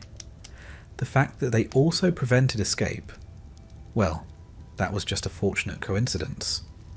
Doors were thick, heavy, and locked with keys carried only by the attendants. The key ring was worn like a badge of rank. It jangled wherever the attendant walked, a metallic warning of authority in motion. Let us now move inside. The main entrance hall is large and undecorated, walls painted a shade somewhere between despair and linoleum. You'll find gaslights flickering faintly overhead, casting long shadows on the floor, which was either stone or hard-polished wood, scrubbed daily with carbolic acid. The scent is unmistakable, sharp, medicinal, and clinging. It clings to your clothes, your skin, your thoughts. Each asylum had a central administrative block. That's where the superintendent had his office. A place of wood panels, leather-bound ledgers, and books with titles like Observations on Insanity among the Lower Orders. The superintendent was usually a man of status, a medical gentleman with firm beliefs and a well-waxed moustache. He was not to be questioned. Let's go down the corridor now. This is where the patients are housed. You'll notice the gender segregation is strict. Men on one side, women on the other. A shared wall may separate them, but never a shared room. The Victorians were deeply suspicious of mingling, particularly when it came to the allegedly unstable. Pauper patients, the poor, were kept in open wards. Long rooms filled with beds lined up in merciless rows.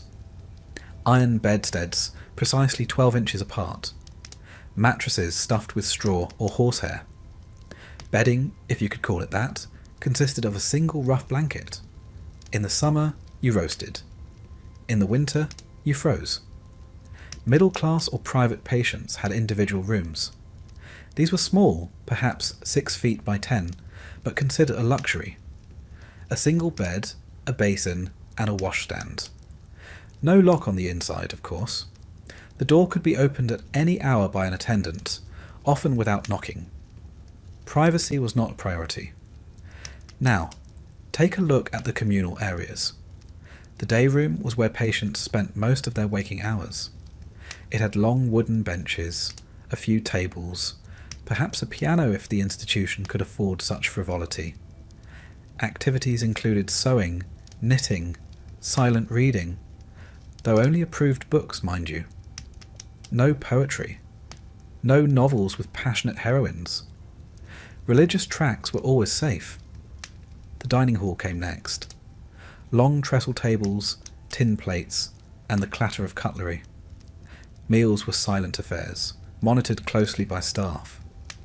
Patients were watched not just for manners, but for signs of deterioration. If you refused to eat, you'd be encouraged. Sometimes that meant spoon-feeding. Sometimes a rubber tube and a funnel. The food, if you're wondering, was not designed for taste. Breakfast was porridge, thick, lukewarm and grey. Lunch might be boiled mutton with turnips, or a watery stew. Supper was bread, cheese, and tea so weak it resembled regret more than a beverage. It wasn't starvation, but it wasn't joy either. Let us continue through the asylum. You'll notice the smell changes room by room. Disinfectant mingled with human odour, occasionally interrupted by the harsh tang of lye soap. The laundry was in constant operation. Soiled linens came in daily, washed by patients under supervision. If you were a woman of quiet disposition, you'd likely be assigned here. The work was hard but preferred.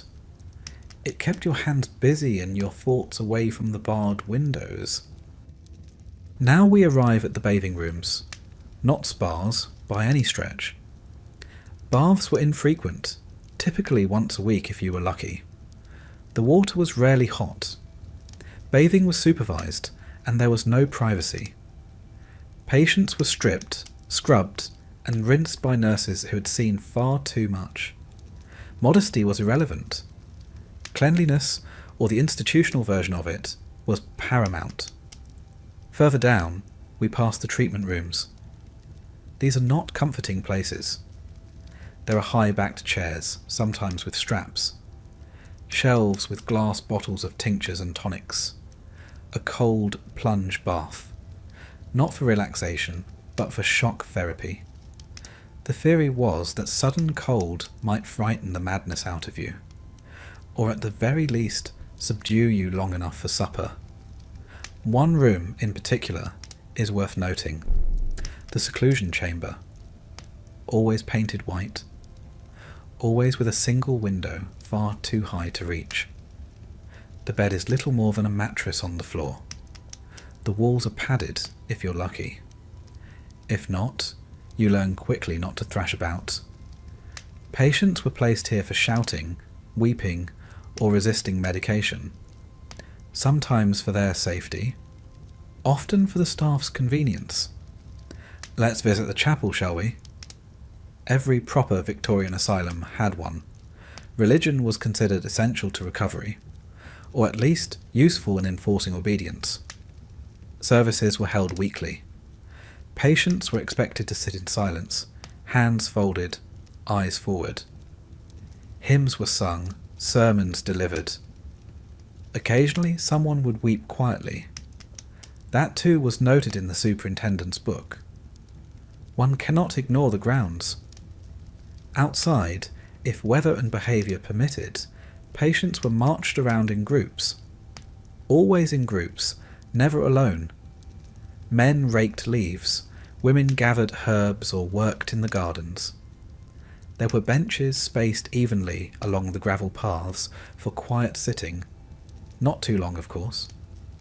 Loitering was frowned upon, even when institutionalized.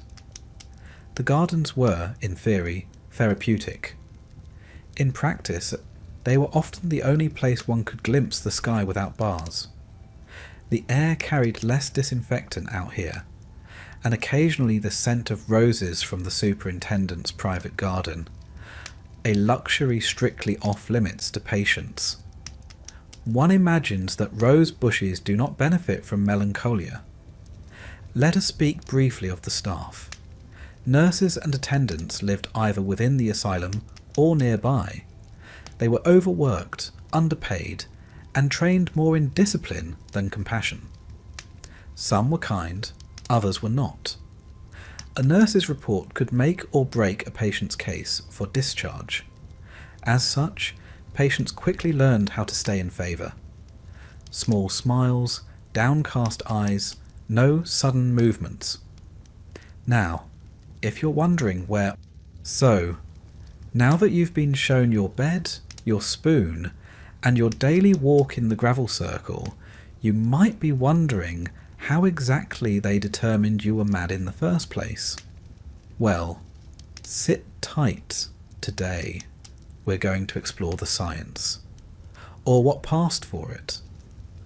Because in Victorian Britain, diagnosing insanity was something between a medical art and a moral judgment, often tilted slightly toward whichever direction benefited the family doctor, the local magistrate, or your husband.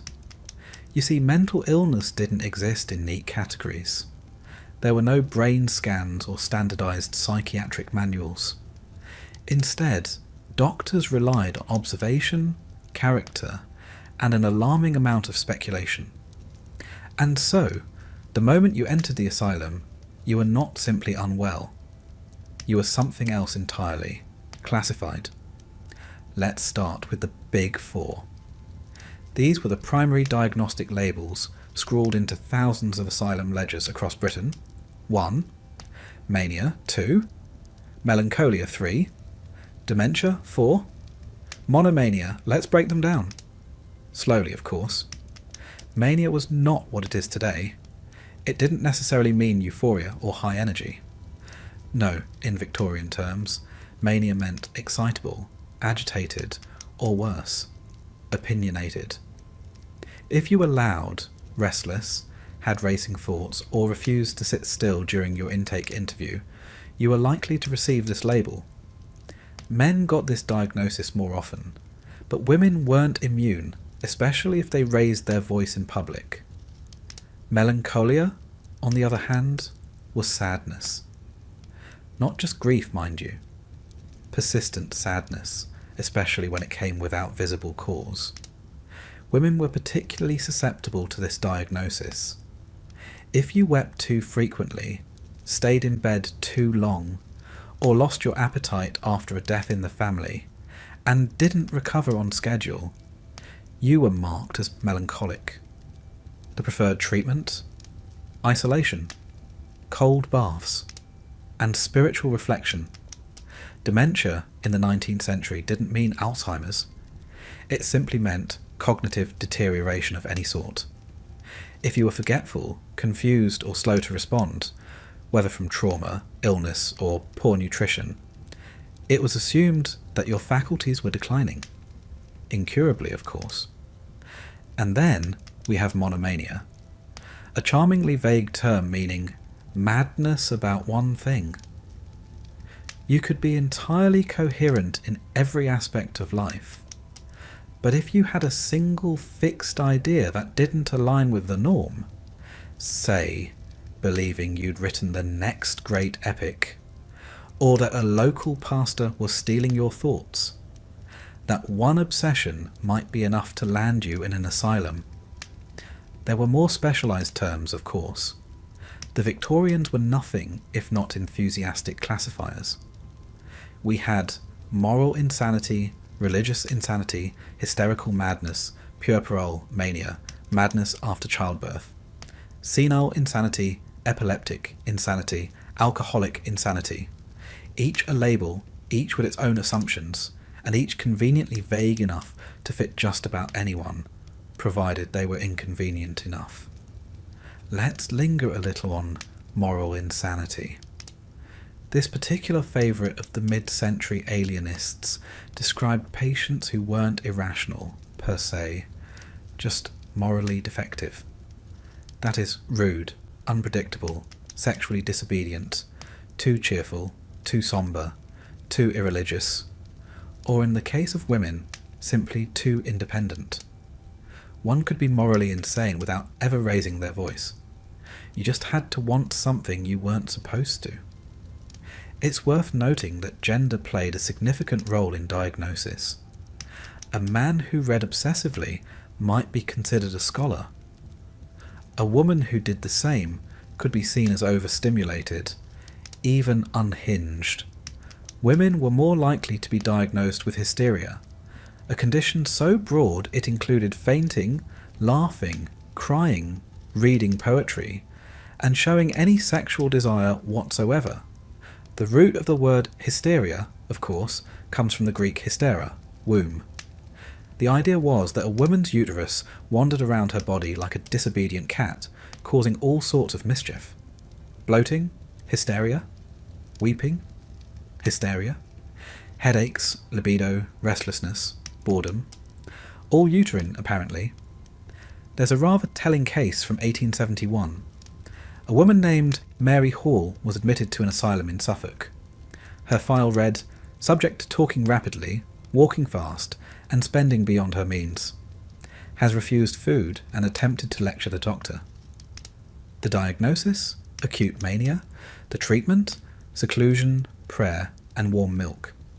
Recovery was not noted, but it wasn't all guesswork. Or at least, not entirely. Some practitioners attempted a more scientific approach. Endocrinology, the study of the shape of the skull to determine personality and mental illness. A bump behind the ear meant you were impulsive. A dip above the brow suggested poor moral reasoning. If this sounds like nonsense, that's because it largely was. But it was taught, published, and practiced with all the solemnity of actual medicine. There were instruments too, measuring calipers, facial grids, and jawline analysis. Some alienists believed they could tell if someone was prone to madness simply by the angle of their cheekbones or the size of their ears. It was medicine by geometry. Diagnosis was rarely a collaborative process. Patients were spoken to, or at. Notes were taken. Sometimes drawings made. Occasionally photographs were taken with long, slow exposures. The subjects sit unmoving, eyes dull. They rarely look into the lens. And once your diagnosis was inked into the ledger, that was it. It followed you everywhere. The staff read it, other doctors repeated it. Your family, if they visited, were reminded of it. Treatment was tailored to it. Discharge was delayed by it. Even the architecture of the asylum responded to your label. If you were deemed curable, you were placed in a ward with windows and perhaps a view of the garden. If you were deemed chronic, you were sent to the back buildings, dark, isolated, quieter, often out of sight and more often out of mind. And what about children? Yes, even children were diagnosed and confined. A boy with fits of rage might be labelled a lunatic. A girl who refused to speak was considered mentally defective. They were placed with adults, given similar treatments, and quite often forgotten. Perhaps the most tragic diagnosis of all was general paralysis of the insane. This was common among men, especially those in their 30s or 40s, and was marked by tremors, mood swings, and gradual collapse of mental faculties. Today, we know this as tertiary syphilis, but back then it was treated with warm baths and tonic wine. Prognosis, poor. Most died within months. One might assume the goal of diagnosis was to help, and for some doctors it truly was. The rise of moral treatment, a theory that madness could be eased through kindness, order and fresh air, was, in its way, revolutionary. The problem, of course, was in the practice. Moral treatment still meant no privacy, no autonomy, and punishments for disobedience. It meant being treated less like a person and more like a peculiar child in need of shaping. Your diagnosis could affect everything from your work duties to your meal portions, your bathing schedule, and your eligibility for letters. Some conditions were seen as violent, others as passive. All, however, required control. One mustn't forget the doctor's notebook. That's sacred text. Every conversation was recorded, however brief. Patient smiled too readily. Patient spoke of dead mother again. Patient remained quiet, suspicious. There was no winning. If you spoke, you were too confident. If you didn't, you were sullen. There's a rather dry line in an 1886 superintendent's report from York. It reads, "Several female patients showing improvement. One asked for ink and was denied, lest she become overstimulated. Heaven forbid one gets too excited over stationery. And what of the patients who weren't mad? Surely some were sane. Yes, undeniably so. But the tragedy is this. Once you were diagnosed and committed, your truth no longer mattered. A sane person protesting their innocence sounded rather a lot like a mad one insisting they were sane. And so the diagnosis stood. It outlived protest, outlived logic, and sometimes outlived the patient. Let us suppose you've settled into the asylum, or rather, the asylum has settled into you. You rise when told. You eat what's given. You respond with the right amount of meekness when the nurse says, "Good morning." So far, you've been assigned a diagnosis. Perhaps melancholia, or moral insanity, or the ever-fashionable hysteria. But now comes the part you've been dreading, whether you know it or not. Treatment. Or, as it might better be titled, things done to you in the name of science. The Victorians believed deeply in remedy, not simply containment. It wasn't enough to isolate the mad. One had to cleanse, correct, and if possible, convert them back into orderly, God-fearing citizens. The methods for doing so were many. Some were well-intentioned. Others, well, perhaps less so. Let us begin with the oldest and the most trusted of them all, bloodletting. The idea was as old as Hippocrates. Imbalance in the body's humours, blood, phlegm, black bile, yellow bile, led to disease.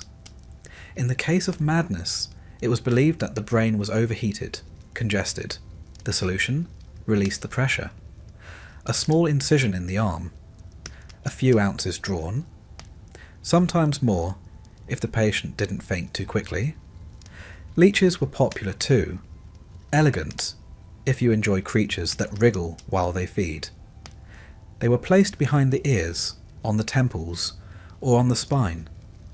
Quiet companions, but with a taste for the dramatic. Blistering followed a similar logic. Here, a chemical irritant, often cantharides, derived from Spanish fly, was applied to the skin. It raised large, painful welts under the belief that the diverted pain would calm the mind. One might say it was an attempt to distract madness with misery, rather like setting your shoes on fire to cure a headache. Should that not work, purging was next. Castor oil, antimony, and yalap were administered to flush the bowels. Madness, they thought, might be stored in the gut. If they could empty the intestines with sufficient enthusiasm, perhaps the soul would follow. Of course, not all cures were so internally focused. Let us move now to the element of water, trusted by ancient physicians, and very much embraced by Victorian alienists. The cold plunge bath was perhaps the best known. Picture a large stone tub, filled with water drawn from the well, unheated and unwelcoming. The patient, that is to say you, would be undressed, escorted in, and plunged unceremoniously under. The effect, they claimed, was calming. The effect, you might observe, was something closer to shock and gasping panic. Some remained in the bath for hours, wrapped in wet sheets, heads propped uncomfortably, water changed only when absolutely necessary. This was called the wet pack. You were essentially swaddled like an oversized infant and left to reflect upon your condition. Some patients slept, others screamed. Either response was noted. Then there were the douches, not the hygienic sort, mind you, but rather a stream of cold water poured from a height directly onto the head or spine. The desired effect? Reawakening the senses. The actual effect? A profound desire to be anywhere else. If water didn't work, perhaps rotation would. The rotatory chair, inspired by Erasmus Darwin, grandfather of the more famous Charles, was precisely what it sounds like. A chair hung from the ceiling, suspended like a swing. The patient was strapped in, and then spun, sometimes slowly, sometimes quite enthusiastically. Some doctors claimed it produced unconsciousness within 100 revolutions.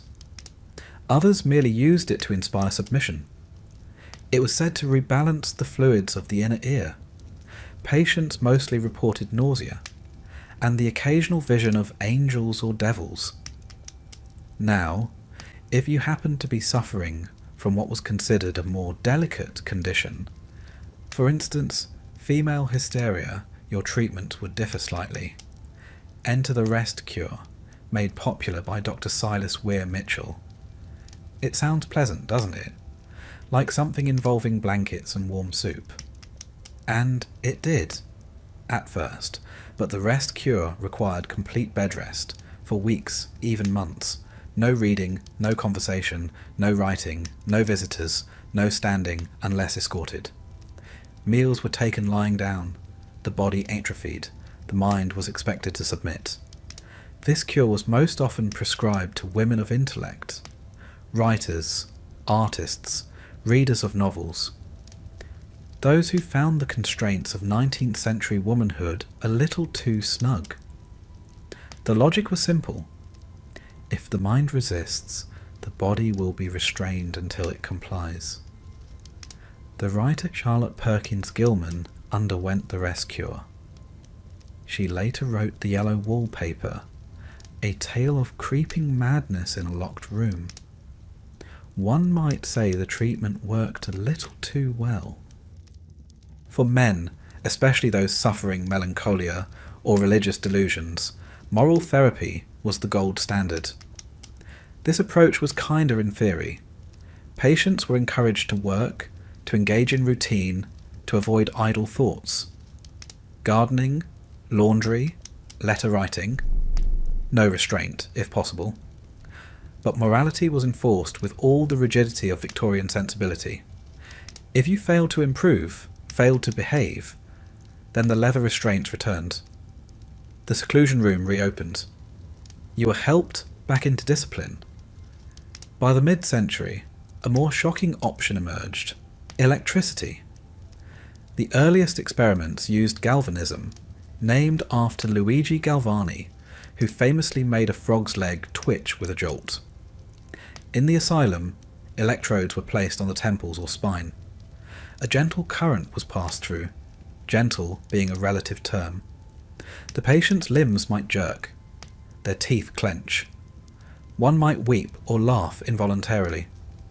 Some doctors took this as a promising sign. The machine itself was often wheeled in like a prized piano, shiny, brass-tipped, and mysterious. Alienists believed they were awakening dormant nerves. Patients believed they were being punished for sins they couldn't remember.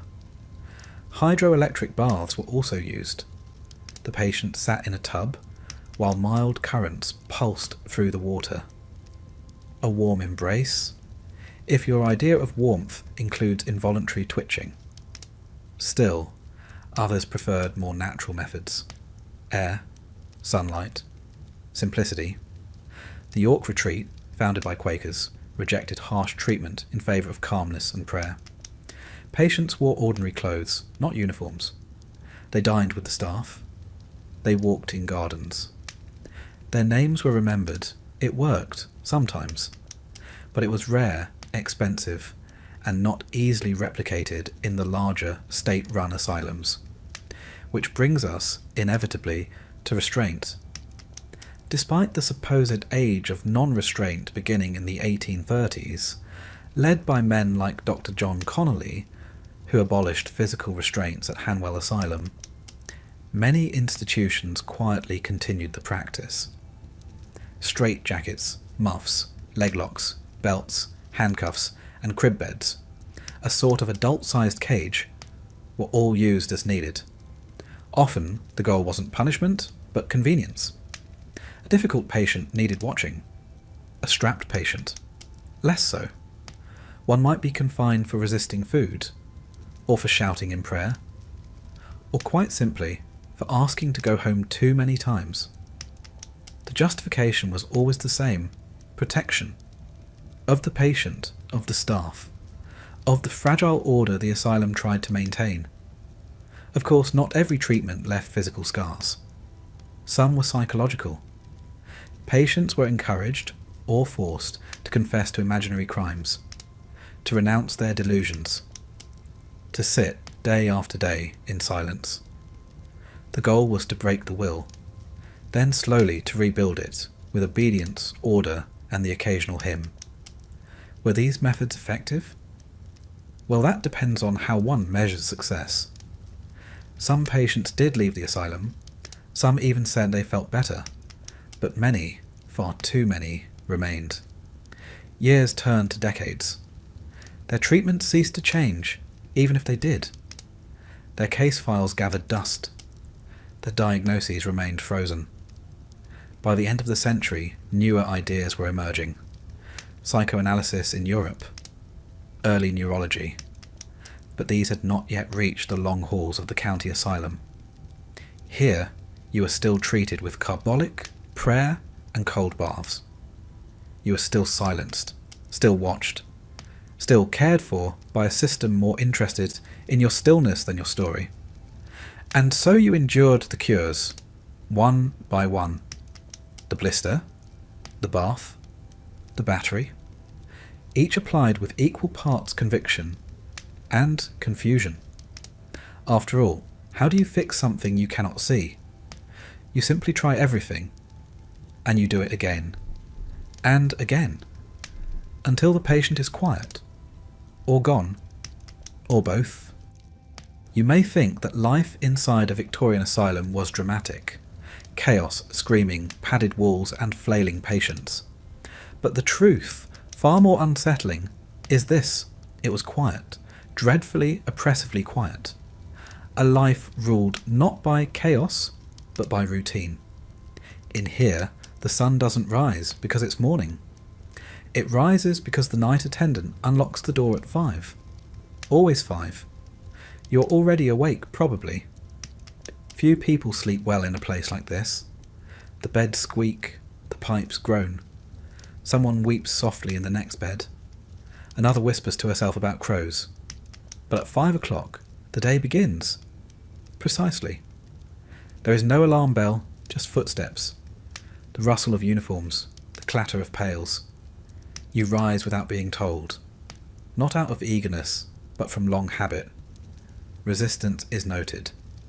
Everything is noted. The wash basins are cold, always cold. Each ward has a row of them, chipped porcelain under a narrow window.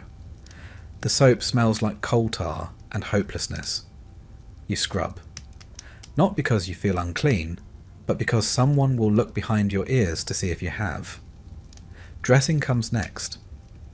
If you're a pauper, your clothing is institutional grey, wool in winter, cotton in summer. The fit is never quite right. Buttons missing. A hem let down too far. If you're a private patient, you may wear your own things, but only if they're deemed appropriate. No lace, no dark colours, nothing that suggests melancholy or extravagance. Breakfast is at 6. You file into the dining hall in rows, no talking. Just the sound of feet on stone, benches scraping the floor, and the dull murmur of a nurse giving out plates. The food is functional. Porridge, bread, weak tea. It arrives warm if you're lucky, and rarely with flavour. Butter is for the staff. You eat slowly, not too slowly. Finish everything. Leave nothing. Anything else might mean you're regressing. At 6:30, the day truly begins.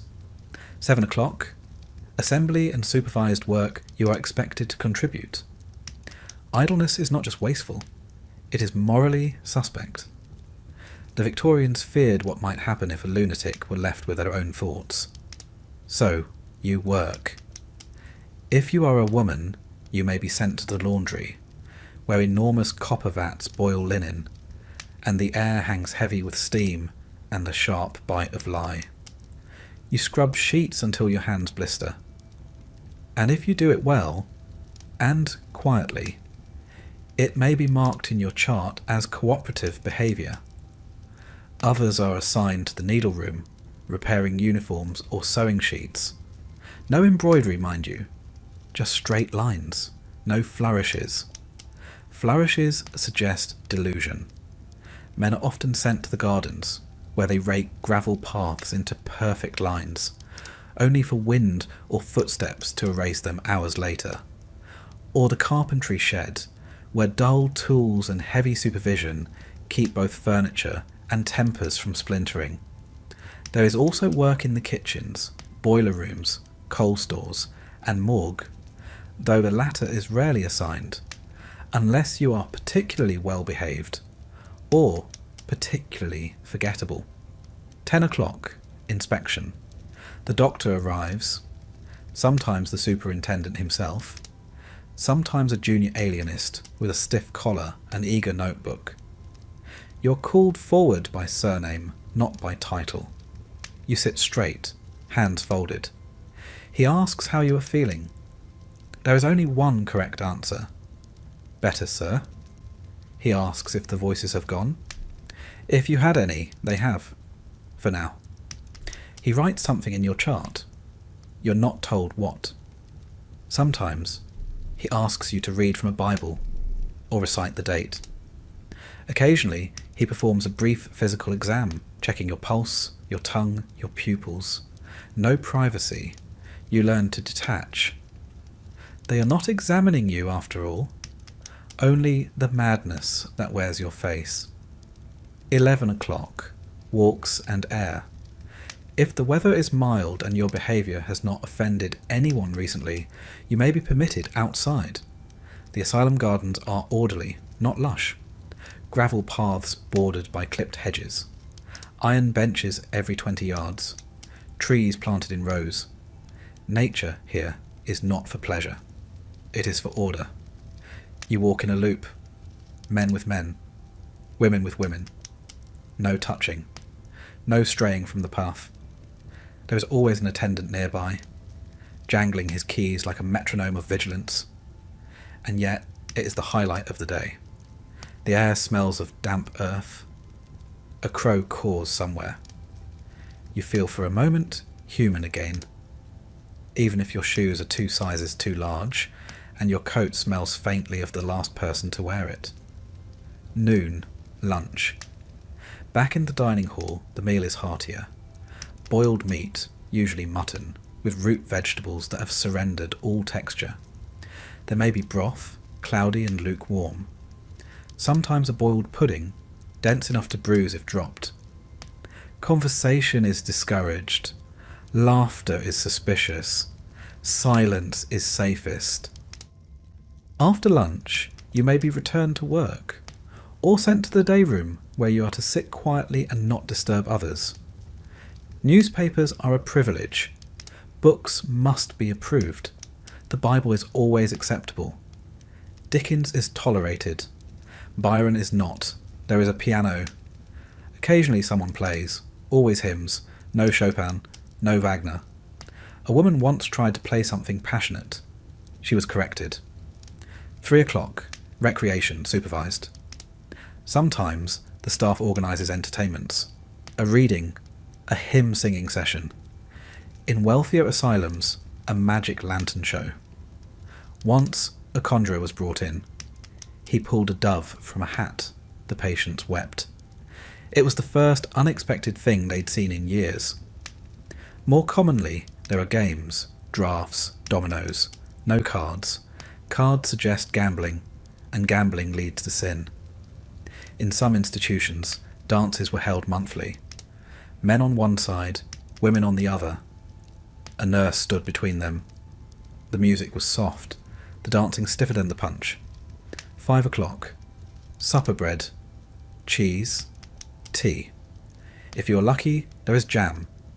If you're unlucky, the bread is stale. A man once asked for butter on his slice. He was placed in seclusion for agitated entitlement. 6 o'clock. Prayers. The chaplain reads a passage. You do not choose the verse. You bow your head. Even if you no longer believe, it is safer to pretend.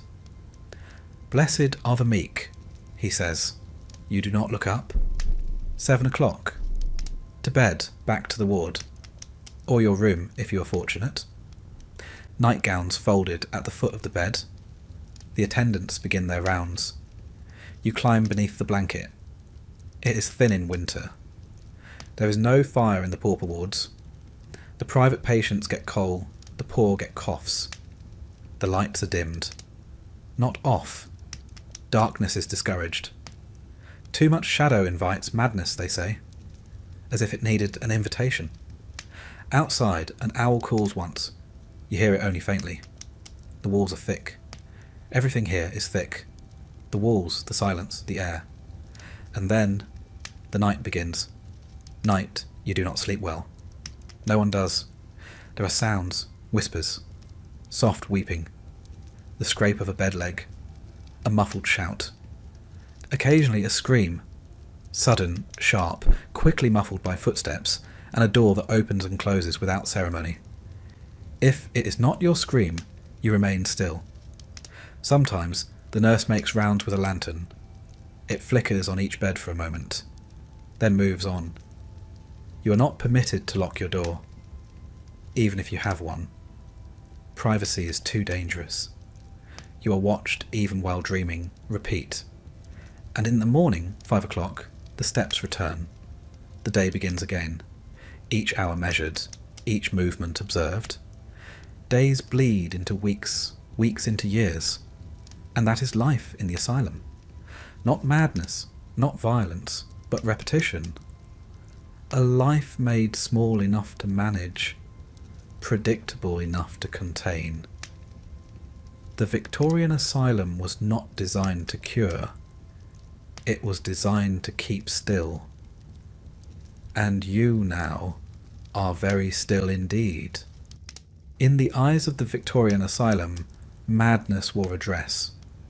It stitched itself into corsets, whispered behind lace gloves, and bloomed, most inconveniently, just as a woman reached childbearing age. According to the doctors, of course. For women in the 19th century, the asylum was not merely a place of medical intervention, it was a social mechanism, a moral safeguard, and often a final answer to the inconvenient question of what to do with a woman who refused to behave. The diagnosis? That part was easy. She was hysterical, or morally insane, or suffering from puerperal mania, melancholia, or the deliciously vague mania without delirium. The treatment? Well, you already know how that goes. Let's begin with what the era believed about the female mind.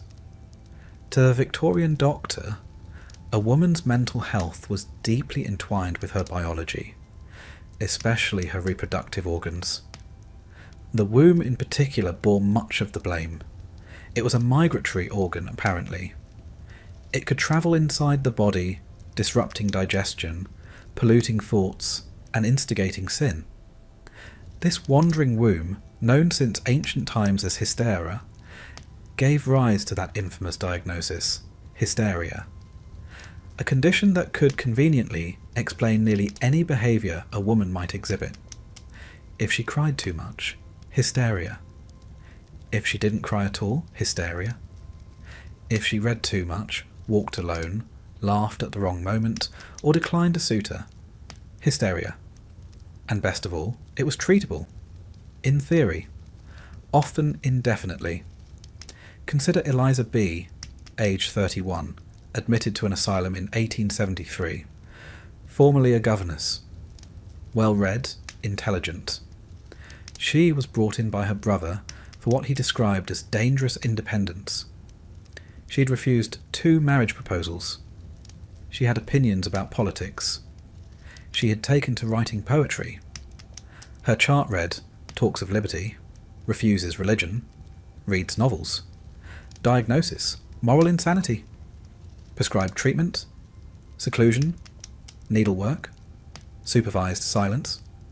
You see, in Victorian England, mental illness in women was often diagnosed through the lens of impropriety.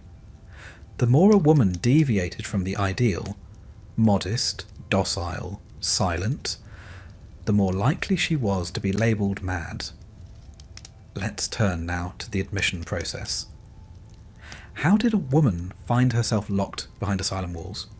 The answer, most often, was by someone else's decision. A father, a husband, a son, a clergyman, a doctor. Any one of these could begin the paperwork. 2 certificates, 1 medical, 1 legal, and you were removed from society. No trial, no consent, just a signature. Some women were brought by force. Others lured in with the promise of a seaside trip or a new housekeeper's post. A woman could be institutionalised for grief, for postnatal depression, for menopausal symptoms, for epilepsy, for disobedience, for attempting to leave an unhappy marriage, or quite simply for being alone and poor. And once inside, there were no guarantees of ever leaving again. The asylum itself was divided strictly by sex. Male wards, female wards, separate buildings in many institutions, with separate staircases, courtyards, and even entrances. Interactions between the sexes were controlled, supervised, and often discouraged altogether. But the divisions went deeper than architecture. There was a difference in expectation. Men were to be restored to productivity, returned to work, to public life. Women? Women were to be returned to propriety. Their cure was not measured in employment, but in etiquette. Were they calm? Were they agreeable? Were they modest, humble, repentant? That was health, as defined by the asylum. Let's walk through the daily life of a female patient. Mornings began at 5, always 5. You were roused by nurses, washed in cold water, inspected for lice, illness, or signs of unrest. Your hair, if not already cropped, was brushed and bound. Then came breakfast. Porridge and weak tea, taken in silence, seated in long rows. You were not allowed to choose your seat, or your food, or your company. After breakfast, labour. The asylum was a factory, and women were the workforce. You boiled sheets in the laundry, your hands scalded raw. You scrubbed floors, sewed uniforms, patched blankets. Everything you touched belonged to the institution. And your labour? It was called therapeutic. Of course, should you protest, if your hands shook, or your fingers bled, or you simply sat down without asking, it was logged. Refusal of duty, patient sullen, suspected decline in moral resolve. Should you behave well, you might be permitted recreation, singing hymns, folding paper, reading approved texts, always religious, rarely poetic, no Jane Eyre, no Shelley, no romances of any kind. Your body too was regulated. Nurses tracked your menstrual cycle with clipboard precision. Any deviation from the calendar was noted. Late bleeding, increase in agitation. Menstruation aligned with outburst. Some doctors believed hysteria flared with the tides of the womb. Others tried to suppress menstruation entirely, with cold baths, restricted diets, or tight abdominal bindings. You were not consulted. And then there were the more extreme interventions.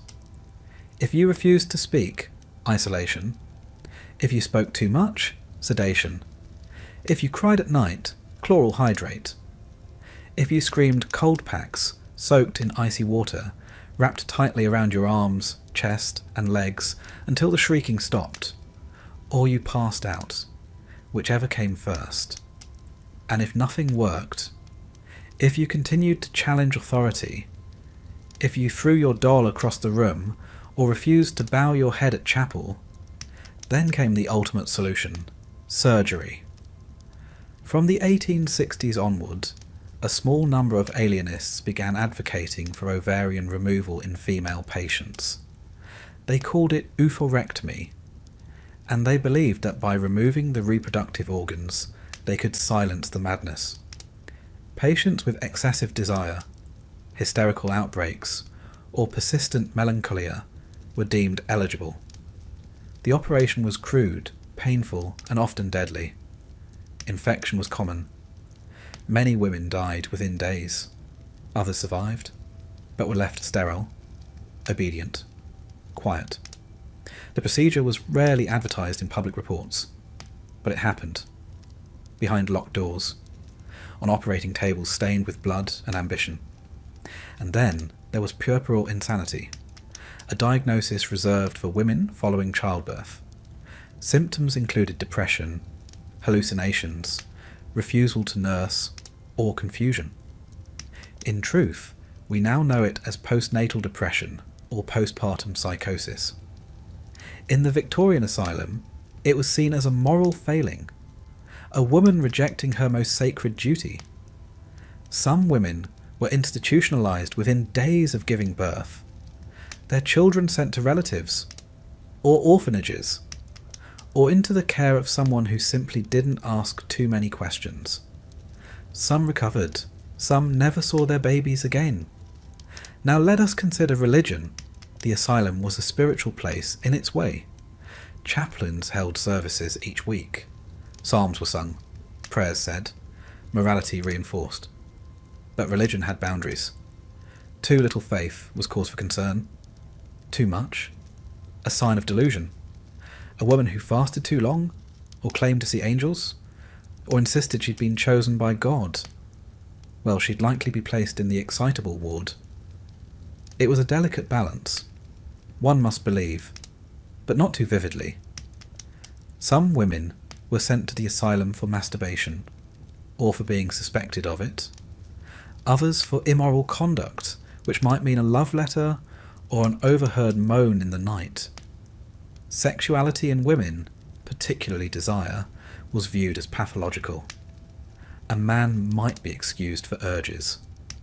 A woman, she was a patient, a danger to herself and others. Thus, the asylum became a kind of moral quarantine, a place where unacceptable women were sorted, labelled and softened, until they could either be released back into society or folded into the long-term ward, where time stretched on without resistance. Some tried to escape. A few climbed fences, bribed attendants, or simply walked out when no one was watching. Most were caught. Some were punished. Others vanished into statistics. Absconded. Missing. Presumed deceased. Inside, the female wards were filled with long silences. Patients sat in circles, mending linen that would never be worn by them. They folded bandages, braided their own hair, memorized verses, watched the nurses watching them. Some formed quiet friendships, sat on the same bench every day, smiled across the sewing table. Others withdrew entirely, stared at walls for hours. stopped speaking, or recited the same story over and over until no one listened. And yet, even within that stifled world, women resisted. Some refused food. Some refused to pray. Some screamed when no one else would. One woman tore up her hymn book and said she was rewriting Genesis. Another swallowed a teaspoon and smiled at the doctor who came to retrieve it. These acts, small, strange, inconvenient, were labelled symptoms. But sometimes they were all the patient had left. Eventually time flattened them. Their hair greyed, their charts grew thicker. Their families stopped writing. They were transferred to the chronic ward, given a number, fed on schedule, died in their beds. Sometimes their bodies were claimed. More often, they were buried on asylum grounds. A stone, a number, a line in the ledger. Let us pause here, because perhaps the most tragic thing of all is this. Many of the women in the asylum were never mad, only marginal, unwanted, too loud, too sad, too clever, too poor, too unmarried again, or too unwilling to smile on demand. The Victorian asylum didn't just treat madness. It defined it, confined it, named it after women. And in the end, it forgot them. Quietly, efficiently, with good posture and well-tended gardens. You can hear their footsteps long before you see them, rubber soles on stone floors, the soft jangle of a ring of keys, a cough, the shuffle of skirts or the clatter of boots. In the Victorian asylum, staff did not sneak. They loomed. Their presence was everywhere. Yet somehow they remained just out of reach. Their hands held your medicine. Their eyes watched your behaviour. Their pens scratched your file, noting down your small outbursts, your progress, your silence. You could go weeks without a proper conversation, but you could not go 5 minutes without supervision. Let us meet them, shall we? At the top of the hierarchy sat the superintendent, the chief physician and administrative head of the asylum. He was a man of letters, often with a background in alienism, the then preferred term for psychiatry. And like many Victorian doctors, he possessed equal measures of scientific curiosity and unshakable authority. His word was law. He determined your diagnosis. He approved your treatments. He recommended your release, or, more often, didn't. Superintendents were expected to be part scientist, part clergyman, part governor. He presided over the asylum like a ship's captain, issuing orders from his office and inspecting wards with a slow, steady pace, nodding gravely. He might have spoken to you once, perhaps during your admission, and never again. Some were reformers. Dr. John Connolly, for instance, famously abolished mechanical restraints at the Hanwell Asylum in the 1830s, replacing chains with calming routines, proper food, and moral treatment. But for every Connolly, there were half a dozen whose reforms remained mostly theoretical, while the wards groaned under neglect. They wore frock coats, they read the Lancet, they believed in phrenology for longer than anyone should have, but they were, by and large, sincere in their mission, to catalogue, categorise, and when possible cure. Next in line was the matron. If the superintendent was the head, she was the spine. She ruled the female wards with a quiet ferocity. Her boots were always polished, her skirts pressed, her hair tightly coiled in a bun that might very well have been welded there. The matron's duties included overseeing the female patients, managing the nurses, and maintaining order. She inspected everything: linens, hands, mouths, and heaven help you if your bed wasn't made with military precision. You were mad, yes, but that was no excuse for untidiness. She was part nurse, part drill sergeant, part mother, though rarely the warm kind. There are surviving accounts of patients trembling at her approach, not for fear of violence, but because she might simply disapprove. And in the asylum, disapproval was a kind of sentence. Her power was absolute, but quietly wielded. She enforced cleanliness. She ensured regular meals. She reported disobedience. She sometimes wrote letters to patients' families, though rarely with much warmth. Her job was to maintain order, not sentiment. She rarely smiled, but on certain spring mornings, if the sun filtered through the high windows just right and a patient had managed a coherent sentence, she might nod. And that nod, in this world, was everything. The bulk of the staff, especially in the lower wards, were male attendants and female nurses. They were not doctors. Most were not trained in any formal way. They were hired for their strength, reliability, and general obedience. Attendants worked 12-hour shifts, often longer. They administered meals, cleaned chambers, walked patients in exercise yards, and restrained those in crisis. They carried the straitjackets, they fetched the leeches, they turned the keys. Some were kind. A rare few read aloud to patients, smuggled in biscuits, or simply listened without judgment. But most were tired, overworked, underpaid, and trapped in the same walls as the patients, though allowed to go home at night. Discipline among attendants varied wildly. Some struck patients with impunity. Others took bribes from families to offer special treatment. A few, tragically, saw patients as entertainment rather than people. One patient in Colney Hatch described an attendant as a man who watched us with the eyes of a cat and the patience of a clock. It was meant as praise. The man was firm but fair. Another described being thrown into a cold bath after shouting in the hallway. The incident was not recorded in any staff ledger. At night, the asylum did not rest. It merely quieted. And in that muffled dark, the night staff moved. Night nurses walked the wards with lanterns, checking beds, calming fits, and ensuring that no one tried to escape through the lavatory windows. A surprisingly popular route, though rarely successful. They carried clipboards and oil lamps, wrapped shawls tight against the cold stone walls.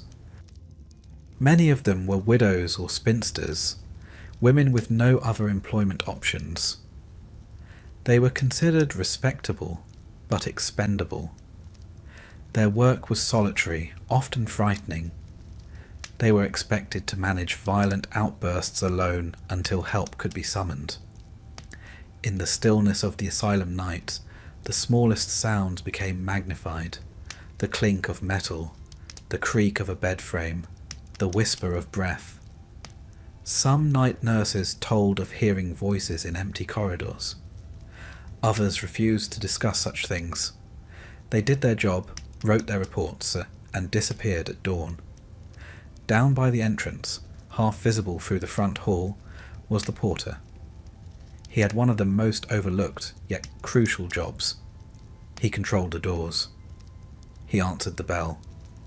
He received deliveries. He escorted visitors to the reception parlour. He was the last person patients saw on their way in, and the first they'd beg for release. The porter knew every route, every shortcut, every fire door. He also held the ledger, the thick, leather-bound book, where admissions and deaths were logged with precise, looping handwriting. He rarely spoke, but he saw everything. Though not medical staff, the chaplain was a fixture in many asylums. He conducted Sunday services in the asylum chapel, often sparsely attended, and offered spiritual counsel to those deemed stable enough to benefit from it. His sermons, delivered in steady baritone, were often about suffering, endurance, and salvation. He reminded patients that their pain had purpose, that their trials were known to God. For some, this brought comfort. For others, irritation. The chaplain also conducted funerals. These were small affairs. A coffin, a few staff, and a prayer. The patients who had known the deceased were usually not invited. The grounds behind the asylum grew quietly full. It would be comforting to say the staff were either good or bad, but like the rest of the asylum, the truth was greyer than that. Some nurses wrote poetry about their patients. One in Edinburgh wrote that she dreamt of one woman every night for weeks after her death, as if her soul had not yet left the room. Others inflicted punishments under the guise of discipline. One attendant at Lancaster Moor was dismissed for dragging a patient by the hair down a corridor. The investigation took 6 weeks. The patient's file had already been marked troublesome. At times, the line between patient and staff blurred. A former patient, released after 7 years, was later hired as a kitchen assistant in the same asylum. She stirred soup beside the matron, who once supervised her confinement. Even the superintendent could feel it, that quiet dread. One wrote in his private diary in 1882, "I sometimes wonder, in my silent walks through the dormitories, whether I too have begun to lose the tether of reason. The eyes of the patients, they reflect something I dare not name." The staff bore witness. They saw men retreat into silence, women lose language, children cry without cause. They watched first delusions, then resignation, then vacancy. And they kept notes. They also kept secrets. Abuse was rarely documented. Lapses in care were buried under euphemisms like accidental fall or unresponsive. Families were told only what was deemed respectable. But to some patients, a kind attendant could be a lifeline. A nurse who whispered their name gently instead of shouting it. An orderly who made sure they got the warmest blanket on the coldest night. These moments didn't make it into the ledgers, but they were remembered. Now imagine yourself among them, in your bed, eyes just open. You hear the matron's steps. You smell the faint coal smoke on the nurse's skirt. The superintendent's voice echoes from the hall, speaking Latin phrases to no one in particular. A key turns, a door opens. The attendant calls your name, or the version of it he can pronounce. It's time for your cold bath.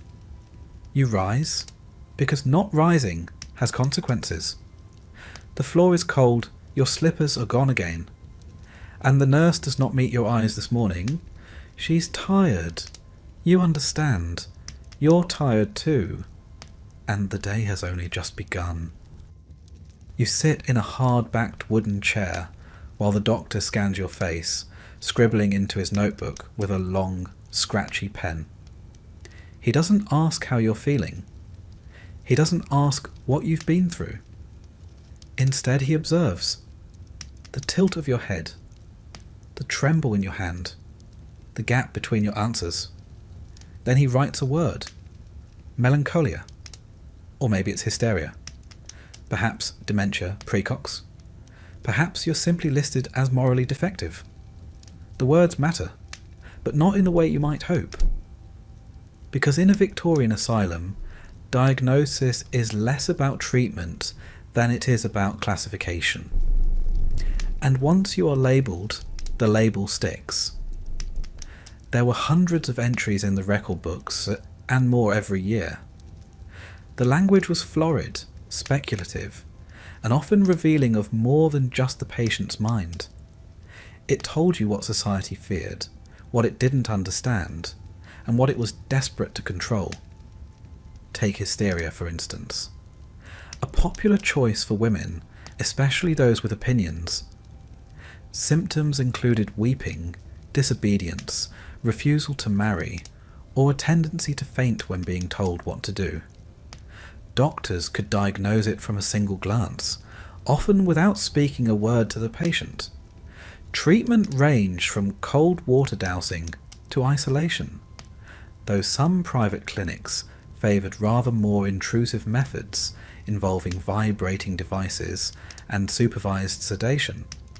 The term, derived from the Greek for womb, was quietly retired in the 20th century. But for the women committed under it, it lingered far longer. Melancholia was broader. Anyone could be melancholic. The farmer who stopped eating, the widow who wouldn't leave her bed, the poet who spoke only in whispers. Some saw it as a cousin to sadness, but others, more worryingly, viewed it as a kind of moral failing, a weakness of character. The cure? Fresh air, labour, cold baths? If that didn't help, restraint and darkness were available. There was mania, of course, defined broadly as excessive energy, disobedience, or shouting at the sky. Patients who ran instead of walked, laughed too loudly, or painted their walls with their soup might be diagnosed with acute mania. It required supervision, isolation, and often the use of restraints. A man once wrote 20 letters in one night and was committed for mania. The letters, sadly, were never posted. More specific diagnoses had their moment too. Religious mania became fashionable during revivals. A patient found praying too fervently, quoting scripture obsessively, or believing themselves chosen by God was considered afflicted. For this, the asylum offered not spiritual guidance, but silence and distance. Then there was puerperal insanity, postnatal mental illness. It was a genuine and deeply distressing condition, though often misunderstood. Women who struggled after childbirth, who heard voices or experienced paranoia, were committed for months or years. Many never saw their babies again. Epilepsy, today seen as a neurological condition, was listed in many asylums as a form of madness, not because of its symptoms, but because of the fear it inspired in others. Epileptics were often housed in locked wards, away from the rest. Some were restrained full-time.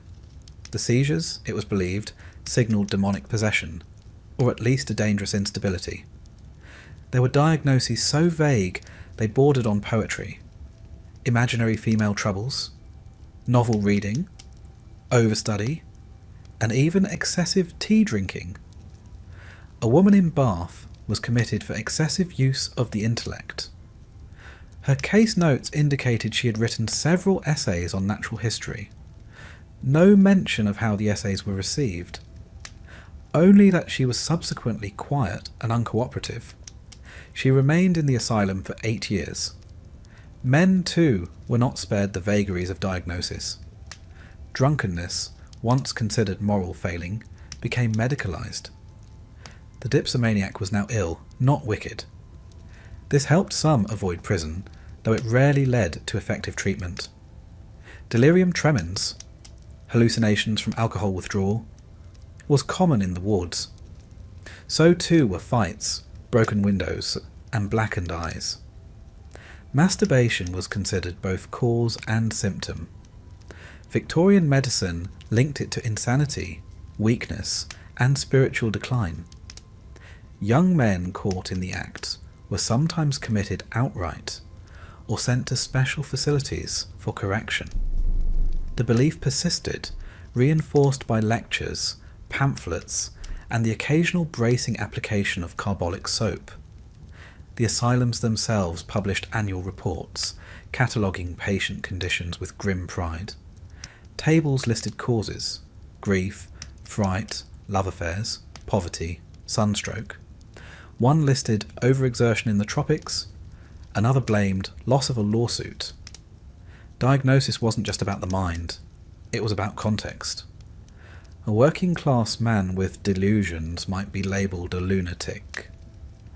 A wealthy man with the same symptoms might be called eccentric, or better yet, melancholic.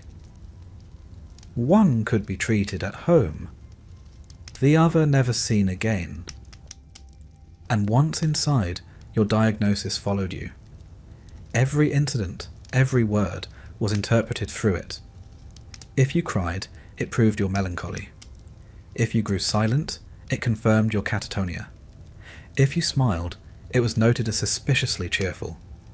There was no winning, only endurance. Files grew thick with observations. Nurses scribbled notes at the foot of beds. Patient refused dinner. Patient shouted at the window. Patient quiet but staring. Everything was evidence, even silence. There were also pseudoscientific measurements. The circumference of your skull, the slope of your brow, the shape of your jaw. Phrenology charts were consulted, and skulls mapped like strange landscapes. A bump behind the left ear might indicate destructiveness. A flat forehead? Poor reasoning. Photographs were taken too. Not for identification, but for study. Patients were posed against blank walls, often with slates identifying their case number and diagnosis. The expressions captured were not madness, but confusion, exhaustion, weariness, and yet they were entered into journals as evidence. Once labelled, your treatment followed suit. The melancholic might be assigned solitary walks. The hysteric received cold baths. The maniac, restraints. The dementia patient was left to wander the padded cell. The goal was not always recovery, but containment. There were reformers who questioned this. Henry Maudsley, for one, criticised the obsession with classification. He argued that madness was not a fixed thing, but a spectrum, affected by body, environment, and circumstance. But his ideas were slow to take root. The asylum system preferred labels. They fit nicely in files. They justified budgets. They explained away discomfort, even when those labels changed nothing for the person who carried them. There were rare instances of rediagnosis. A patient might be moved from mania to hypochondriasis after 6 years, or from idiocy to chronic melancholia. The files would be updated. The treatment, rarely. Occasionally someone was released. Their file stamped recovered or relieved. They went home, often to families who no longer recognised them, or to parishes that had already marked them as lost. Many returned within a year. Others vanished into workhouses or quietly died. Those who remained were sometimes moved, reshuffled like forgotten parcels. When an asylum reached capacity, patients were transferred to sister institutions, their diagnoses copied over in shaky handwriting. Some files were lost entirely. In the end, the diagnosis became a kind of grave marker. It summarised a person in a single phrase. It outlived them. It explained them, however poorly, to a world that had stopped asking questions. A woman died in 1893. Her file read, chronic mania, refused food, refused speech, died in sleep. That was all. Not her name, not her story. Just the diagnosis and the end. Today, if you sat in that same chair, the questions might be different. The doctor might look you in the eye. He might ask how long it had hurt, what had changed, what you feared. But in the Victorian asylum, you were not asked. You were defined. And once defined, you were filed away. In a long corridor. In a locked room. In a ledger thick with other names. Other labels. Other lives forgotten. In the Victorian asylum, time stretched on like mist in a locked corridor. Most who entered never expected to leave. Some didn't know they had arrived, and others, a small but restless few, refused to accept that this was their end. They paced the wards, watched the staff, memorised the hinges of the outer gates, and waited. for opportunity, for carelessness, for a chance, however small, to run. This is the story of those who tried to escape. There's something deeply human about the instinct to flee. It doesn't require full sanity, only a sense that somewhere beyond the fence, life must be better than this. In some cases, that instinct burned white hot. In others, it smouldered slowly for years. But whatever the form, escape from a Victorian asylum was a dangerous game, because the walls didn't just keep people in, they kept everything else out. Truth, sympathy, and worst of all, memory. Let us begin with the architecture. Victorian asylums were not built for comfort. They were built for control. Long corridors, high ceilings, and iron-reinforced doors. Windows were often barred, or if not, made of thick leaded glass too high to reach without a stool. Floors were stone or linoleum, chosen not for aesthetics, but for the satisfying echo of footfalls. Helpful when counting steps in the dark. And most importantly, the boundary wall. This was no quaint garden hedge. The perimeter wall, typically 12 to 15 feet high, encircled the entire grounds like a question no one wanted to answer. Some were made of red brick, others grey stone. All were topped with inward-facing spikes or broken glass embedded in concrete. One medical superintendent in 1867 proudly noted, "No patient has passed our wall since its elevation, not by force nor by ingenuity." He was wrong. Escape attempts were far more common than the official reports admitted. For each successful flight, there were 10 failures. And for each failure, there were 100 intentions. Whispers in the dormitory. Scrawls on paper.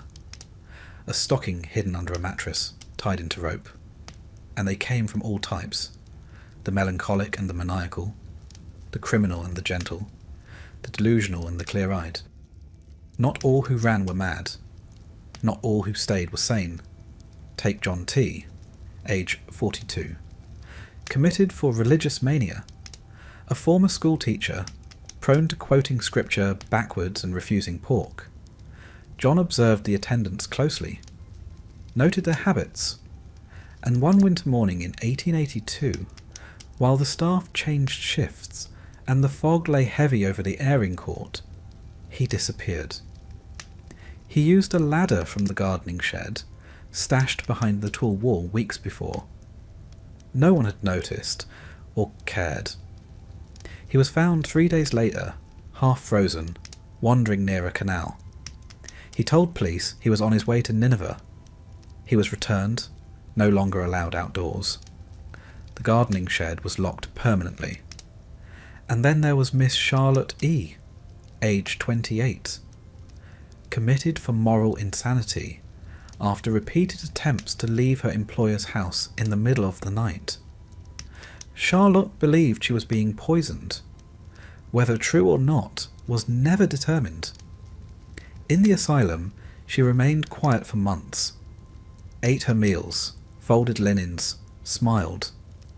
Then one evening, during the weekly promenade, she darted behind the chapel and climbed the outer fence using a discarded pail and her own hands bloodied on the glass. She made it 2 miles before collapsing from exhaustion, returned, restrained, then relocated to the chronic ward for her own safety. Her chart reads, restless tendency, improved under confinement, no further attempts. One wonders what she saw in those 2 miles. What air tasted like after the ward. Whether she dreamed of it still. Not all escape attempts were so graceful.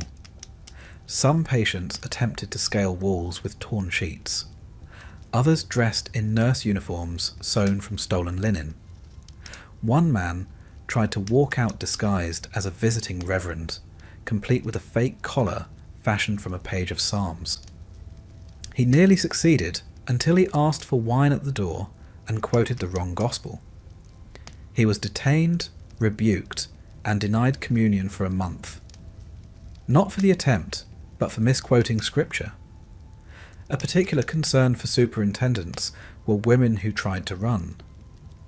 Victorian ideals placed women at the centre of the domestic sphere, but once inside the asylum, women were stripped of their femininity, and any effort to reclaim autonomy, especially physically, was considered doubly offensive. A woman climbing a wall? Scandalous. A woman walking alone along a country road? Indecent. Thus, female escapees were often punished more harshly. Seclusion, ice baths, and in some cases, removal of outdoor privileges altogether for all female patients. Because if one misbehaved, the logic went, perhaps they all might. Then there were the elopers, couples who attempted escape together. These were rare, but not unknown. In 1879, a melancholic woman and a male patient with erotic delusions disappeared during a Sunday walk.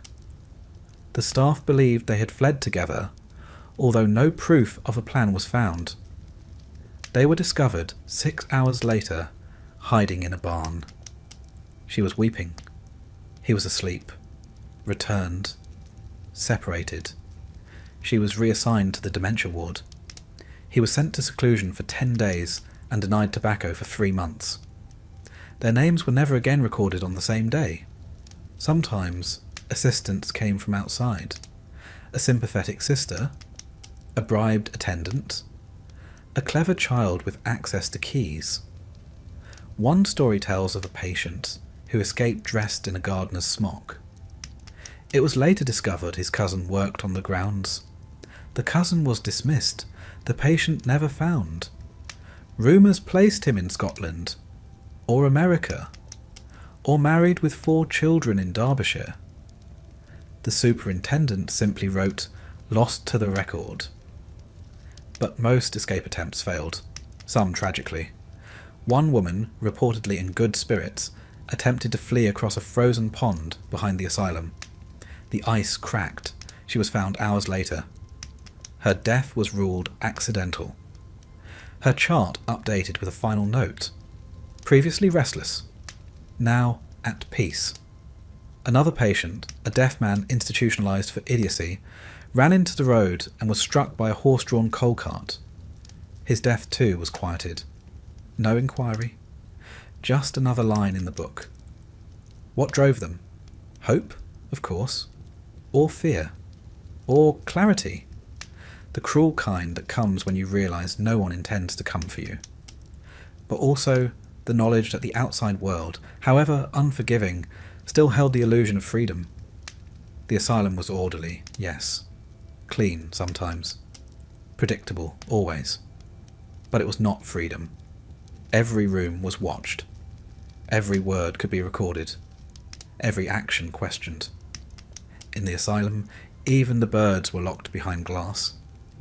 The staff, of course, had their own views. Some admired escapees in secret. A nurse once whispered, "If they can climb the gate, they deserve the view." Others were less charitable. To them, escape attempts were proof of illness, evidence of poor moral training, a reason to increase medication or cut outdoor privileges for all. No one liked a reminder that the walls weren't perfect, that sometimes, just sometimes, a soul inside remembered what it meant to resist. And let us not forget the escapees who returned willingly. There were a few.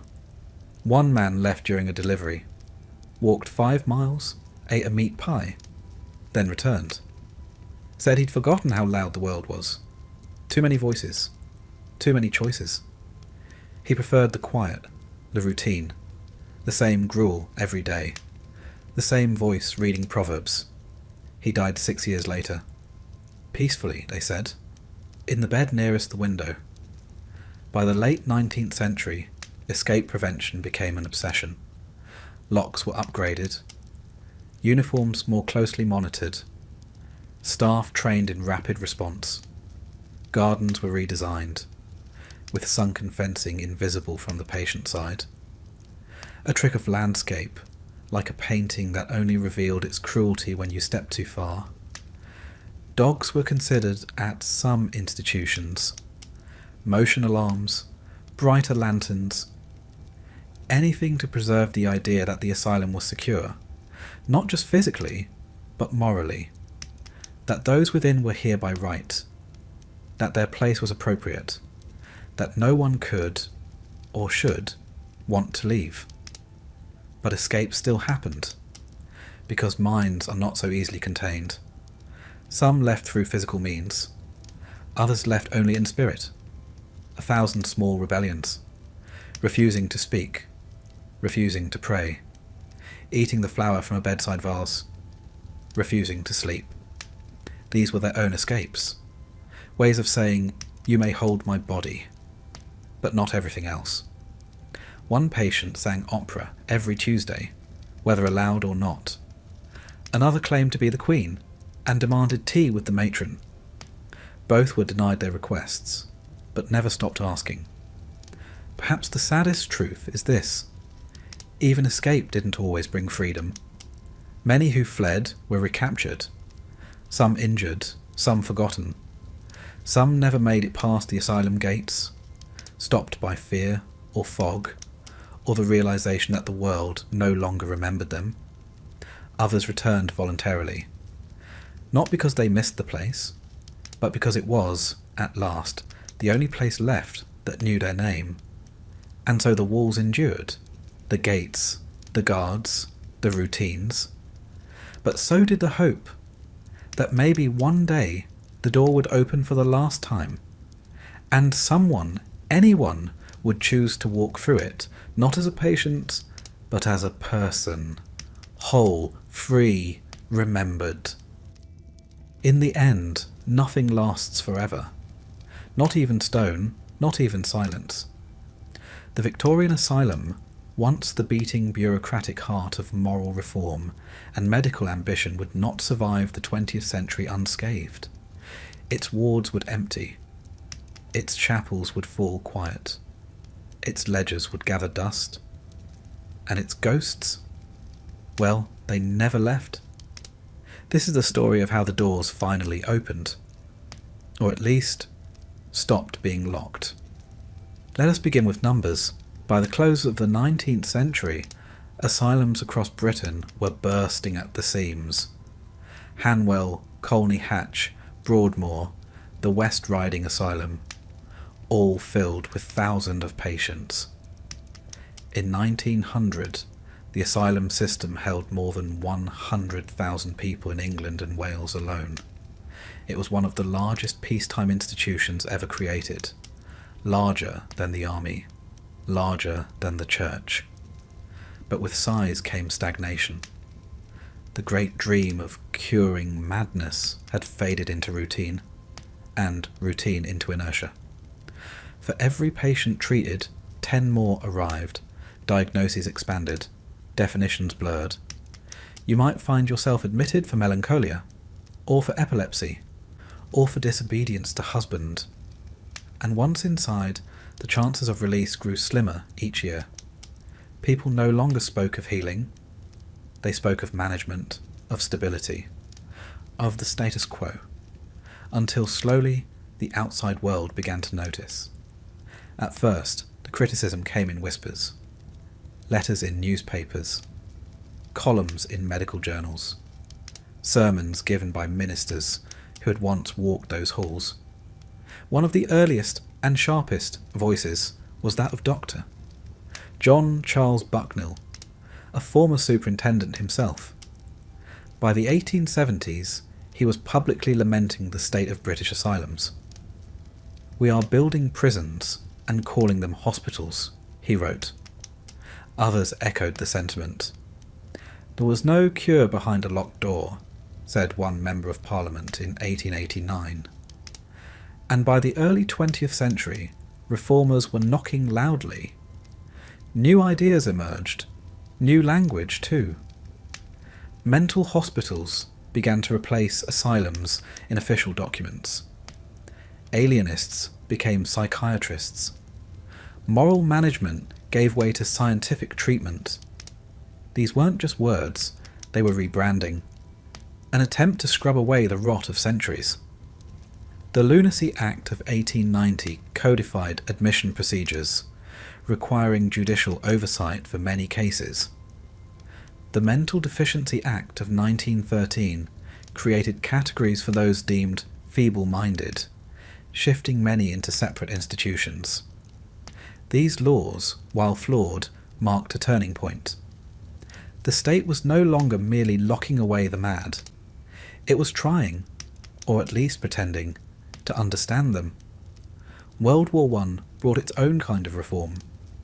Soldiers returned from the trenches with what we now call PTSD, but which then bore names like shell shock, war neurosis, or simply nervous collapse. These men, decorated, wounded, broken, could not be treated like the chronic lunatics of old. They needed rehabilitation, therapy, respect. Their presence in the system forced change. Doctors began to explore talk therapy, hypnosis, and, eventually, pharmaceuticals. Some patients were no longer just housed. They were studied, interviewed, listened to. And it became clear not all madness was permanent, and not all madness looked mad. Yet still, the walls stood. The asylums remained vast, cold, overcrowded, understaffed, underfunded, overwhelmed. Patients still slept 12 to a ward, still lined up for gruel, still wandered airing courts in dressing gowns that never quite fit. A new coat of paint, perhaps? A new name over the gate? But the bones were the same. Then came the Second World War, and with it, devastation and distraction. Many asylums were repurposed as emergency hospitals, bomb casualties, gas attacks. Mental illness was temporarily shuffled out of sight. After 1945, Britain's National Health Service was formed, and for the first time, mental hospitals were absorbed into a national framework. In theory, this meant better care, more oversight, uniform standards. In reality, it meant the end of the asylum dream. There were no longer funds for sprawling estates with deer parks and chapels. No more money for sweeping lawns and bathing machines. What had once been monuments to Victorian paternalism now looked very much like liabilities. Patients were still dying, still disappearing, still forgotten. In 1957, the Percy Commission concluded that the asylum model was outmoded. By the 1960s, voices grew louder. Care in the community became the new mantra.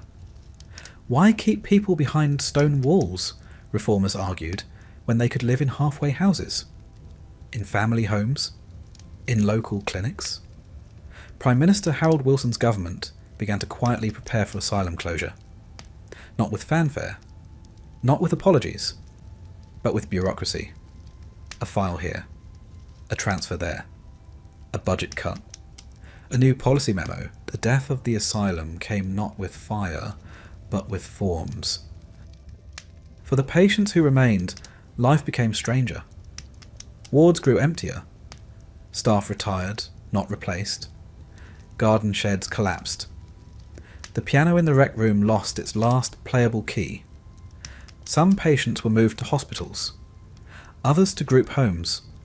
Some, tragically, were released without support, ending up on park benches and railway stations. The Victorian asylum, for all its failures, had kept people fed, contained, sheltered. Without it, many found only confusion, and silence of a different kind. By the 1980s, closure was a policy. One by one, the asylums shut their gates. The Royal Earlswood, Cane Hill, Lancaster Moor, St Mary's, all gone. Some were demolished, others converted into luxury flats, the irony of which went mostly unremarked. Old day rooms became wine bars, mortuaries became yoga studios, wards became walk-in closets. And through it all, no one quite knew what to say. There were no memorials, No plaques, no formal apologies, just stone buildings rotting beneath ivy, the sound of pigeons echoing where once there were screams. And what of the records? The ledgers? The charts? The names? Many were lost, burned, misfiled, deemed non-essential. A nurse might find a stack of notes in a basement filing cabinet, yellowed with age, a name, a diagnosis, a final line, patient expired. Unclaimed. What became of them? We do not know. They had no graves, no children, no legacy, only footnotes and silence. A few former patients told their stories, in books, in interviews, on stages, but most remained quiet, out of fear, or shame, or simply the unshakable knowledge that no one would believe them. I was there for 23 years, one man said in a 1990 interview. No one ever asked why. And so the Victorian asylum faded. Not in flames, but in erosion. Not destroyed, just outlived. By time, by change, by the quiet refusal of the world to keep looking the other way. But not everything was lost. A few things remain, if you know where to look. In the archives of medical colleges, there are photographs, rows of patients, hands folded, eyes unfocused.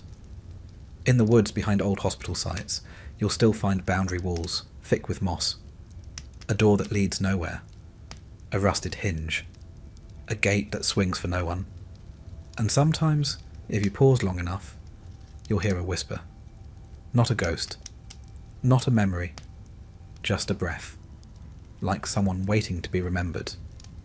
Because the asylum was not a place, it was a world where the rules were different, where voices were suspect, where identity was reduced to a diagnosis, where kindness was rationed like soap, where silence was currency, and time was endless. It was not good. It was not evil. It was simply what happened when fear wore the mask of care, and care forgot how to ask questions. South, why wouldn't you last a day in a Victorian asylum? Because the food was grey. Because the air smelled of lye. Because your name could be misspelled and never corrected. Because the walls watched. Because the staff were tired. Because the silence was heavy. Because the prayers were rehearsed. Because the endings were always the same. Because once you were in, no one rushed to get you out. They meant well, some of them. The reformers, the doctors, even the architects drawing elegant floor plans under gaslight. They wanted to fix things, to bring order, to preserve dignity. But they built cathedrals to confusion and named them after hope. And now they are gone, swallowed by time and ivy and progress. But still, in the stillness of the right corridor, in the shadow of a crumbling stone wall, you might remember. Not the buildings, not the staff, not even the diagnoses, but the people, their hands, their dreams, their quiet rebellions, their final lines in ledgers no one reads, and you might feel for a moment the weight of what it means to be forgotten.